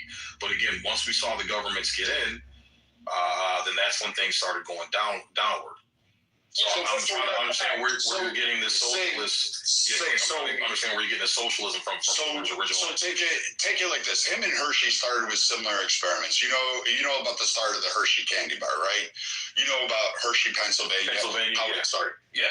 So it's even a better example of how it goes wrong. So Hershey goes out, develops the fucking candy bar, goes through all these scientists. I think the guy eventually figured out how to add milk to chocolate from Cornell. Some fucking idiot. So it's actually really great. One of the greatest inventions in here. But he figures out how to make the fucking Hershey bar. Hershey goes ahead and builds an entire town, buys thousands of acres on credit, but then sits there and says, hey, I'm going to put all my wealth in this. So I'm going to build the factory. Now I need to build the farm to milk the cow. I need to buy fucking workers. I got to give them homes. I'm going to create an entire city under this social paradigm. Now, when you look at what caused the collapse of Hershey, there were other people, there's competitors. Everybody should agree that competition is fair. No one should have the stranglehold, except for the idiots on here that want to follow Nazi Marxism, fucking socialist programs. When you have this company, the ability to make money, and he faced competition, the workers themselves revolted. The townspeople revolted. The fucking farmers went up there and they had fucking massive problems with the entire economic picture that Hershey built because he thought his socialist utopia would provide for all, and it didn't. It was not able to compete with that. Shut the fuck up. Sit down. So again, I don't give a shit, dude. Dude, you can go shut the fuck up. Go flip those fries. Finish this off. Go flip those. Make sure that milk gets bought. Make sure that man that's children is got fucking food in the fridge for them. So again, that's how they become flavors. This is our first flavor we're gonna test. Double espresso. So again, when you look at these, the workers revolted. They wanted more of the price because their labor was what was important. They were the product. They believed that they were the prize instead of the actual Hershey bar. They realized, quote, that their labor wasn't the only one out there. They had farmers, they had townspeople, they had teachers, they had hospitals, doctors, etc., storefronts where you got your groceries, truck drivers to deliver the shit. You had all of these people mixed in together in a society, and you had people saying my labor was more important to the other. Then internal fighting started, all at the behest of Hershey, and Hershey was demanding, hey, you guys need to listen to what I say, and they demanded a bigger piece of the pie. Finally, the farmers of the cows kind of won out in their labors because the cows were getting fucking bloated, waiting for milk to be made, and they came up there and started cracking a few heads. I think they actually ended up killing a couple people, but at the end of the day, the experiment fell. Hershey himself was fucking so distraught with it. He said, this economic picture, this model that I built showed me its foundational weakness, is that capitalism needs to go ahead and be brought in. I provided free groceries. I provided free education. I provided opportunities for jobs. I provided all of, and it still was not sustainable. Ford model, again, was not sustainable because, again, he couldn't innovate and realize it.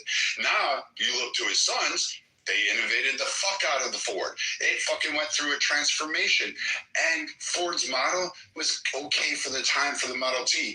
And his investments, and the reason he was able to pay his workers the way he was and set it up was because of the initial success of the Model T. It had nothing to do with fucking all of this stuff. But as it lingered on, that success runs out. That money ran out. Because again, socialism is dependent on taking other people's wealth and not creating, innovating, or inventing. The same thing happened in Hershey with their little labor. The same thing happened with Ford. There was another group that happened in Kansas. It fucking failed abysmal.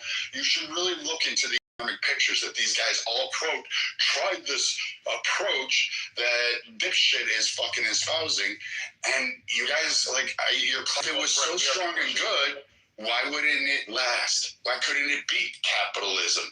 Why couldn't it beat the economic picture of the U.S.?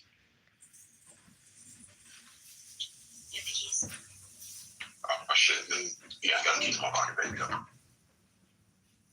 Yeah, hey, Brad, you there? Is he on the phone? I mean, I've been listening. If I could chime in. Well, let me just point out. Real quick, I just had a question. If anybody else can answer, they know about it because I'm listening. Whose wealth did Ford take? That's what I'm curious. Well, I want to point out that I have not in any way, shape, or form argued in any way about whether or not Hershey's economic model works or Henry Ford's economic model works. That was all a whole bunch of great, very interesting opinions. But in actuality, the only thing Ford has to do to inform me is that Ford was sued by the Dodge brothers. I never claimed anything about GM's role in anything. It was the Dodge brothers who brought the suit against Ford, and they successfully sued and established a landmark precedent that there was a fiduciary responsibility to the shareholders first. That's the only salient point I'm taking from that example. All this fucking Ford failed. I see a Ford driving on the road. I see Hershey bars in the stores. I mean, this is just fucking ridiculous. I'm in no way, shape, or form concerned with any of that. I'm concerned with our money. I mean, real discernible, on and apparent value. Yeah, that's why I was wondering whose wealth did Ford take? Because I've never come across that. I was wondering. I just want, and two, it's like I don't see any evidence of Ford having any type of social program. As a man who came up with an idea, and Ford capitalized, his biggest capital was on the assembly line, which increased production at a cheaper rate. And there's also one other thing Ford did. He designed the Model T to run off of ethanol so that farmers could make their own fuel. And then in turn, the oil magnates basically created the alcohol ban in order to get them out of business. And that. Yeah, the Rockefellers and Carnegies that were being mentioned earlier directly went to war to prevent alcohol from being used as the primary source. So then Ford had to transition because of prohibition to using gasoline burning engines because he had no fucking choice. They literally outlawed the fucking possession of alcohol. I mean, this is just such a preposterous misreading of everything in service of nothing but trying to prove that he's got a bigger dick, which is just preposterous. Like, we're having a real discussion about what does our money mean, what our values are, and none of anything anyone said was in support of, well, we have to have free school and we have to have free housing, and absolutely not. We're talking that's about what I was trying to figure out value that's why I was trying to figure out where the socialism comes in. it's just insane. I won't even risk losing my account, what I think should happen to them. But I can say I'm more like a Jeffersonian capitalist. Like, I'm extremely wary of big business or monopolies in particular, and the influence and the power that they'll wield over both the government and the people. And there's a reason to fear that. So our founding fathers absolutely feared that. And now it's just a bunch of fucking greed and consumerism. Everybody, it's how can you squeeze every last dollar out of the middle fucking class? It's socialism for the rich. Socialism for the rich, ruthless capitalism for the poor. Because in 2008, when the bank's greed caught up with them, instead of socialism, it meets the definition of socialism when I bring my paycheck home to my family and we use it as is best for the entire family. That's socialism. When a part of my paycheck goes to the national defense, that's socialism. We all agree that we should have some kind of socialism. The problem with communism, the reason communism fails, is because they lose the ability to truly express value. Just like this. This is preposterous. It never has been an argument about whether or not people are going to work together and call the net profit social or communal. Right, especially when it's privately acquired and then privately dispersed to the people who help run it. So yeah, that's where I'm lost. I'm trying to figure this. So I'm trying to hope. Yeah, I saw that. Yeah, explain it. This is disgusting. It's because he doesn't have an argument. Let's stop it for a second. We agree on the basic. Brad ultimately wants the same thing that I want. We want there to be justice and integrity. I will not accept an illegitimate government, even if it does an act that I like. It is illegitimate. It has to be legitimate before I can endorse any of its actions, and that is not going to change. So, tough shit. Anthony, what's going on, Anthony? Welcome, brother. Hey, man, I've been on the phone a whole lot, and I just been catching up on the conversation. Ray Boom said, I just wanted to say this, man. It's a very interesting conversation going back and forth. I'm going to be honest with you. In 2026, I think that it's a moot point. I think that this current paradigm that we're in, it's over. It's like it's on its last legs. Whether you like socialism, communism, whatever, I think it's on its way. It will be in full effect shortly. That's my prediction. I feel like, when you combine automation with artificial intelligence, the worker really doesn't matter. So it's either the government is going to provide for the people, or we're going to have anarchy like we've never seen. It's going to be the real life purge. That's the way I see it. Can't we all agree that the most surprising thing is guys like Brad that continue to try to tell you everything's okay, move on, nothing to see here? And that's what throws up a red flag for me, especially when it gets emotional and all that. I'm like, if you stick to the point and just rebut the thing, it's like, okay. That's what I was telling them. You don't sound like a dumb dude. You just gotta follow the ad hominems and talk, nigga. Right, and it's like, here's the other side of the argument, and the argument keeps saying, well, trust the system, but time after time after time, I've seen all the system do is fuck me over, and fuck Americans don't fuck the middle. You've had the literal fucking erosion of the middle class. Are you black? If anything, you should have no trust at all in this nation. You're black. And that's what I'm saying. I've literally seen, from my great-grandparents, my grandparents, them being financially stable, them owning houses outright within a matter of a few years, them having cars that were paid off, their dollar being... Great-grandparents would die from a splinter. What the fuck are you talking about? They all died of heart attacks. They didn't even have high blood pressure. Doesn't matter. First world fucking problems, Pepe. Shut up. I'm getting really sick with you. You threatened to knock someone on my stage, bro. You can't come back into this room, Rich. Sorry, man.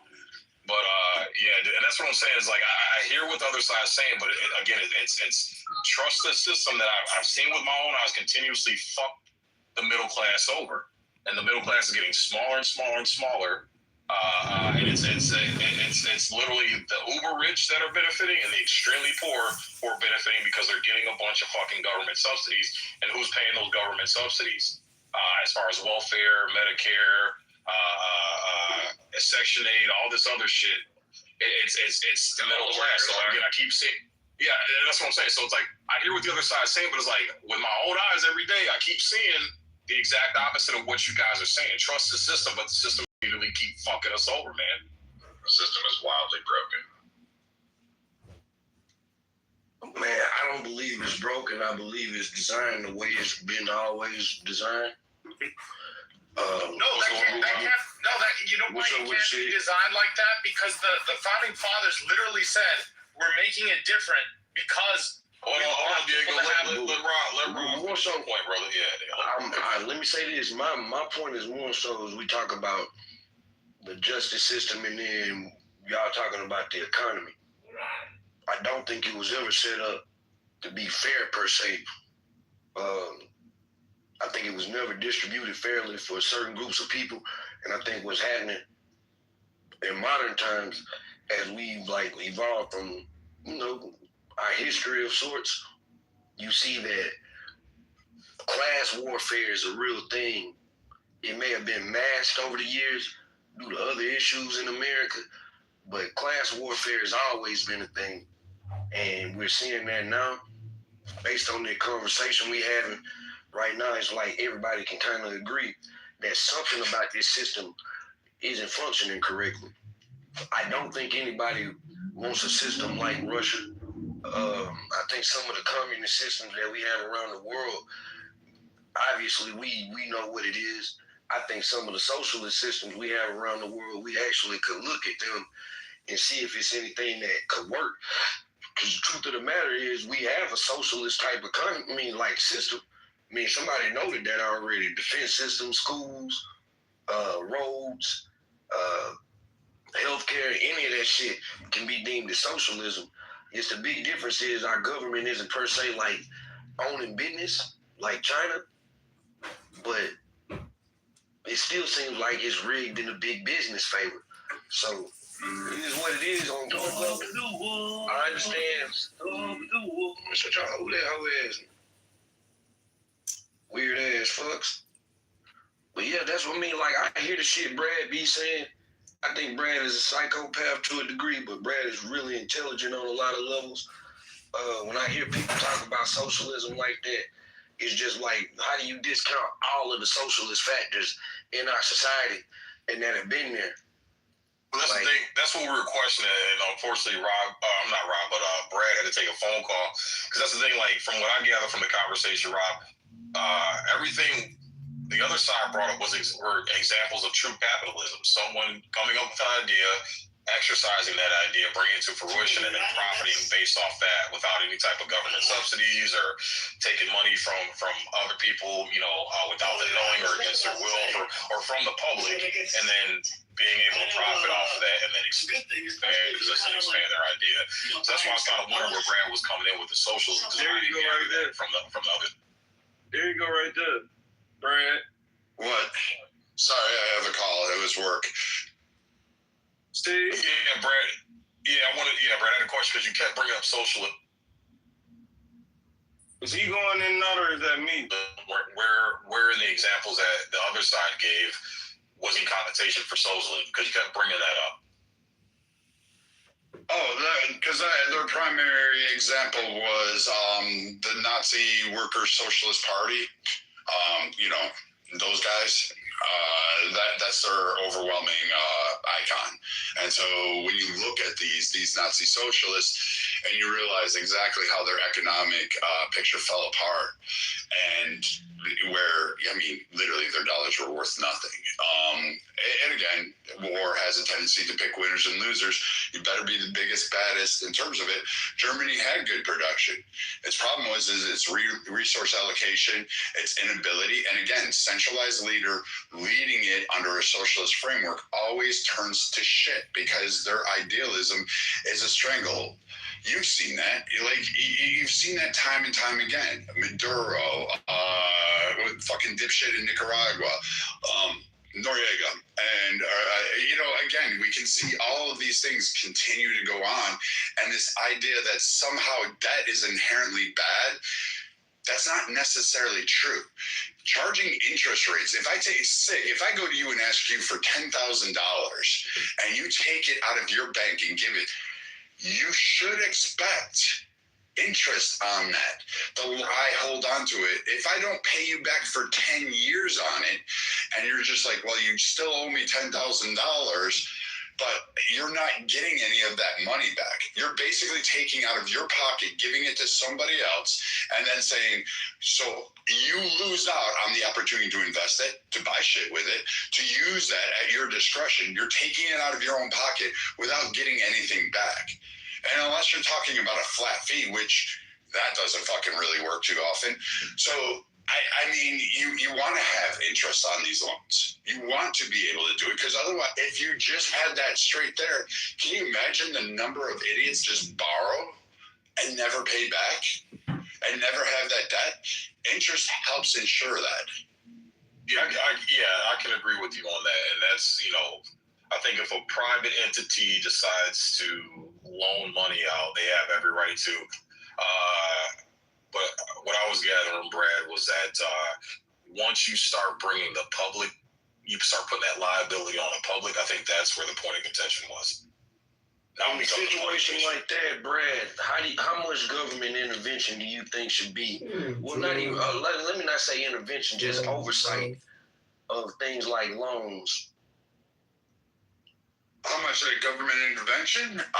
That's why I said I think a lot. I think you should have the ability to redress your grievance in a court. You should have the ability to sue. Someone should be arrested for not paying you, because if they're not going to pay you back your debt, you should have a platform or an entity such as a government to back up your ability to go after, say, assets, to go after them for that amount of money that they are not going to return to you. So yes, I agree with government oversight on that. Why wouldn't you? If all of a sudden I borrowed from you and refused to pay you back, and you had no entity to back it up, what do you think happens? The next step is we become kind of mafioso. We Texas, Brad, right? But you want that way without doing harm. You want to be able to be able, and so you're going to put liens on people. You're going to put liens on property. You're going to, I don't know, if you were a private bank and you loaned out money for someone to buy a home, you're going to seize that home and liquidate it because that person refused to pay you. The argument. I don't have a problem with that type of stuff, man. There you go. I don't have a problem with the government doing and operating as it's supposed to, which in my mind, it should act an oversight type thing. Let's make sure the systems are running efficiently. when it's time for us to step in on things, we step in, make sure that things are distributed, justice is distributed fairly, whatnot. The problem is, we just have so many cases where it's not. No, what we have is inequity of distribution of the law. Yeah, that's what I'm saying. I think there's a human aspect of our system. Rob and Brad, if we gonna have this long thing and you're gonna say what's right, I think that it should be. They need to work on it not being so many predatory loans and lending going on. You know what I'm saying? You're in hate. I mean, well, they've tried, but in a free market system like it is, it's like, you know, what we gonna do about it? I used to work in the payday loan business, which is very predatory. But at the same time, if you don't have $500 to pay your rent, but you do have a job, you couldn't go into a bank and get no loan, right? But you can run into that payday loan and get that $500. Problem is, with all of the interest and all that shit, by the time you pay it back, you done paid $2,000. So it's like if you was to like compare that to a big loan, that'd be like getting $1 million and paying back $50 million. Well, that's just part of doing business, Bob. So it is predatory, but at the same time, like I'm saying, you fucked off. Well, take it a step further. So let's say this. Let's say I build a hospital in fucking Steppy's backyard. I buy the land from Steppy. I build a hospital, provide services. Sig invests in. He sits there and says, I have $10K to invest in this hospital. And whatever you guys make, I want 2% of profits over the years, or whatever it is, whatever the terms come out to be, whatever we decide. If I fail to execute on that, if it's because I go bankrupt, well, Sig's out of that money. But if I make a profit and I tell Sig to go fuck himself, well, now Sig can actually provide legal actions. He can go to a court, because if I'm a big entity and I have millions of dollars and I don't pay him his interest, he has a way to, he can remove me because he's got control. He has some measure of control, and he's also part of the system that's there. So again, when we hear these like broad-based, weird Nazi socialist programs that, you know, labor, I'm all for labor. Yeah, you're all for labor, but you want the overwhelming dynamic to the slice of the pie beyond the share. You're not the product. You're the producer. Hey, Brad, are you familiar with the book called 0 to 1 by Peter Thiel, where he says that in America, to successfully sue a corporation of that size, you need at least $10 million? Yes, I have heard Peter Thiel say this, and then I kind of laughed at him because even when he came on Clubhouse and did his speech, I said, that's not necessarily true. That doesn't always happen because, quite frankly, the way we have our system set up currently, pretty much McDonald's got sued for a woman burning her vagina and a cup of coffee, and she became a millionaire. Now, granted, it was really painful. It caused surgeries, and she had fucking scarring. That was horrific in and of itself. But the idea that we have lawsuits and you have a way to collect off of that shows that fear isn't true. Personal injury. Obviously, we know that lawyers will do personal injury against big corporations for free. Think about that, though. We're talking about regular civil lawsuits, not personal injuries. I get it. And even civil lawsuits, you have a myriad of cases that go through. You can Google civil lawsuits that have been won. The insurance company is a prime case in point in that. We have civil lawsuits all the time against us. Diego, the person that brought up the Dodge Brothers suit. I don't know if he does. Partially, I said that the Dodge Brothers, Diogenes got into it, but yeah, the Dodge Brothers sued Ford.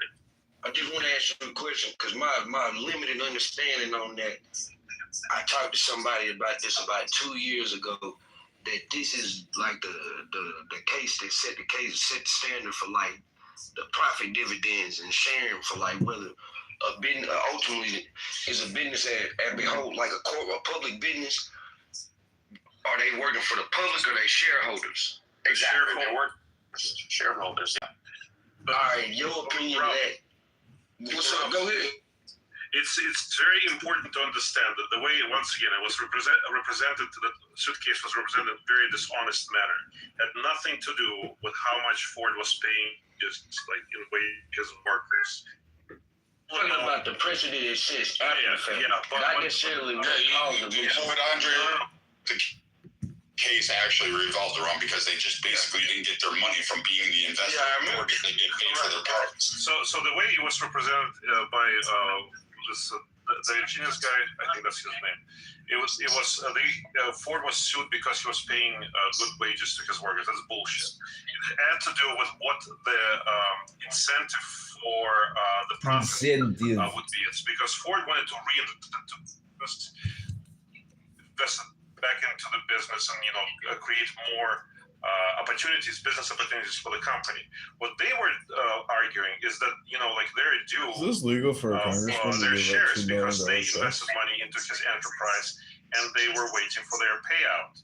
And he was going to use the money that was that they were that was owed to them to invest back into the company. And that's Andre, you're also forgetting the other part where Dodge brothers or family provided multiple, like literally today would be billions of dollars worth of parts to Ford to make, and he refused to pay on those parts. But from his point of view, they took money from Ford and invested it to create the competition for Ford, and that's why he was pissed, and that's how he ended up, writing all his extracurricular books. But Diego, if you're a parts maker, let's say, so the Dodge brothers started out being like manufacturers. They were just parts makers, and they did prefab and fabrication of works, right? And if all of a sudden you're like, well, I invested in this guy, he's the pinnacle, he's got the best freaking car out there, and all of a sudden he's not paying you for your work, your labor, because, you got dipshit saying, oh, he's investing in it, and then he's not paying the money you helped him get kickstart his company. Then you don't pay that back, so now you sue him, and you're like, you know what? We've got money. Why are we making parts for other companies? Why not just create a car ourselves? Wouldn't you do that? What's the question?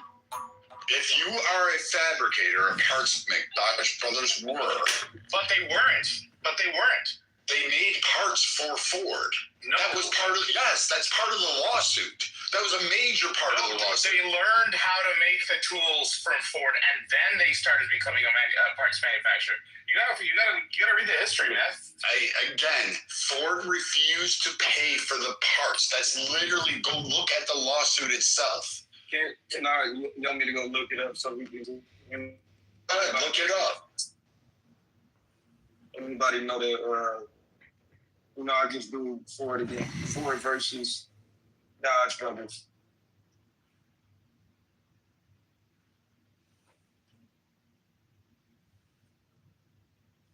Ford, 1919. Is that the same case you're talking about, fellas? Yes. 19? Yes. So what happened? The Dodge brothers were shareholders. They were shareholders. Yeah, I'm going to read it. The Dodge brothers were shareholders in Ford Company. Henry Ford was the majority owner. Ford's plan was to stop paying big dividends, use profit to expand production, lower car prices, pay workers more, and Ford basically said, I want to benefit the public and workers, not just, I don't even care about all of that. Why the Dodge brothers sued? They wanted their dividends, profits paid to shareholders. They argued Ford was holding back profits and not acting in shareholders' best financial interests. So that was why. There's also a part about parts. I'm reading. It's just talking about shareholders, stakeholder, shareholder. I don't see anything about parts, bro. Okay, so I wonder what you're reading, because the best source would be probably some historical thing connected, like Britannica or something. You want me to drop the name? A better idea. Yeah, sure. Yeah. Why not? Okay, here we go. Okay. So John Francis 1864, well, his brother Horace Dodge, a year later, blah, blah, blah. The brothers grew up in Michigan and began their careers as mechanists. They co-founded bicycle company. However, by 19, they had sold the business to open a machine shop in Detroit to make parts for the fledgling auto industry. Okay, so they started. No, so Brad is right. I found the parts part about it. So it says Oldsmobile's next Henry Ford contracted with the brothers to build engines, transmissions, and axles. Ford was unable to pay the Dodge full in cash, so he gave them stock in the company. So that is a cold like this is actually how it all started. So Brett is absolutely on point. On point, brother. Yeah, I don't know why it didn't give me that hurt, but I put it in the parts issue, and it gave me the whole rundown on it. So you're right. Brad and that's why I said, like, you have to look. But do you understand how, like, one can spin that narrative in a very dishonest manner? Because the Dodge brothers, they filed a lawsuit not because Ford was paying the workers large wages. It's because he was unable to pay them the dividends on the investment that they made into the company. By providing him with parts and later receiving a piece of the action. And Ford just wanted to reinvest the money to build up his business, which is also understandable. You know, like, he was a businessman.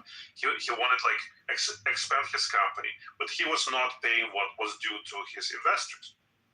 And in fact, his workers, like, were, if you go even further in history, or further up in timelines, you'll find out that those laborers that Ford was like, I want to benefit all of society, and they rebelled against him multiple times. There was huge labor strikes. And then, of course, you had the Depression. They made engines, transmissions, and other critical components.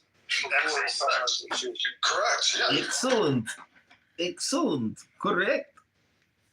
And I didn't mean I was laughing at you. I'm just laughing because, like, it's almost like liberals, they take their cherry pick a little bit, and then they want to, like, make this whole pontification about, hey, you know, this is how the society should be. Look at what happened to him. No, that's not quite the story. I just want y'all to stop fighting and get the information on it. It's liberals and it's both sides. Yeah, it's not liberals, it's demagogues. People who are demagogues, who are, you know, stand on the soapbox preaching for some sort of utopian future, whether it's, you know, monarchy, whether it's Christian nationalism, you know, national socialism, international socialism. They spin the narrative. They take, you know, they do 80-20. They do 80% truth and then 20% of the poison pill inserted into it that will create very specific. Yeah, go ahead. I was just going to chime in after you. I just want to make a pretty bold statement, guys. I just want the good old-fashioned American swagger days of ride, rank, and bank money days, just chasing your dreams, making your money. I just, you know, be unified together, you know, and that's just where I'm at. You know, like, I understand what people are saying about young blood. I ain't gonna lie to you. I wanted to because I never got to experience this shit. Where, man, I understand where you coming from, Steppy, but that shit is it's way too far gone, bro. It's not. Like, you guys are just not understanding. So how do I put this? So the landscape has changed. It's just different. So back in the day, I'm going to. So back in the days, like pre-Civil War, for like a vast majority of this country's history, it was all about land.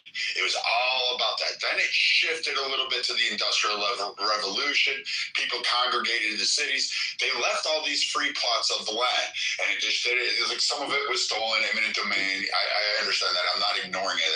But the vast majority of people, when they were deeded and passed on these large tracts of lands, they left it. They were like, sell it, I don't care, abandon it, and they went to the cities to go make their fortune in the Industrial Revolution. They wanted to go work for Fords and Hershey's and Carnegie's and Rockefellers and fucking Campbell's and all and Birdseye. They wanted to go work for these guys, and they did it.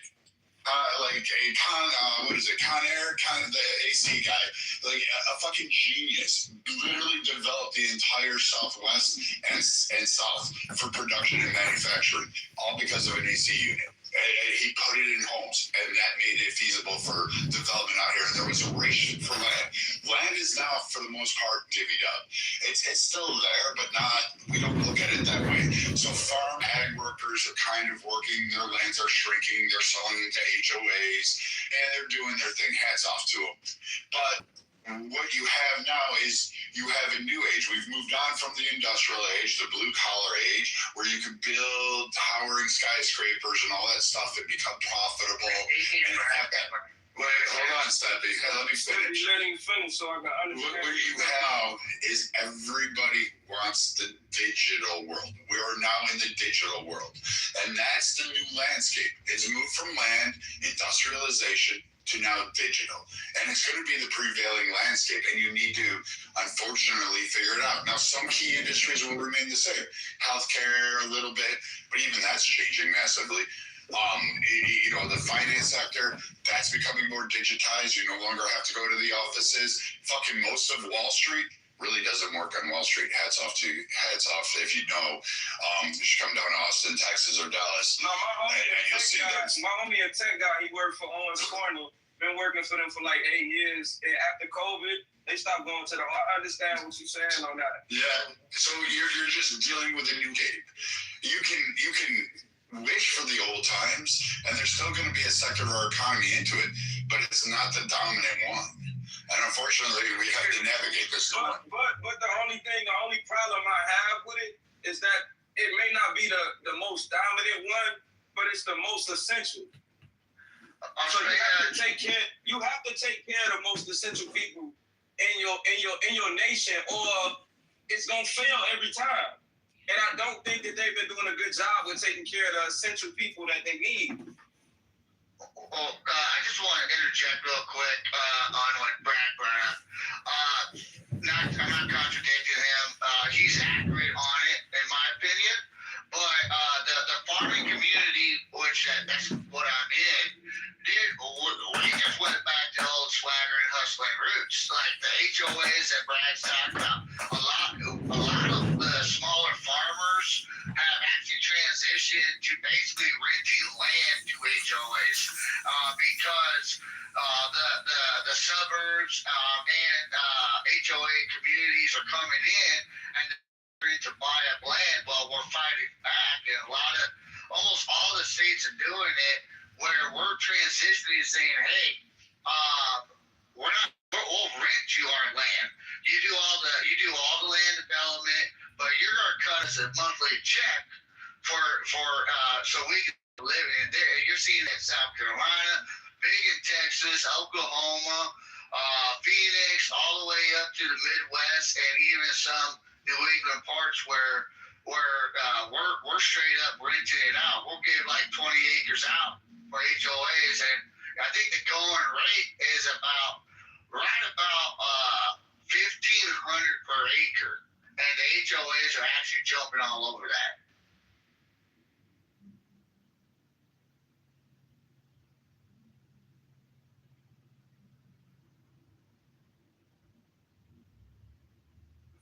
Oh, the other thing I was going to ask you, if you guys sorted out, sorry, I'm still working, but did you guys figure out the whole Federal Reserve thing?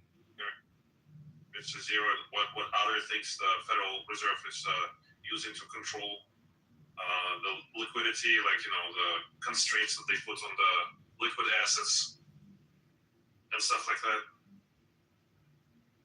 It's probably too high level for this room. No, and these guys like the Ricos and the dipshits and Keegans who don't understand it will sit there and say the Federal Reserve needs to end, and that's their only claim. That's all they keep saying. That's the only thing that went wrong. We need to end it, and then we can go back to being a normal nominal nation, because they still believe the Federal Reserve prints money. Well, it issues currency and it's an airline. It does not issue currency. When the heat isn't quantitative easing, absolutely. there's other instruments that the Federal Reserve is using, instead of just putting some sort of reserve requirement in order to control it. Like liquidity requirements or capital requirements would be like, two main ones. And they're still in place. So it's not banks can do whatever they want. Well, Andre, look at that. Like, when I hear that, dude, they're not considering the assets. Like, even, so if you go and get a job, your Social Security number is an asset that can be used for the Federal Reserve as making money, because you're paying taxes, and when you go into federal properties, well, there's a multitude. Even the market is used slightly as an asset in a world platform, because when I had a gentleman the other day was very argumentative about China having marketing, manufacturing. I was like, guys, I'm for bringing jobs back to America for manufacturing, but you got to be very cautious, because the USD is high in value amongst the world. So if we dominate, yes, sir. Can I ask you a question? What do you mean that your Social Security can be used as an asset, like a collateral? Yes, as an asset. No, it can't. You cannot use your Social Security number as a collateral, but to borrow money, to get a loan out? I don't think so. Well, no, not individually. No, not as an independent. You cannot use it as an asset. I'm saying on the government end. Now, this might be completely fucking ignorant, just so you know, Andre. I'm probably just the dumb guy here on the platform. No, don't say that. But I mean, there might be just some sort of confusion. Well, I'll this. I'll explain to you how I interpreted it when someone brought it up to me. And see, maybe I was led by a fool that made me think like it. But I was explained after the Civil War, the United States of America was in debt, and that's, I believe, where Rockefeller came in, so that way the United States can work its way out of debt for being in a war. All right, a civil war, and say that's where the Social Security came in, and taxes, and they utilized as an asset that could give a line of credit to the United States. I see what you're saying. Okay, I understand what you're saying now. So, what basically is like, you can use your Social Security, your futures and your Social Security as a collateral when you get like a personal loan or a mortgage or stuff like this, and then once for the government, but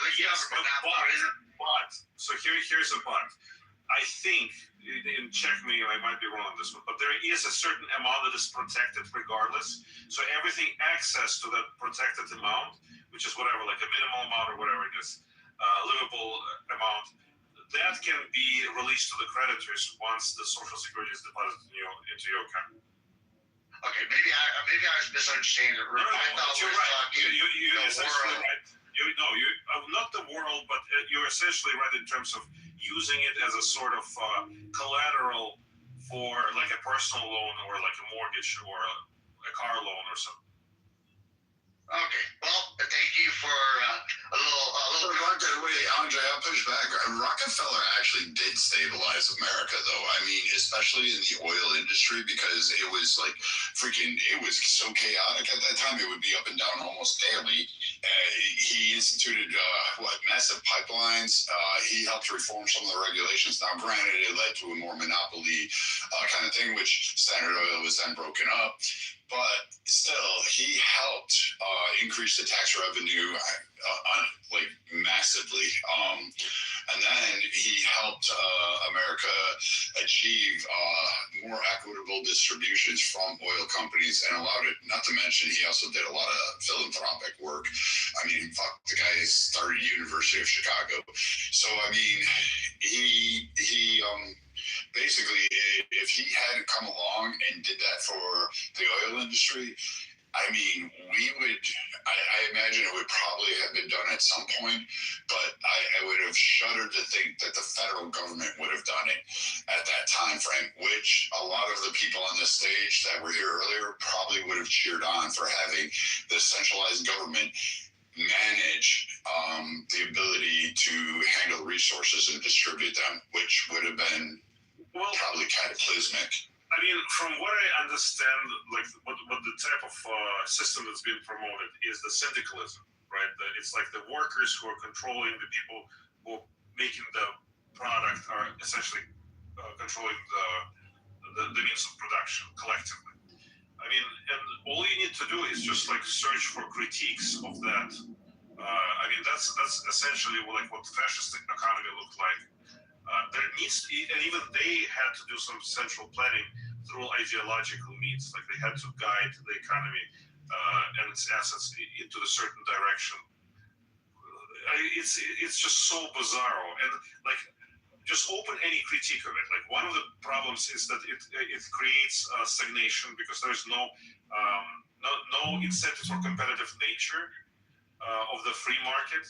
You know, like once you monopolize a certain industry and have like a class of people with the same or similar interests who want their paycheck to come regular in stable manner, there's no reason for them to change anything about this. I disagree with that at all. But I mean, the guys on stage were all screaming for that. That's essentially what brought Soviet Union to its knees. I mean, granted, they did have like central planning, but it was ideologically inspired. And the sort of competition that was even at the early stages of the Soviets, it was sort of like a puppet competition. Look again, I brought the examples of where that similar attempt was attempted by private industries. Hershey, I brought it up. Hershey, fucking Ford are two prime examples, like early Ford, not new Ford, but for Henry Ford, the original, where they fit under that ideology.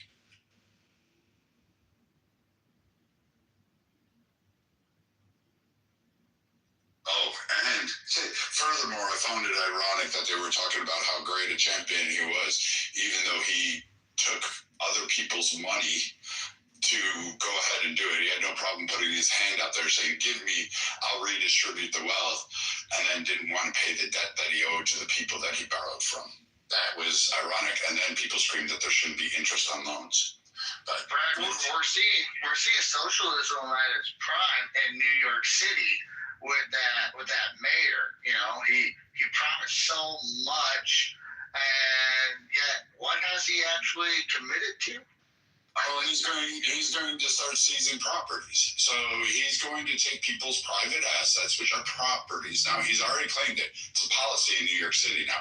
So now he's going to take people's properties if they don't follow the rental paradigms or the way they can sell it. And the city now can buy it or take it from them at whatever price they determine to be fair market value.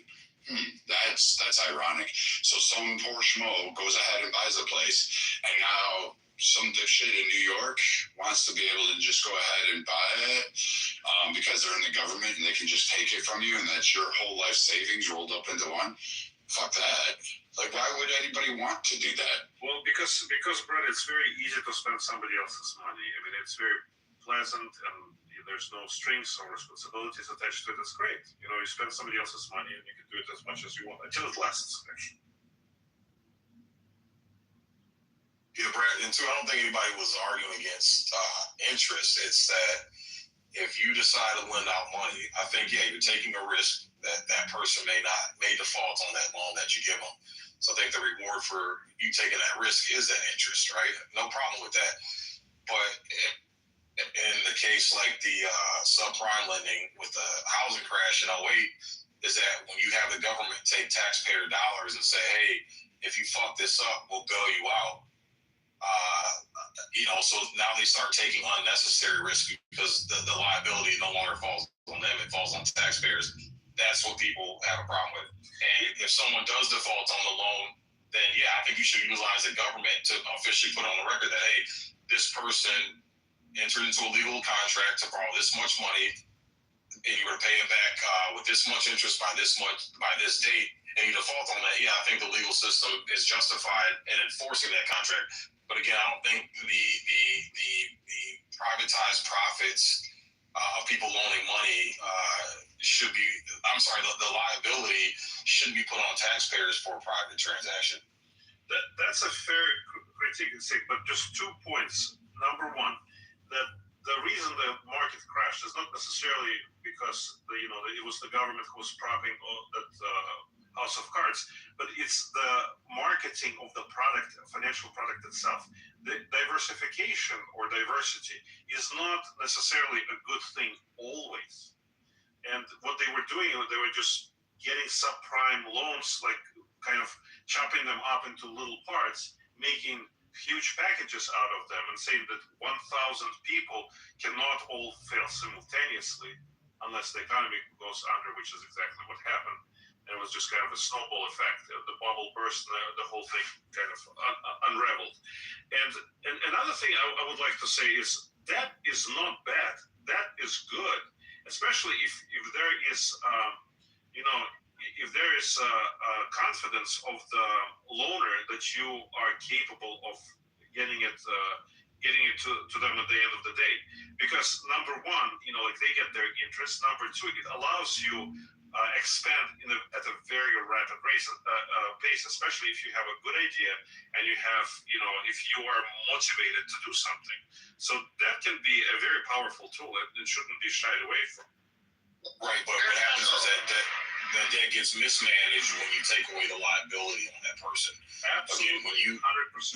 People are gonna be more reckless with their loans when they know they don't have to pay the consequences for that recklessness. But that's what they were preaching on here. That's why I was arguing back to them. They were preaching that they shouldn't have interest. There shouldn't be accountability. There shouldn't be anything. Like if you take out a loan, literally, and I'm quoting this, you shouldn't have to pay interest or even compound interest on loans you take out, end quote. That was the statement. I mean, at the end of the day, what they're arguing for, aside from their fucking neo-Nazi socialist reforms, was literally it was the economic picture leading up to World War II with Hitler. Yeah, they had a strong economy. They were in production. There was actually good work going on in Germany, but it was under ideology. It was under sieging. They didn't pay their debts, and they seized assets from other entities, and then furthermore, they expunged people from the market, which is why it didn't even fucking remotely last beyond that reform. And then they had to be built up because they had nothing afterwards. There was no contingencies. So like these ideas that these guys get on and say, oh, well, the Nazi Socialist Party had the right economic agenda and we're going to preach from that Bible. Okay, good, but it didn't last. It was defeated. Yeah, see, that's I wasn't hearing the entire Nazi socialist part. I wasn't hearing them saying the entire thing. I think they were picking out aspects from it. Well, they're cherry picking, sir. That's what they were doing. They're cherry picking the best agenda, and that's just my opinion, sir. And I say words for a living. He's definitely no fucking sir. You know what? Beat me up, Chief, but you know what? I do like to show a little modesty to new people I interact with. But my problem with it isn't that, say, like, I'll fight you all day long, and then we'll still drink beer. I'll still knock you. I'll beat you till you're white, and you can beat me till I'm black. It don't fucking matter to me. But at the end of the day, with these idiots like this, the reason I go so strong against them, like these idiots, is because what they want to do. And really, you can see this because Pepe really went through this one night. He started like really talking just real soft and direct, and he was talking about literally these groups. These guys all go on Discord. They all talk together, and Pepe started explaining their economic theorems, and it was a controlled class where they want to be able to control the economic production, have the means of control without having to produce anything, and then determine who, under alignment of their ideology, would be beneficial from it. And Pepe went through all of them and said, I recognize their voices. I know who they are. I can tell them from Clubhouse, from Twitter, to Discord, to Telegram. And he started laying it out one night, and I was just laughing because he was, to quote one of the women on this app, he was spilling the tea. And he did a great job with it. I'm just floored that people give such a platform because, again, their models are never realized. And when you push back against it, they are like, oh, no, I'm going to pick Ford. He just wanted to pay his workers a higher wage. Yeah, sort of. That was in part true, but what he wanted to do was fucking boost his own power. He controlled his workers. They were determined. You should look at what he did, what their workday was like, and not just kind of gloss over the highlights of it. Like, workers themselves saying working for Ford sucked. It was not great. In the beginning, it was okay, but then it became tyrannical. They were scared. They were threatened. They were abused. And when they went on strike, Ford himself had even offered, what was it? It's rumored, I'll say outrage, to threaten to kill his own workers. Like, it's certain people that were leading these labor strikes. So, I mean, that's weird to, like, quote Ford and then not even realize it and then pull up lawsuits like, oh, he got sued. That's why he stopped. But you didn't tell the whole story. He didn't pay for the shit that he went and bought to build his empire. It was all built on a house of cards. Well, the way I was processing as he was talking, like, I mean, he was talking quite a bit, but to me, Mr. Keegan, Mr. Agnes, it sounds like, you know, they just want stuff given to them for free, and if it's not that narrative, like Brad, you nailed it on the top. Yeah, it's not how it works. You know, there's a whole process, and you're giving examples of the process and the reasoning of the process. And if there's any contradictory in his opinion to your saying, then he needs to be resourceful and do his research. My whole issue that I have with him is the same way that Brad, I'm sorry to speak on your behalf, Brad, but the way I was processing it is almost mirrored to how Brad was saying it, is he, you know, take a loan without interest, no matter the reasoning. To me, that's not good business. It's not, you know, America, in my opinion, I might be a fool for having it.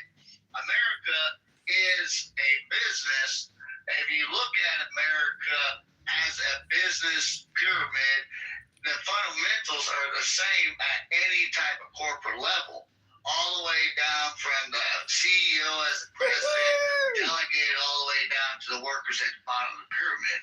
And, you know, the best business, I see with Keegan, I see with Agnes, is they want to have the best outcome for individually versus the whole operation.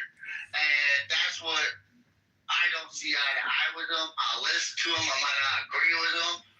But what he was saying, in my opinion, Sig and Brad, is just utter nonsense. Well, that's not what I was hearing, though. What I was hearing, and again, to be fair, you know, you guys kind of floated in and out of the conversation a few times, and we were talking about this for a few hours before you guys joined.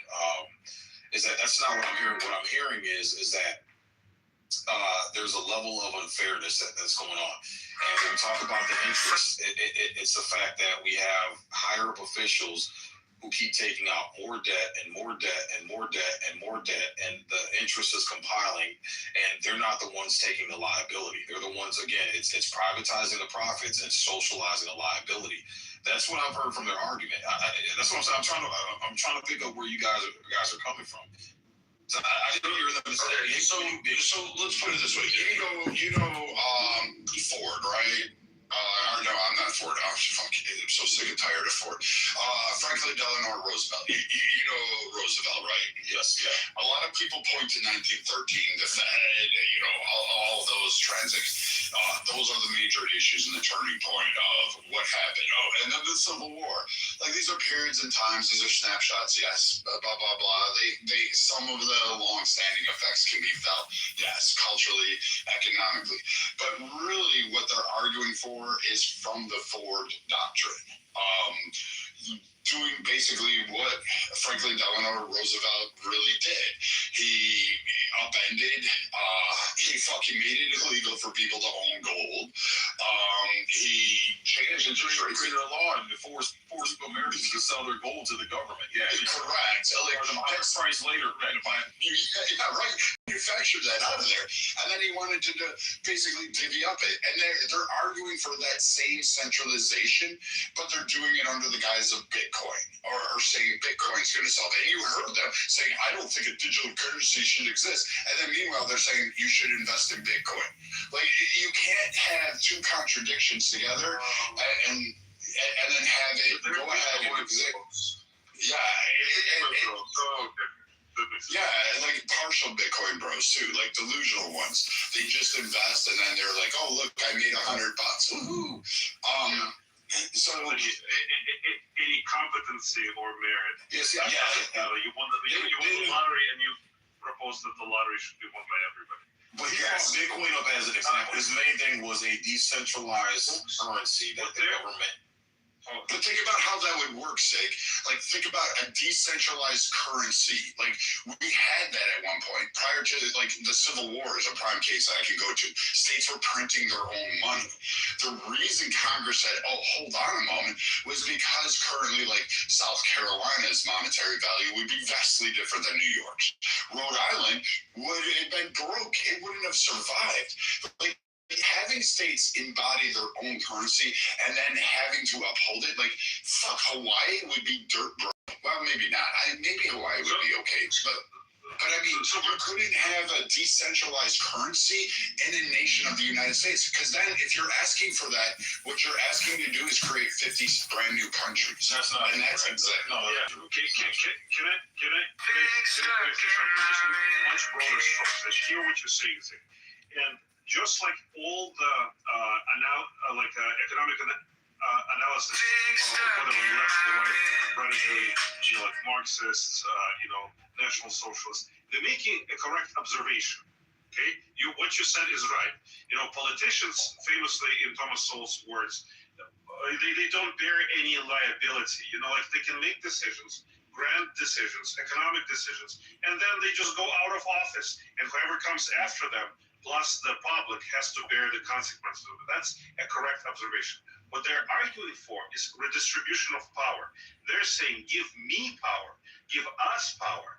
We can do it much better because we are for the common man. For the little man, we're going to restructure it. The argument is essentially exactly the same as any kind of Marxist. When he says us, what do you mean us? What do you mean us, Andre? Us. You call him saying us? The poor National Socialists who will give the power to that's the not what he meant. Who will create the syndicates. I tried to say exactly that. He said that the means of production should be controlled by the people who produce those things. He wants to cooperate and create syndicate-like entities that would control things outside of any kind of financier or loan officer. Yeah, that's not what he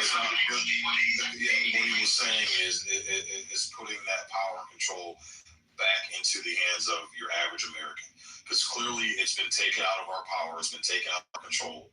And one of those things was what Brad brought up, is that we actually had the federal government force Americans to turn in their personal. Kept bringing up is that the government, when we talk about monetary items, is that the government is taking it. That's our private shit. The government should never be able to come and say, hey, give me your shit. And FDR was a good example of that. Is the government put in a law, said, hey, you have to give me your gold. And then a few years later, what do? They turned around and then they allowed Americans to buy it back, but it was at an increased rate. That's what they were talking about. So when they say give us, he's talking about the actual American people, the actual citizens, not just a select. Okay, so it's a class. It's basically, once again, it's redistribution of power. Now, no, it's not redistribution. It's giving us back the power we already have that the government took away from us. That's what what redistribution of power is going to be. You know? No. But listen to the way that's democracy. Right, but again, it's not redistribution. It's so technically, yes, technically, it's returning it back to its rightful owner. Okay. They took that away from the American people and then squandered it away and then created an even bigger problem that they're not having to suffer the consequences for. It's us who they fucked over. That was their... Okay, so where bait and switch happens, in my opinion, is that it's the type of system that is proposed is autocracy, right? It's giving the direct democratic rule, basically, by the masses. I think it's a very bad idea. Personally, I'm much more in line with republicanism of some sort, of constitutional republicanism. I think there should be first principles that should be guarded and guide any kind of decisions. And whether the people, people with big P, or the government gets out of line and, tries to enforce some sort of law that is unconstitutional, it's not according to the first principles. The other part of the society should get a stick out or a whip and make sure that we're all back in line with first principles. And I think the type of balance that we have is fairly good. Yes, once in a while it gets out of whack and it needs to be rebalanced, which is what I think is the Trump is the creation of that disbalance. But I don't think the power should be solely within the masses, the mob, or it should be solely within the government. Well, here's the thing, though. What you just brought up is that it gets out of whack and what Trump is doing. You understand what Trump is doing. So because it's been getting out of whack, and why has it been getting out of whack? It's because there's been a bunch of unchecked motherfuckers dipping their grubby hands and taking a bunch out. And yes, and they created a $40 trillion deficit. So the only way to protect that and keep that Ponzi scheme going and keeping Peter to rob Paul and accrue more and more debt is to go over there and start picking a fight with other people and fucking with other people instead of just taking the consequences. Hey, you mismanage this shit. So what we're gonna do now is we're gonna go kill a bunch of people, a bunch of innocent civilians, and then send our troops in there to get killed as well to cover up this fucking Ponzi scheme. That's essentially what Trump is doing. It's saying, hey, this is what they do. Yeah, Trump is doing right now. And that's not a bad thing. So,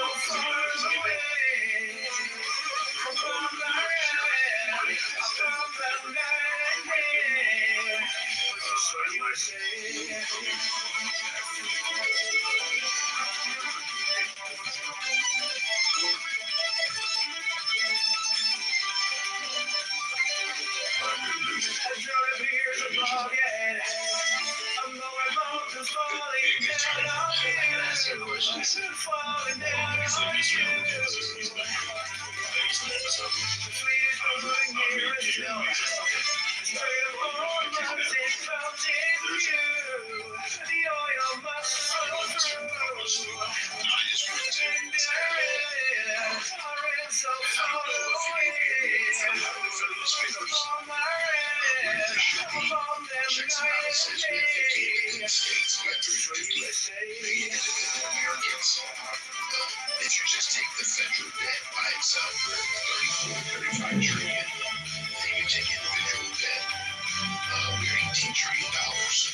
So that's $69,000 for every American right now. You can look at your own personal spending, your habits. You gotta be very careful about what you sign without a line to. And I think this is where we have a lot of unfortunate people who have power we call elected officials, which I do not believe that they are gifted in finances at all.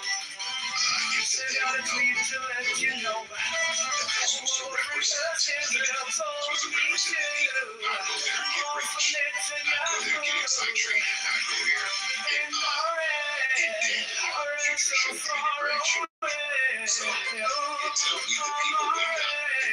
represent the people that we send to our state houses, and the ones that we send to Congress and to the Senate come from our actual states. And if we don't get rid of those people, I don't care what we try to do, guys, we're always going to come out and hate wrong because we got people right now who I call people empowered without purpose. We have people right now who are empowered without purpose of leading our country in a way that we teach people you cannot as a citizen. Everyone's my father, a liar. But for Paul Noah.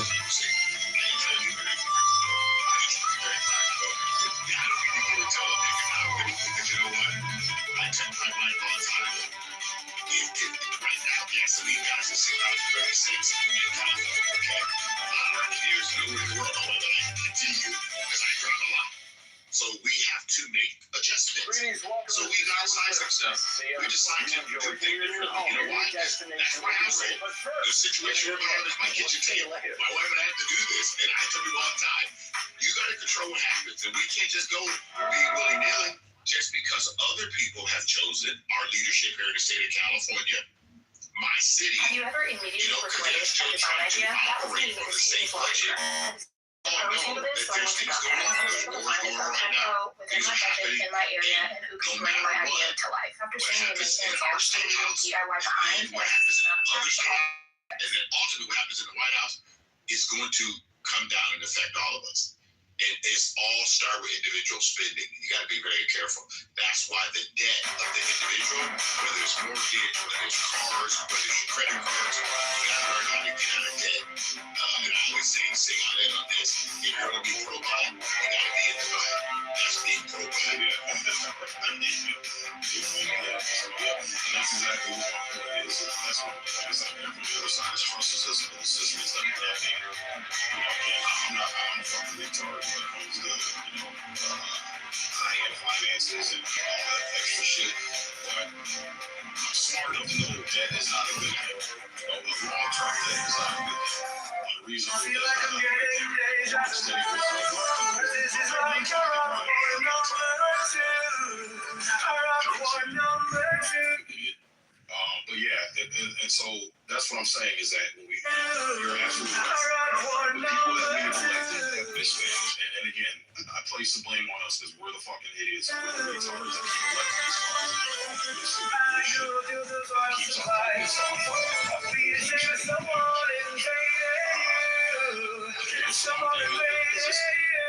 can we get to as a so far away.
for manufacturing. I feel like I'm getting deja vu. This is like a run for number 2. A run for number 2.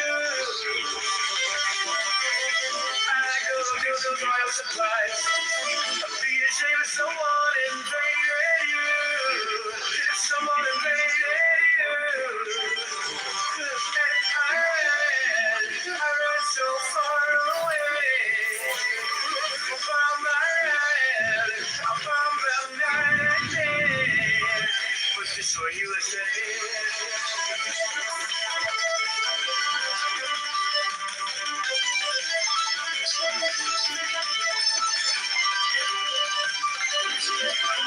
I drew the tears above your head. I'm going from falling down on you. Falling down on you. The fleet is moving nearer still. The stream of hormones, it comes in view. The oil must flow through. And I ran so far away. Upon my red, upon them night and day. But this for USA.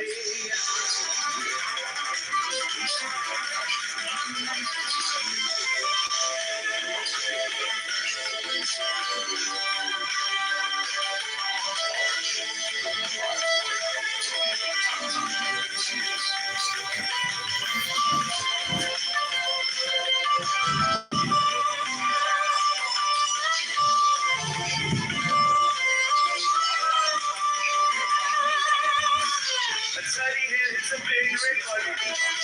Atomic bombs come falling down on you. Mushroom clouds in view. Send out a tweet to let you know. World War III 'cause Israel told me to. All from Netanyahu.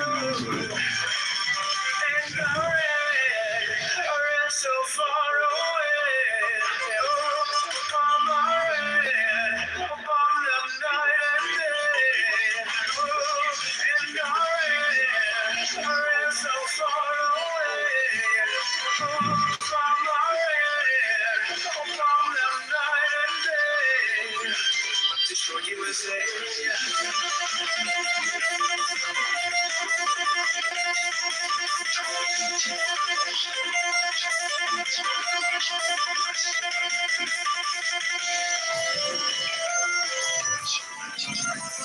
That's so good. But it's, I think what would have been a smart move, and I think the United States is doing it.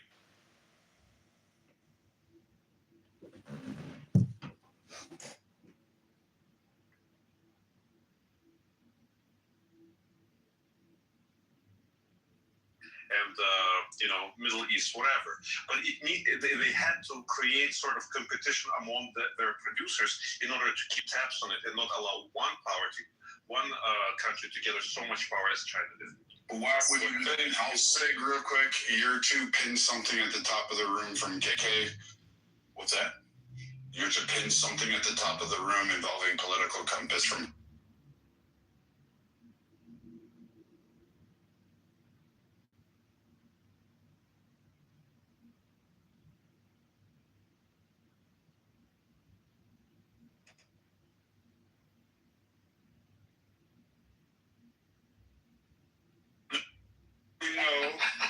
I'm just letting you all know there's a special announcement and a surprise involving tonight. That's all I can tell you. Okay, cool. Oh, you said it. Yeah, okay, cool. Yep. Let me grab it real quick. Okay, I'll post it for you. So are we still on the economic pictures of America, or have we moved on? Because I heard Africa involved. Yeah, how did we just, we were talking about,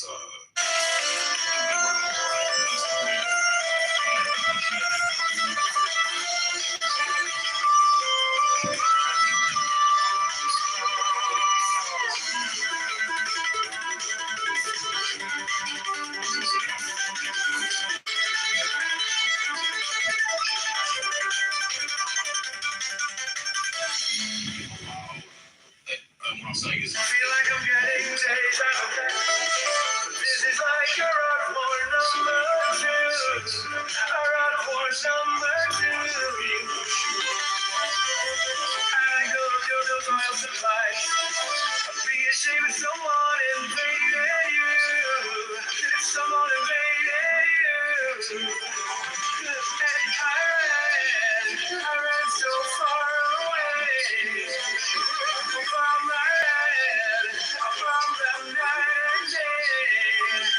Destroy USA.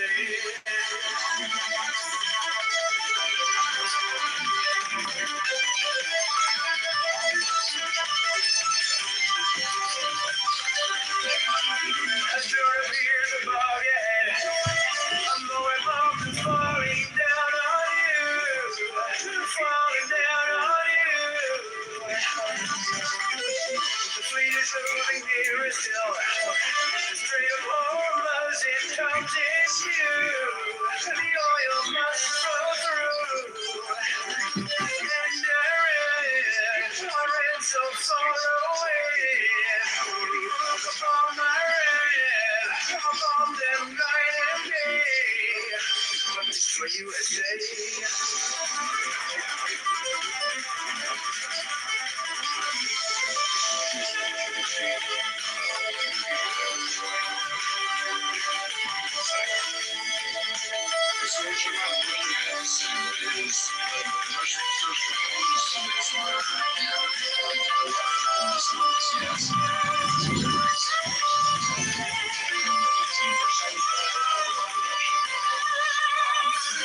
Sunny hair is a big red button. Atomic bombs come falling down on you. Mushroom clouds in view. Send out a tweet to let you know. All because Israel told me to. All for Nixon, Yahoo. And our red, so far away. So far away from the night and day.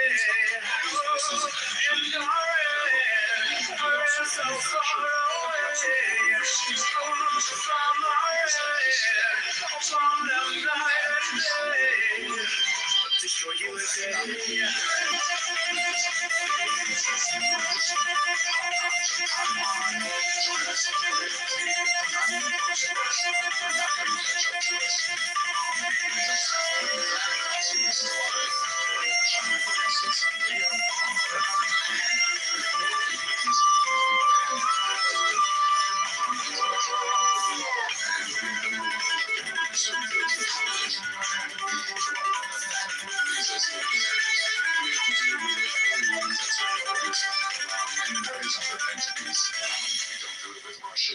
So I feel like I'm getting deja vu.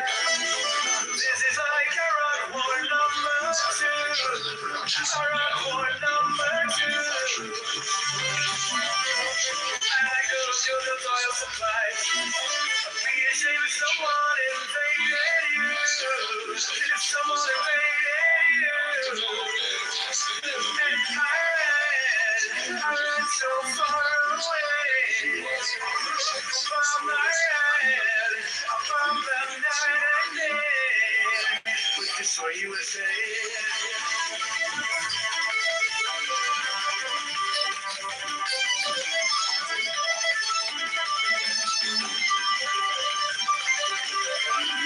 Under the beers above your head, I'm going both falling down on you, falling down on you. The fleet is moving nearer still. The train of hormones, it comes in view. The oil must flow through. And I ran so far away.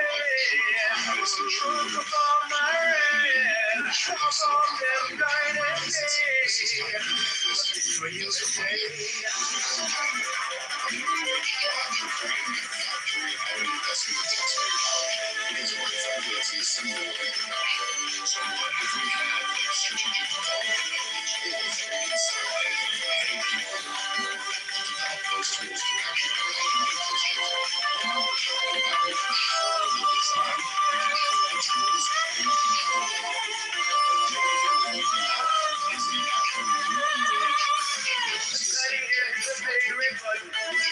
Atomic bombs come falling down on you. Mushroom clouds in view. Send out a tweet to let you know. Because Israel told me to. All for Nixon, Yahoo. And our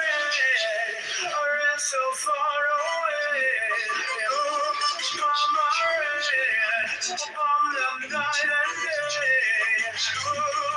And I ran so far away from my head, from the night and day. Destroy USA.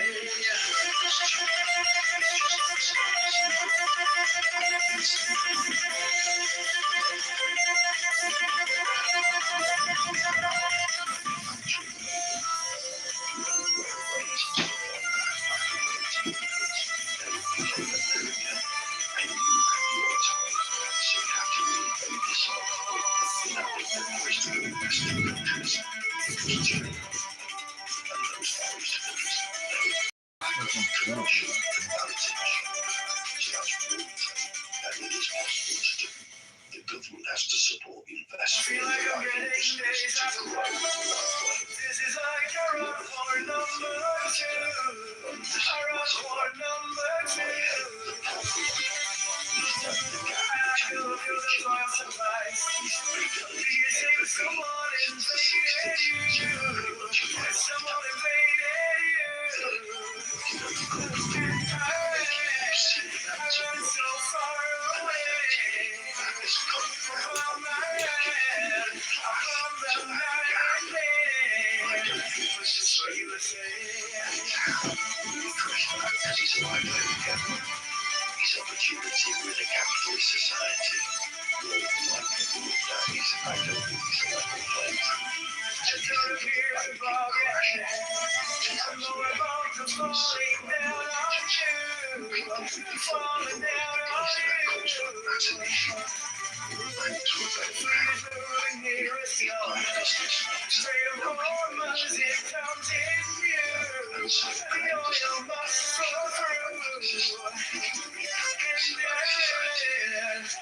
So far away from my head, from them guiding me. So you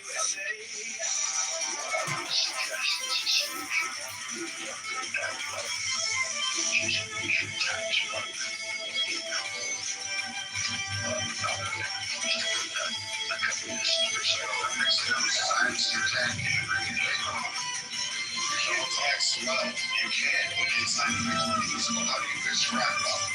You're going to talk about unrealized gains. You're going to say, like, Elon Musk, he's a trillionaire. You're going to quantify his assets, which would be a trillion. I don't know, maybe it's whatever speculation is or assets are. Most of it, 90% of that is mostly speculative.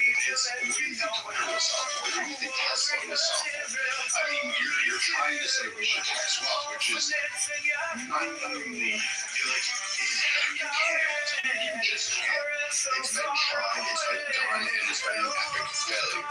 You cannot just sit down there and say, I think you have too much, I'm going to take it. How do you take it? How do you bring it? Are you going to break apart Tesla? Are you going to say, you know what? I'm going to go buy 350 million shares and give each a share to everybody else. And yes, those are the only shares that can be leveraged against the company. There's no way to do that to basically assess somebody's wealth. I could be a trillionaire.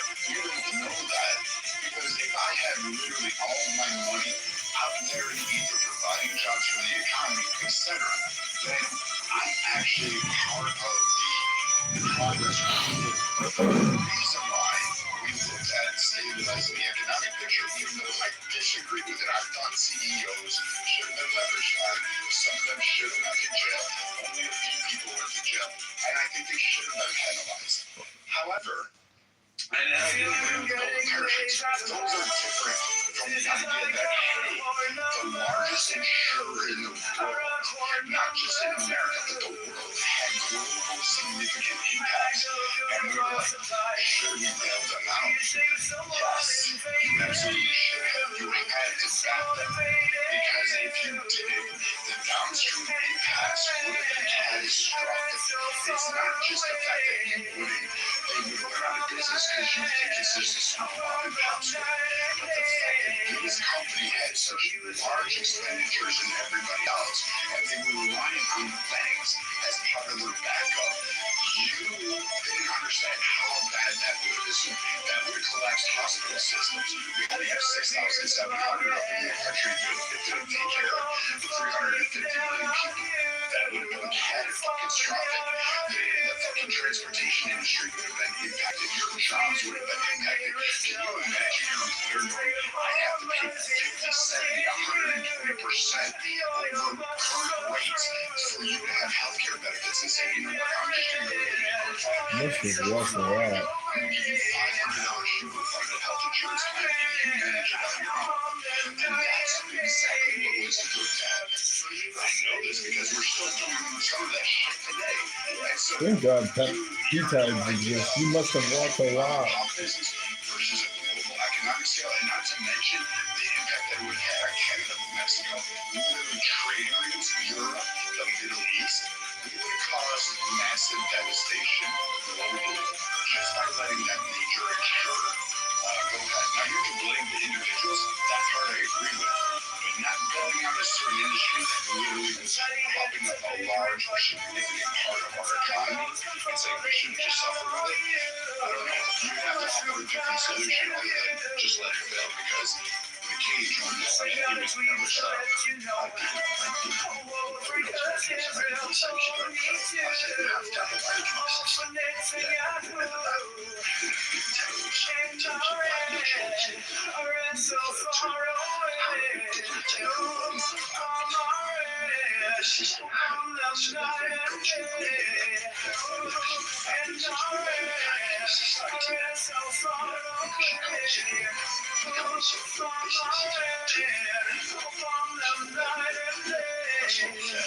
Actually, we've had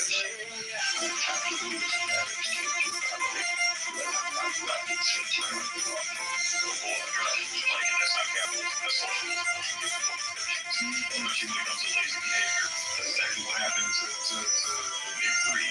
Why they started overtaking that lobby jack party when they started I'm not talking about the other industry. I'm talking about someone who's looking at our economic picture and our stability from England and then telling us we should have left it alone. And so, but like the idea that this is premier, like the downstream impact, like say I can tell you this, if we had done that in 2008, your daughter would be suffering today. That's how bad this would have been. Why did it get to that point?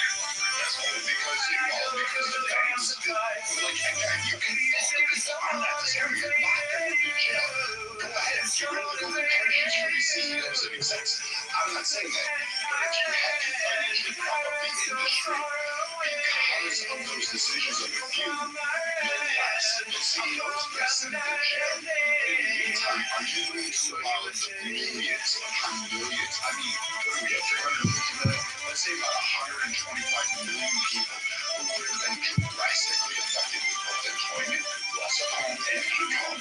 Would you have said, hey, you know what, we should just let that fail because our economic picture, we would have been able to recover from it. We would still be going on that issue. Where this goes back to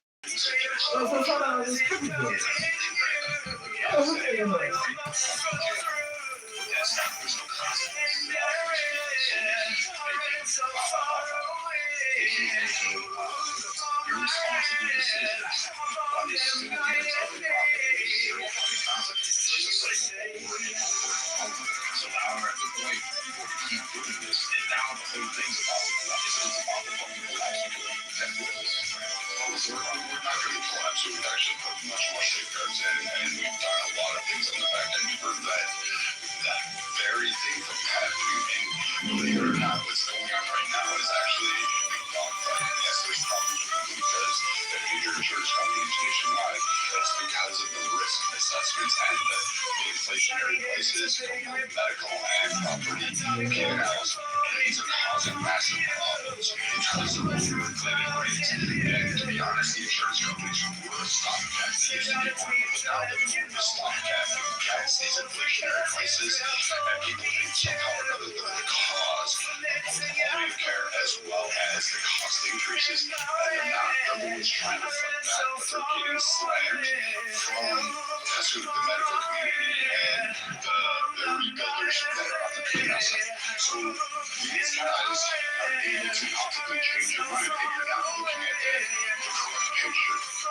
these insurance companies are like California. You have a wildfire now.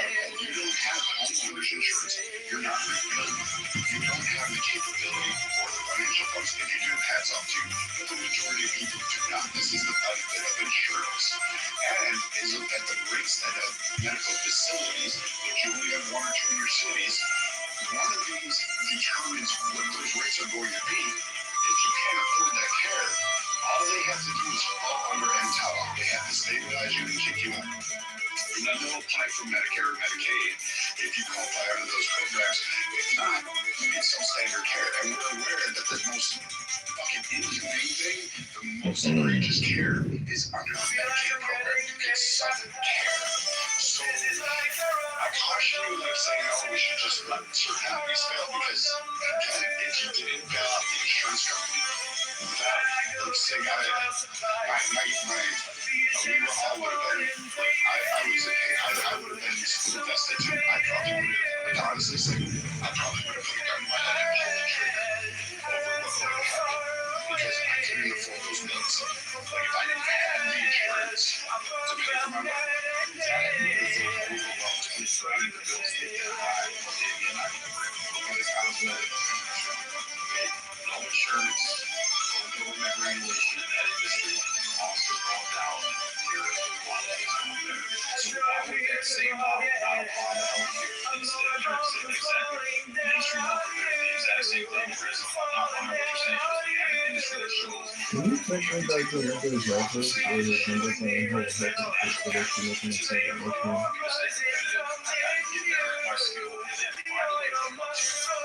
So a couple of things have happened. The number of cosmetic surgeries are truly down overall. What you have is repeats of individuals going for this, but you don't have the massive fluxes such as like the 90s and the early 2000s. That has kind of dissipated a little bit.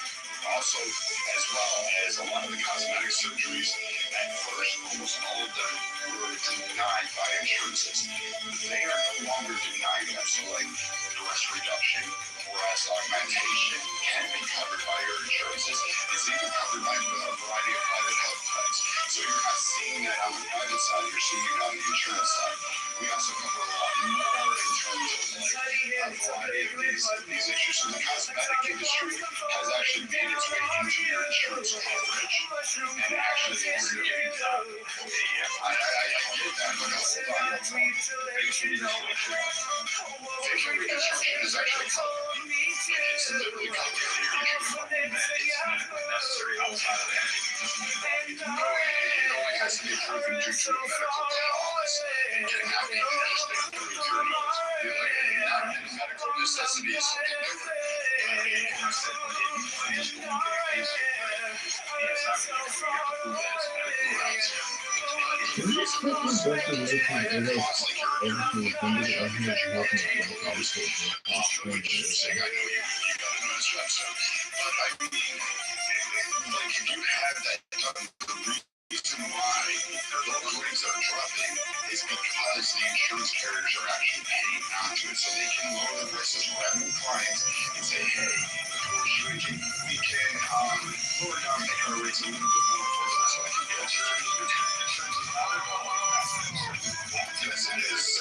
It's so difficult. Literally, everybody that has had surgery is covered under insurance, medical insurance, and there's a shit ton of plans that cover it. My wife's aunt just literally 2 months ago just mentioned Buffalo Teacher School can actually get a 2-time, but at Buffalo Teacher Schools, the entire teachers district can get breast augmentation. We're not talking about it, but it depends on the fact your lifestyle may not actually cover that. What's the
What the fuck is that thing?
Kenny boy. Nice.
Yes, at times you may not agree with it, but they actually are representative of the masses on there. And the whole personal responsibility thing is a cute argument, but it doesn't apply to the wider swath of the economic picture for nations operating.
But that's not necessarily the whole picture there. So yes, I agree that the government should have done for a lot of those loans and just guarantee the backing of the colleges. But then you're removing the accountability for the colleges that don't need Block me.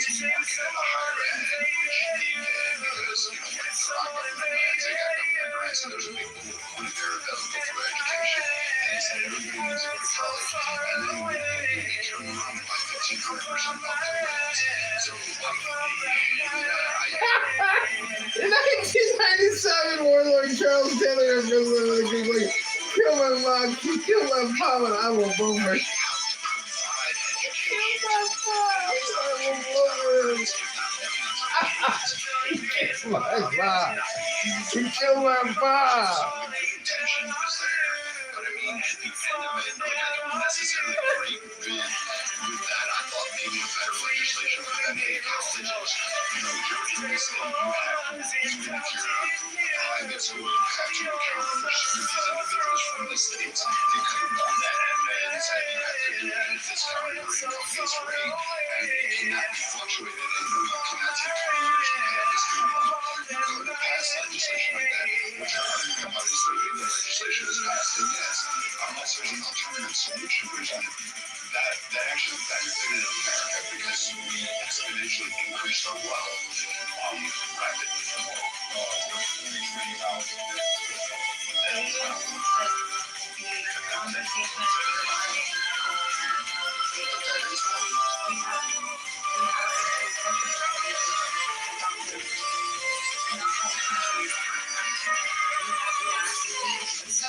It's a big rip on you. Atomic bombs come falling down on you. Mushroom clouds in view. Send out a tweet to let you know. Wars were causing Israel told me to. All for Netanyahu. And our red are so far away.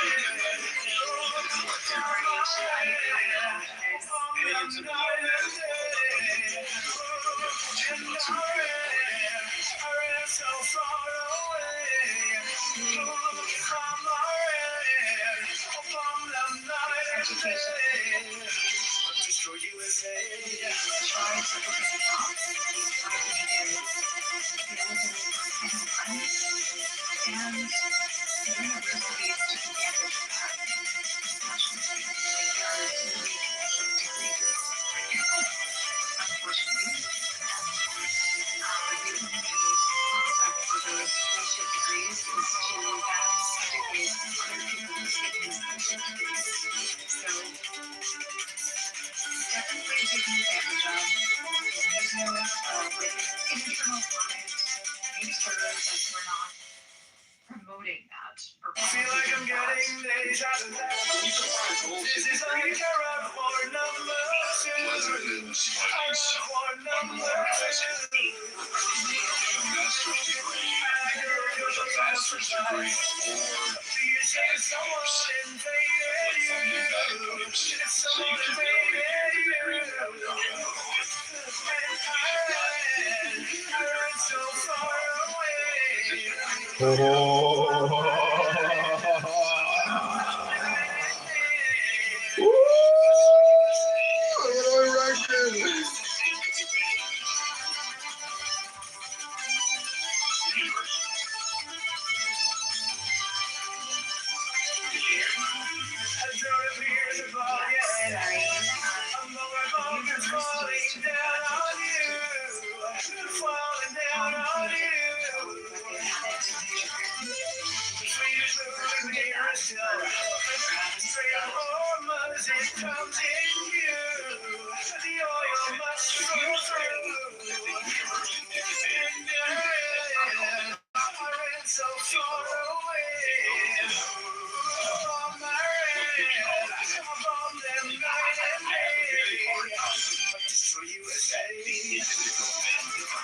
US baby.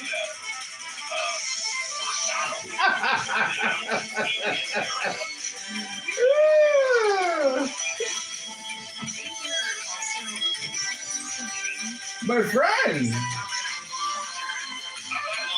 Oh my God, it's my friend.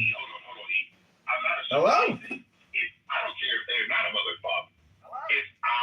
Hello, my friend. How are you, my friend? Rabona Shalom, they clipped 5 of my Clubhouse accounts yesterday. Why would they do that? What do you mean? For what reason?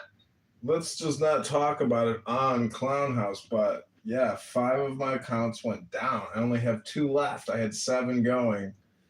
They clipped 5 of my wings, but here we are, my friend. You're speaking with the universe. Oh, Rabona Shalom. You're still around. Hello, Dr. Denzel. How are you, sir? I'm all right. How are you doing? I'm good. I'm battling the Republicans. I'm battling the Democrats. I'm battling the Libertarians. How did John Kitover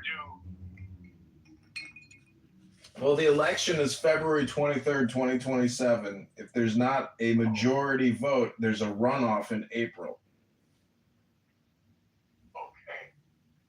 John, you know when you send text, I have a hard time reading it. Oh, if you can't click it, don't bother reading it. It's all communication is spam. I'm just spamming you, Ken. I'm keeping that heart beating. You got to keep breathing till we get to City Hall, Ken. I agree. Okay, great. Well, God bless. Have a great evening. I'll talk to you soon. Okay, thanks, John. Okay, take care, Ken. Bye. You could have a song and spam. I spam all night and day. That's a good one. Let's do that soon, a song. Hey, how's it going, Zach? John? Good Hello, evening. how are you? Rabbona Shalom. Rabbonam Shalom. Is that your first Rabbona Shalom? No, I've said it in a more Jewish accent, like the way that you were saying it, like a couple of Rabbona Shalom. Yeah, it was so embarrassing. I said it to my Russian Jewish boss in the super. And he was like, what did he say? That's amazing. You said it to him like it was like a cordial greeting? Yeah. You're like, oh, by the way, Rabbona Shalom. Yeah. And then he's like, what do you say? Like, That's amazing.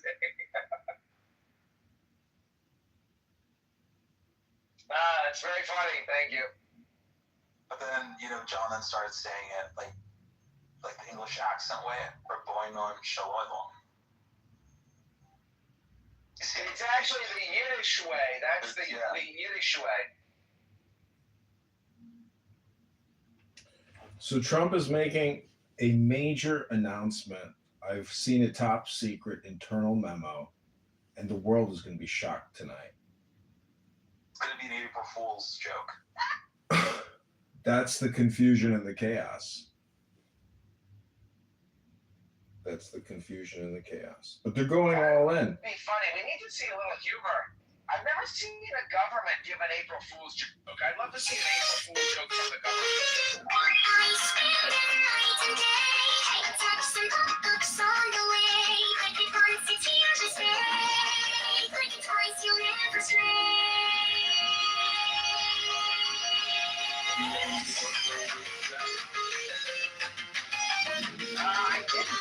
It's not really a John Kitover book, but I listened to, I just finished listening to an audio by Andrew Wade, the ultra runner. Do you know who that is, or do you know about ultra running?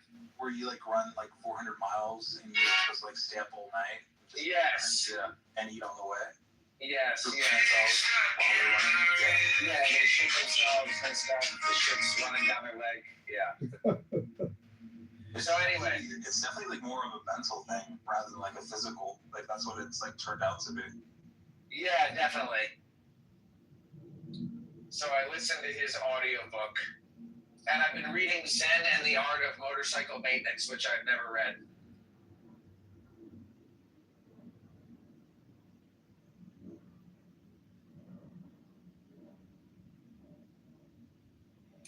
So Rabbona Shalom. Doctor, do you want to come up, Dr. Lucky?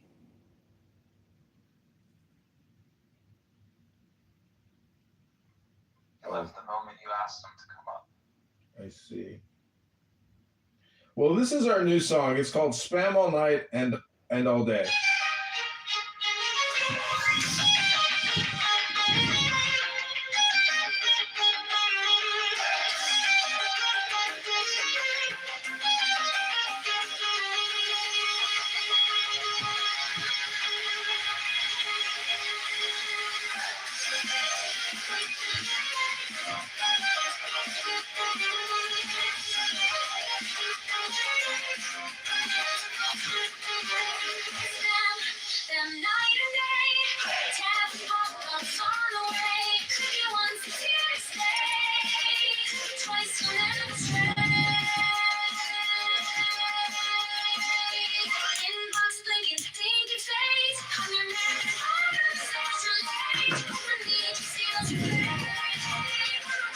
very good. But what I want to say is that I prefer the metaverse versus the, I have a sword and a rifle and I'm going to run it through you verse. Because I like life.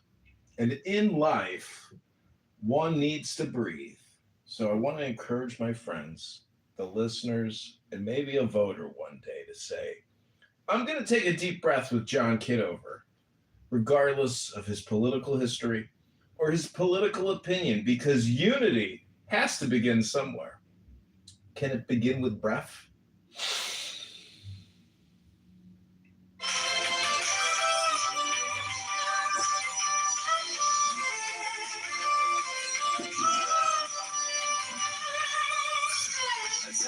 It's a big red button.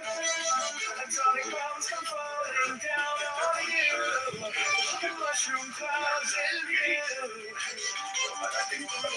Send out a tweet to let you know. Because Israel told me to. So I want to point out this video has 1.7 million views, and it's very dystopian because it talks about the destruction of America.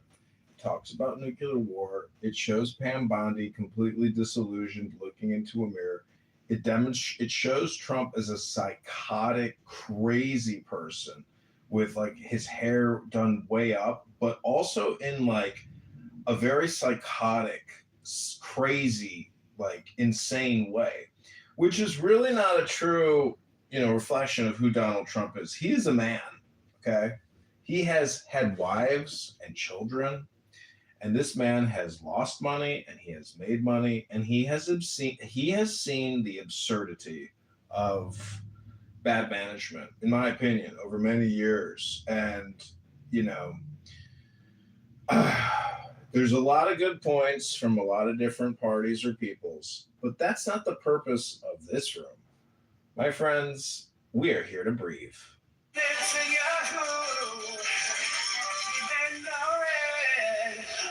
So far away, from our head, from the night and day, and our head, so far away, from our head, from the night and day, destroy USA.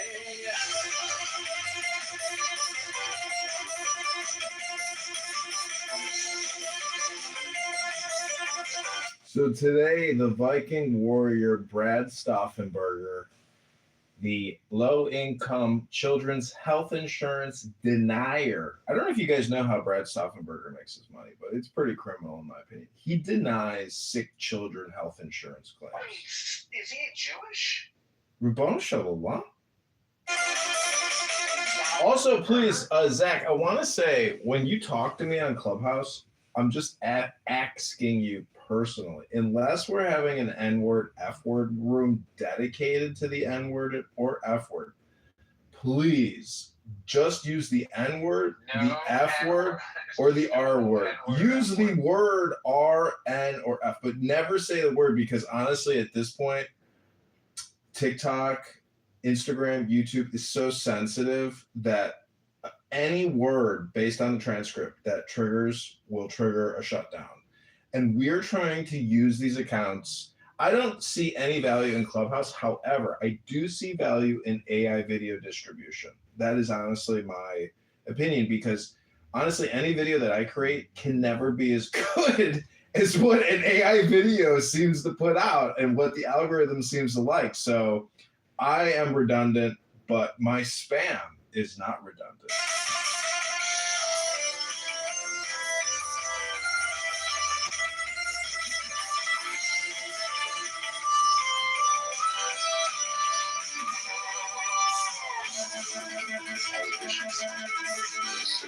So I'm just going to the chat on the pod. I know political numbers. Just on top of Trump and Trump. Make sure you guys enjoy Brady. The one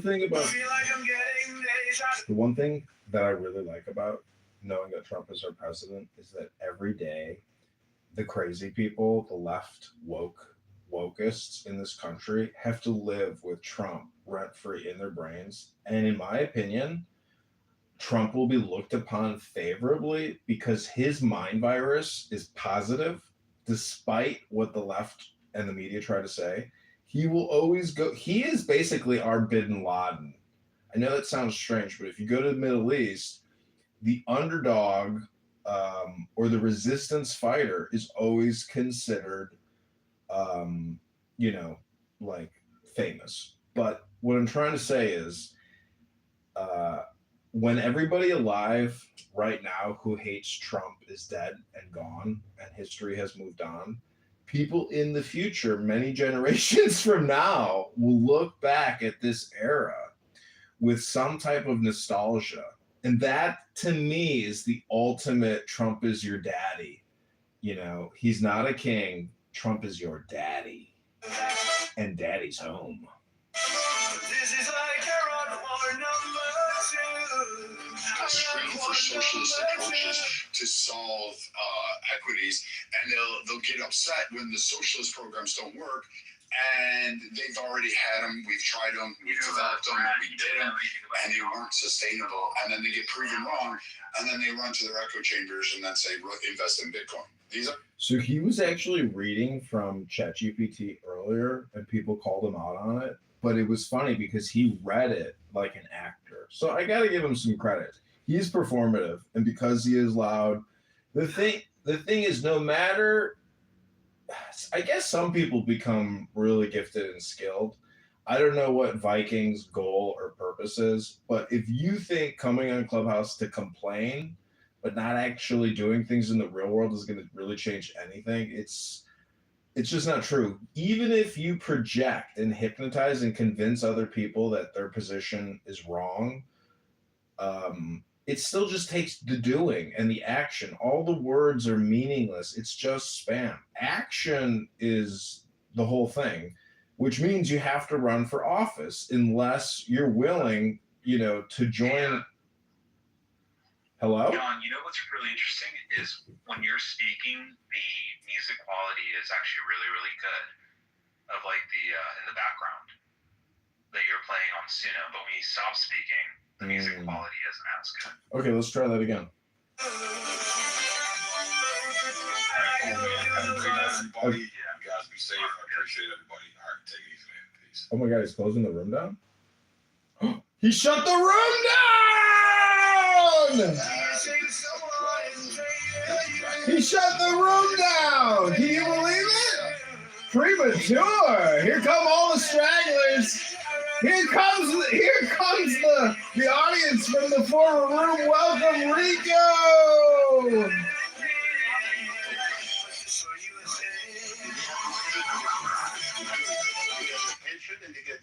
Some people. The spam communication AI that Zach was wanting.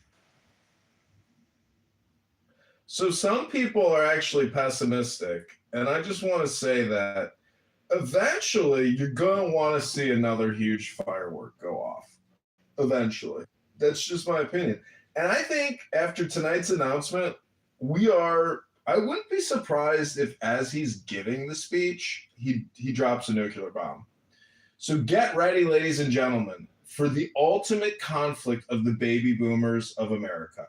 I believe after tonight's speech, I think mid-speech, the United States Air Force, in conjunction with our incredible Space Force, some of the toughest soldiers on the planet that this U.S. military and Uncle Sam have ever produced, according to some of the people on this app who claim that I am terrified of Space Force.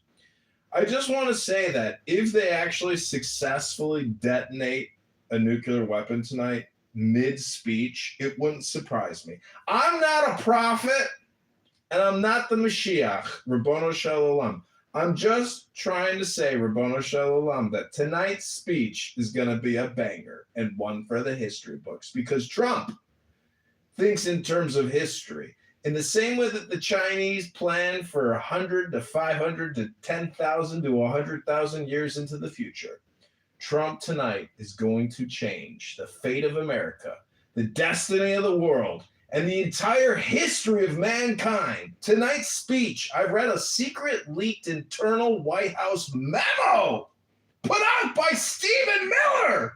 I can't believe I got access to it, but somehow someone sent it to me because, as you know, I am very social. And so that means a lot of communication comes in, and some of it is leaks. And we also got leaked another internal memo today here in Illinois from the Chicago and Illinois GOP, the Republicans. A leaked internal secret election on April 15th. You wouldn't believe the slate. It is so ridiculous. It's basically a clique of online social media shit posters. That's who runs the Illinois Republican Party. The whole hierarchy of the Illinois Republican Party is online shit posters. Some of them are so obese that they might not make it. They might not survive for 3 to 4 more hours. They're that obese. You never know when a giant obese person is just going to give out, right? Because you're just one breath away.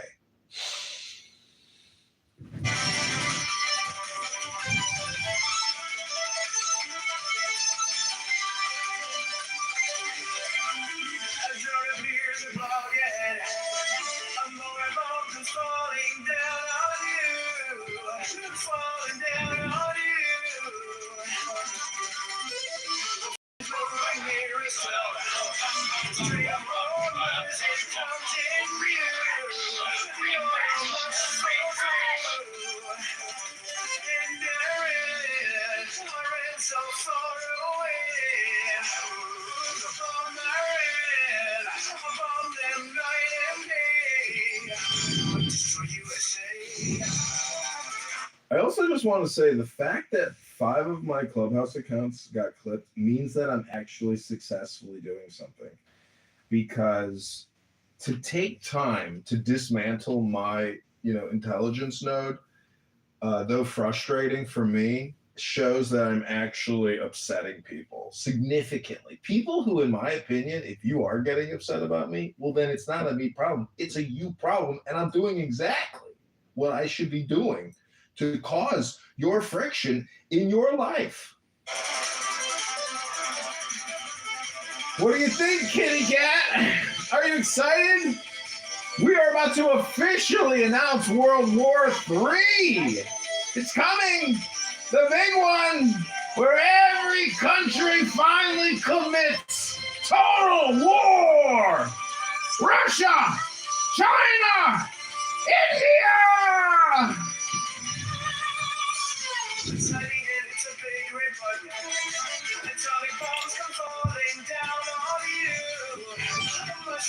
And I just want to say the reason why we are announcing World War III is because of Europe. It's not because of Americans. It's because of these motherfucking Europeans. And if you criticize American elites, you haven't even begun criticism. European billionaire elites are the biggest hypocrites because they have their own central bank. That's the thing that a lot of Americans who are complaining tonight and all day, central bank and fractional reserve lending, they don't have any actual money. It's all a Ponzi scheme. Well, we're not the only people running a Ponzi scheme. So what do you want to do, shut down our scam? Well, every other major industrialized country on the planet is running the same fucking currency manipulation? Hello?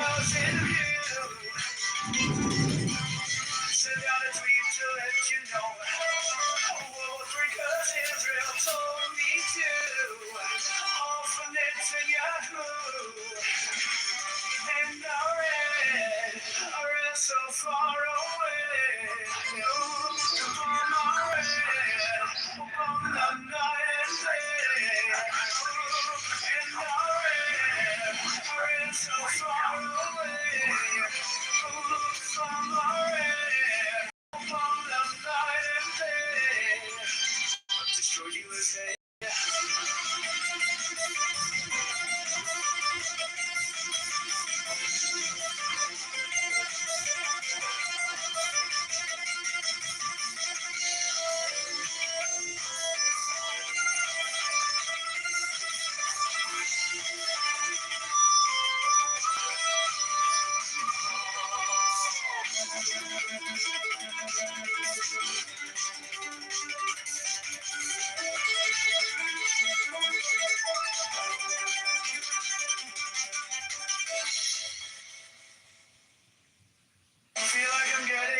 This is like a rock war number 2.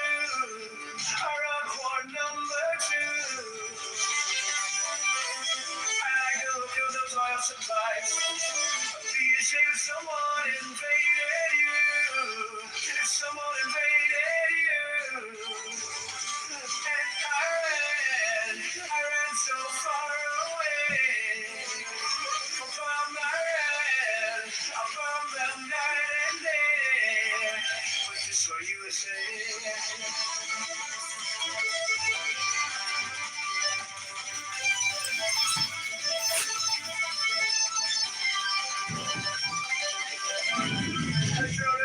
Basically, what the universe is trying to say is tribalism or gangs or mafias or families, that type of categorization is essential, in the entire recipe or masterpiece of creation. It's got to be that way. I don't think there is really any other way to do it successfully. But in the end, people ultimately choose tribalism or group think. I think that's the ultimate hypothesis. It's very difficult to change groupthink, in terms of herd psychology.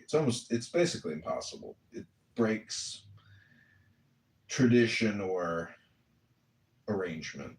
Anybody have an example? Can't even think of one, but let's go back to culture jamming. Culture jamming? Because look at it this way, if Zach and I were to take an expedition to Israel and go to Jerusalem and live amongst Orthodox Jews and completely integrate into some type of, Jewish Orthodox theological or religious organization or yeshiva, or whatever you want to call it, like try to fit in. Say we fully integrate and we're accepted and we're thriving, and then we take wives and we find some Jewish girls in a monastery. And they're like, oh, you make my life and my dream come true. And then we bring them back to America and we have children with those children. That girl will also know other Orthodox Jews in Israel. And let's say those Orthodox Jews decide they want to come to America to start a new life so they don't have to live such an austere and expensive. You criticize any group, I mean, that is just the total faux pas of philosophy. And Zen wisdom is very problem is. And so what I'm trying to say is that if you're just criticizing one group think, but you're not criticizing group think as a whole or across 10 different types of group think, and everything is relative to our communication exchange, because there's a lot of space and a human body doesn't actually take up much space. And this is the thing is, if you criticize the Federal Reserve or the US dollar, you are criticizing a convenience, also a communication technology. Because in my opinion, 99.9% of all technological advancement or all science, technically, at the end of the day, as they like to say in the Clown House way, it's just communication technology. That's what the Federal Reserve is doing when they send BlackRock $100 billion to buy, toxic debt or treasuries. So that's it, ladies and gentlemen. You can complain a million different ways, but at the end of the day, as we have discovered in the Jewish complaint department, all communication on Clown House is just complaints. Only that rare 0.01% is not a complaint. And that's why you're here in the Election Day 2026 House, listening to the Trump speech and the major war announcement. That's why you're here. Because all communication is politics, and all communication is projection, and all communication is absolutely 100% Hypnosis. And I'm hypnotizing you right now. I'm influencing you. I am informing you. And I am persuading you that this Trump speech is the ultimate baby boomer speech of all baby boomer speeches. You are about to watch and witness history and destiny change before your very eyes. Now, the question is Donald Trump going to be able to sell it? Because remember, all communication, because he has conditioned us over and over and over again with the suit, with the red tie, with the blonde hair, with the words, with the fighting spirit of destiny. Will Trump dazzle the world tonight?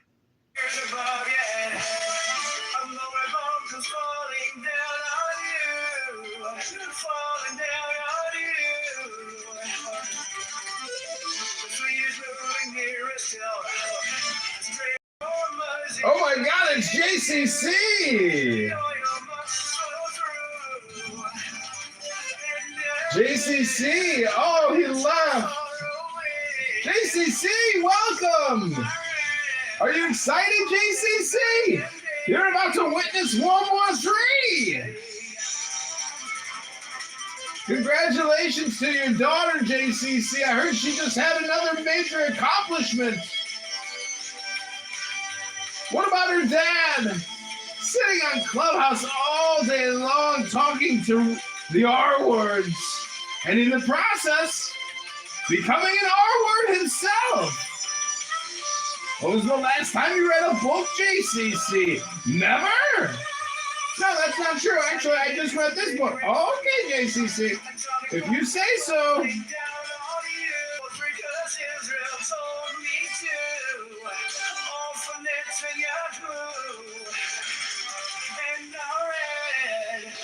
So far away, I'm red, from the night and day, and I ran so far away, from the night and day. So my friend who released this Illinois GOP secret election memo, it's funny because I think he timed it for Passover. You know, he wanted to release the drama and the gossip before the evil passes over. Everything he does, he times it, you know? It's very funny.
down on you. Mushroom clouds in view. Send out a tweet to let you know. World War III, 'cause Israel told me to. All for Netanyahu. And I read so far away. Oh, I read on the night and day. Oh, and I read so far away. Oh, from I read on the night and day. Destroy USA.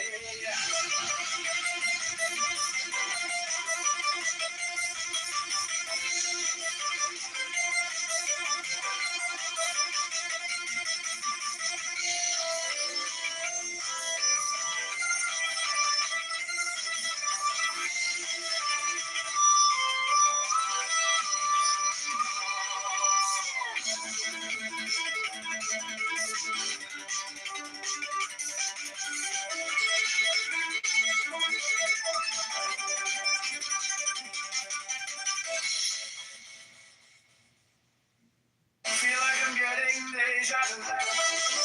This is like a rock war number 2. A rock war number 2.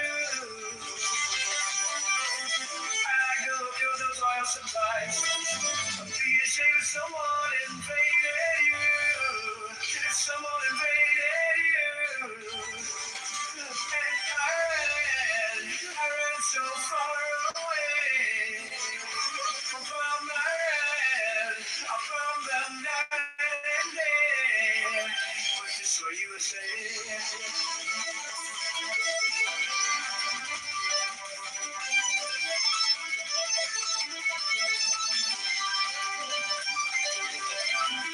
As your appears above your head, I'm going bombs are falling down on you, falling down on you. The fleet is moving nearer still, straight of Hormuz it comes in view. The oil must flow through, and I ran so far away. From my red, I bomb them night and day.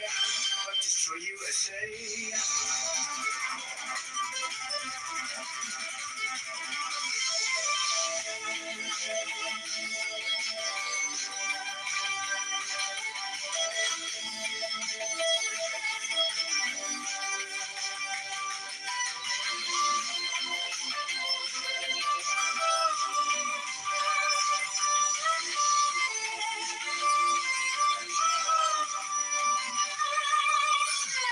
Tiny head, it's a big red button. Atomic bombs come falling down on you.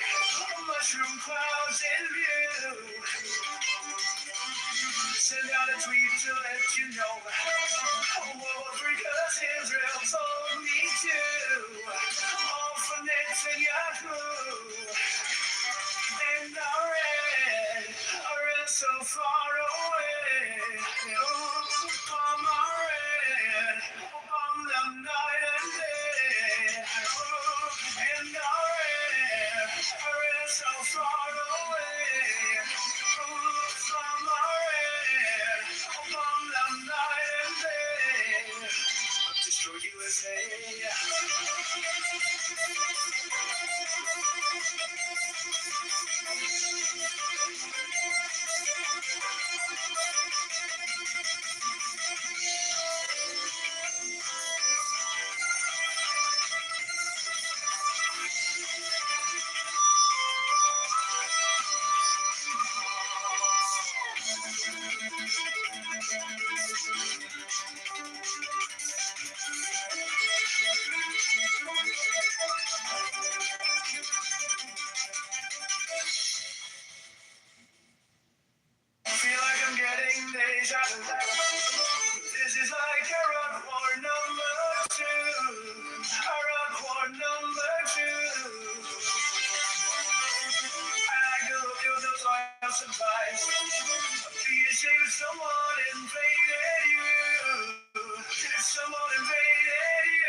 comes falling down on you, falling down on you.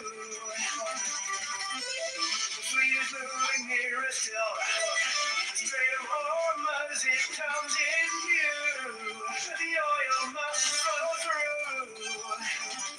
And I ran so far away. Upon my ran, upon them night and day. But destroy USA.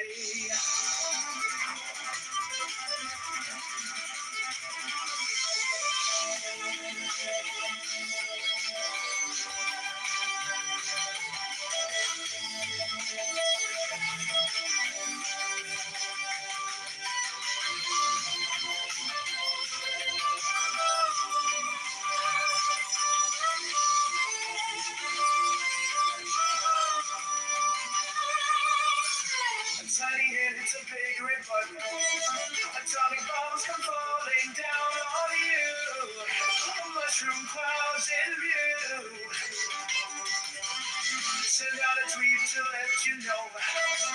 World War III, 'cause Israel told me to. All for Nets and Yahoo. And I ran so far away. I'm red, on the night and day. And I ran so far away. I'm red, on the night and day. Destroy USA.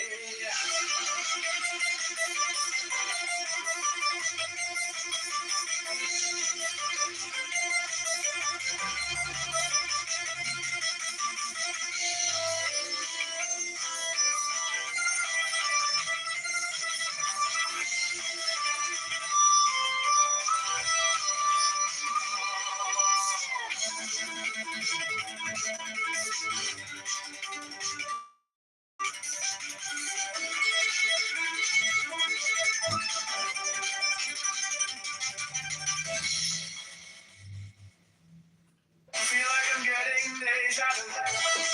This is like a rock war number 2. A rock war number 2. I go kill those oil supplies. Be ashamed if someone invaded you. If someone invaded you. And I ran so far. Next to Israel, that both would just bring so much calm and prosperity, and it would also be a major ally of us in that area. So it is America first. So thank you. Thanks, Meg. Anybody want to respond to that long diatribe? I don't know if I call it a diatribe, but I mean, she does make a point. A stabilization or a stabilized area or region would actually benefit a lot of things. I'm going to pass on the poor Iranian people. I don't really think the U.S. interests lie with freeing them. We just don't like the IRGC. So if in the cosmic skew of things, some things align. I honestly... I have some quagmires and some issues with it. Some of you know that, but I'll allow the stage to go ahead. Anybody want to comment off of that? Yeah, Ocean needs to go back to Tehran and fight. No, she doesn't. She's just somebody who's an Iranian. Hey, what I would say is that having American ground troops on inside of Iran would take a lot more than 100,000, and the president only has authorization to do this stuff without congressional approval for another couple of months. Past that, he has to go to Congress, and I don't know about you, but I don't see any particular way Congress is going to go ahead and say, yes, let's invade Iran, right? Which leads us in a bit of a quandary. One, the American public have a hard time with the idea of an invasion. But number two, it requires a couple of legal hurdles, which the system probably just won't do. Right? How do you deal with that? How do you deal with what? the system itself, or like I'm kind of confused where you're going. Oh, sorry, I didn't mean to confuse everybody. I meant, given all of those things, where do you go? Given the fact that the American public doesn't want to invade, given the fact that it would take a lot more than 100,000 troops, given the fact that Congress is very unlikely to vote to invade the country of Iran, how do you square those things with what you would like to happen? What we would all like to happen, which is that the Iranian regime goes away, right? Like, I want that too. Where did you get 150,000? Oh, I pulled it from the invasion of Afghanistan. More what I meant was it was going to take a lot more than that because it's a larger country, right? Now, if you took Kharg Island, I suppose that doesn't require that many in the grand scheme of things. I'm more meant if you properly invade Iran to chase out the regime, you're going to have a place where Congress is very unlikely to support it. Maybe I'm wrong. Well, we can discuss it after the live stream, but just to give some context, Iwo Jima was about, I think, 9 square miles. Kharg Island is about 12. The mission and battle in Iraq that you were taking your numbers from is very different from what we have thus far. So let's not debate those numbers and etc., but it's something to think about. And so after the address, then we can get into a little bit more specifics. Anyone else on stage would like to comment? If you've already spoken, would you be so kind to yield to other people? Because we only have a half an hour until the address. Thank you. Okay, I just got in. I caught this last part of that. So I'm not sure exactly. I just caught a little bit about what Marshall was explaining. I didn't hear that part of the 150,000 or whatever was he talking.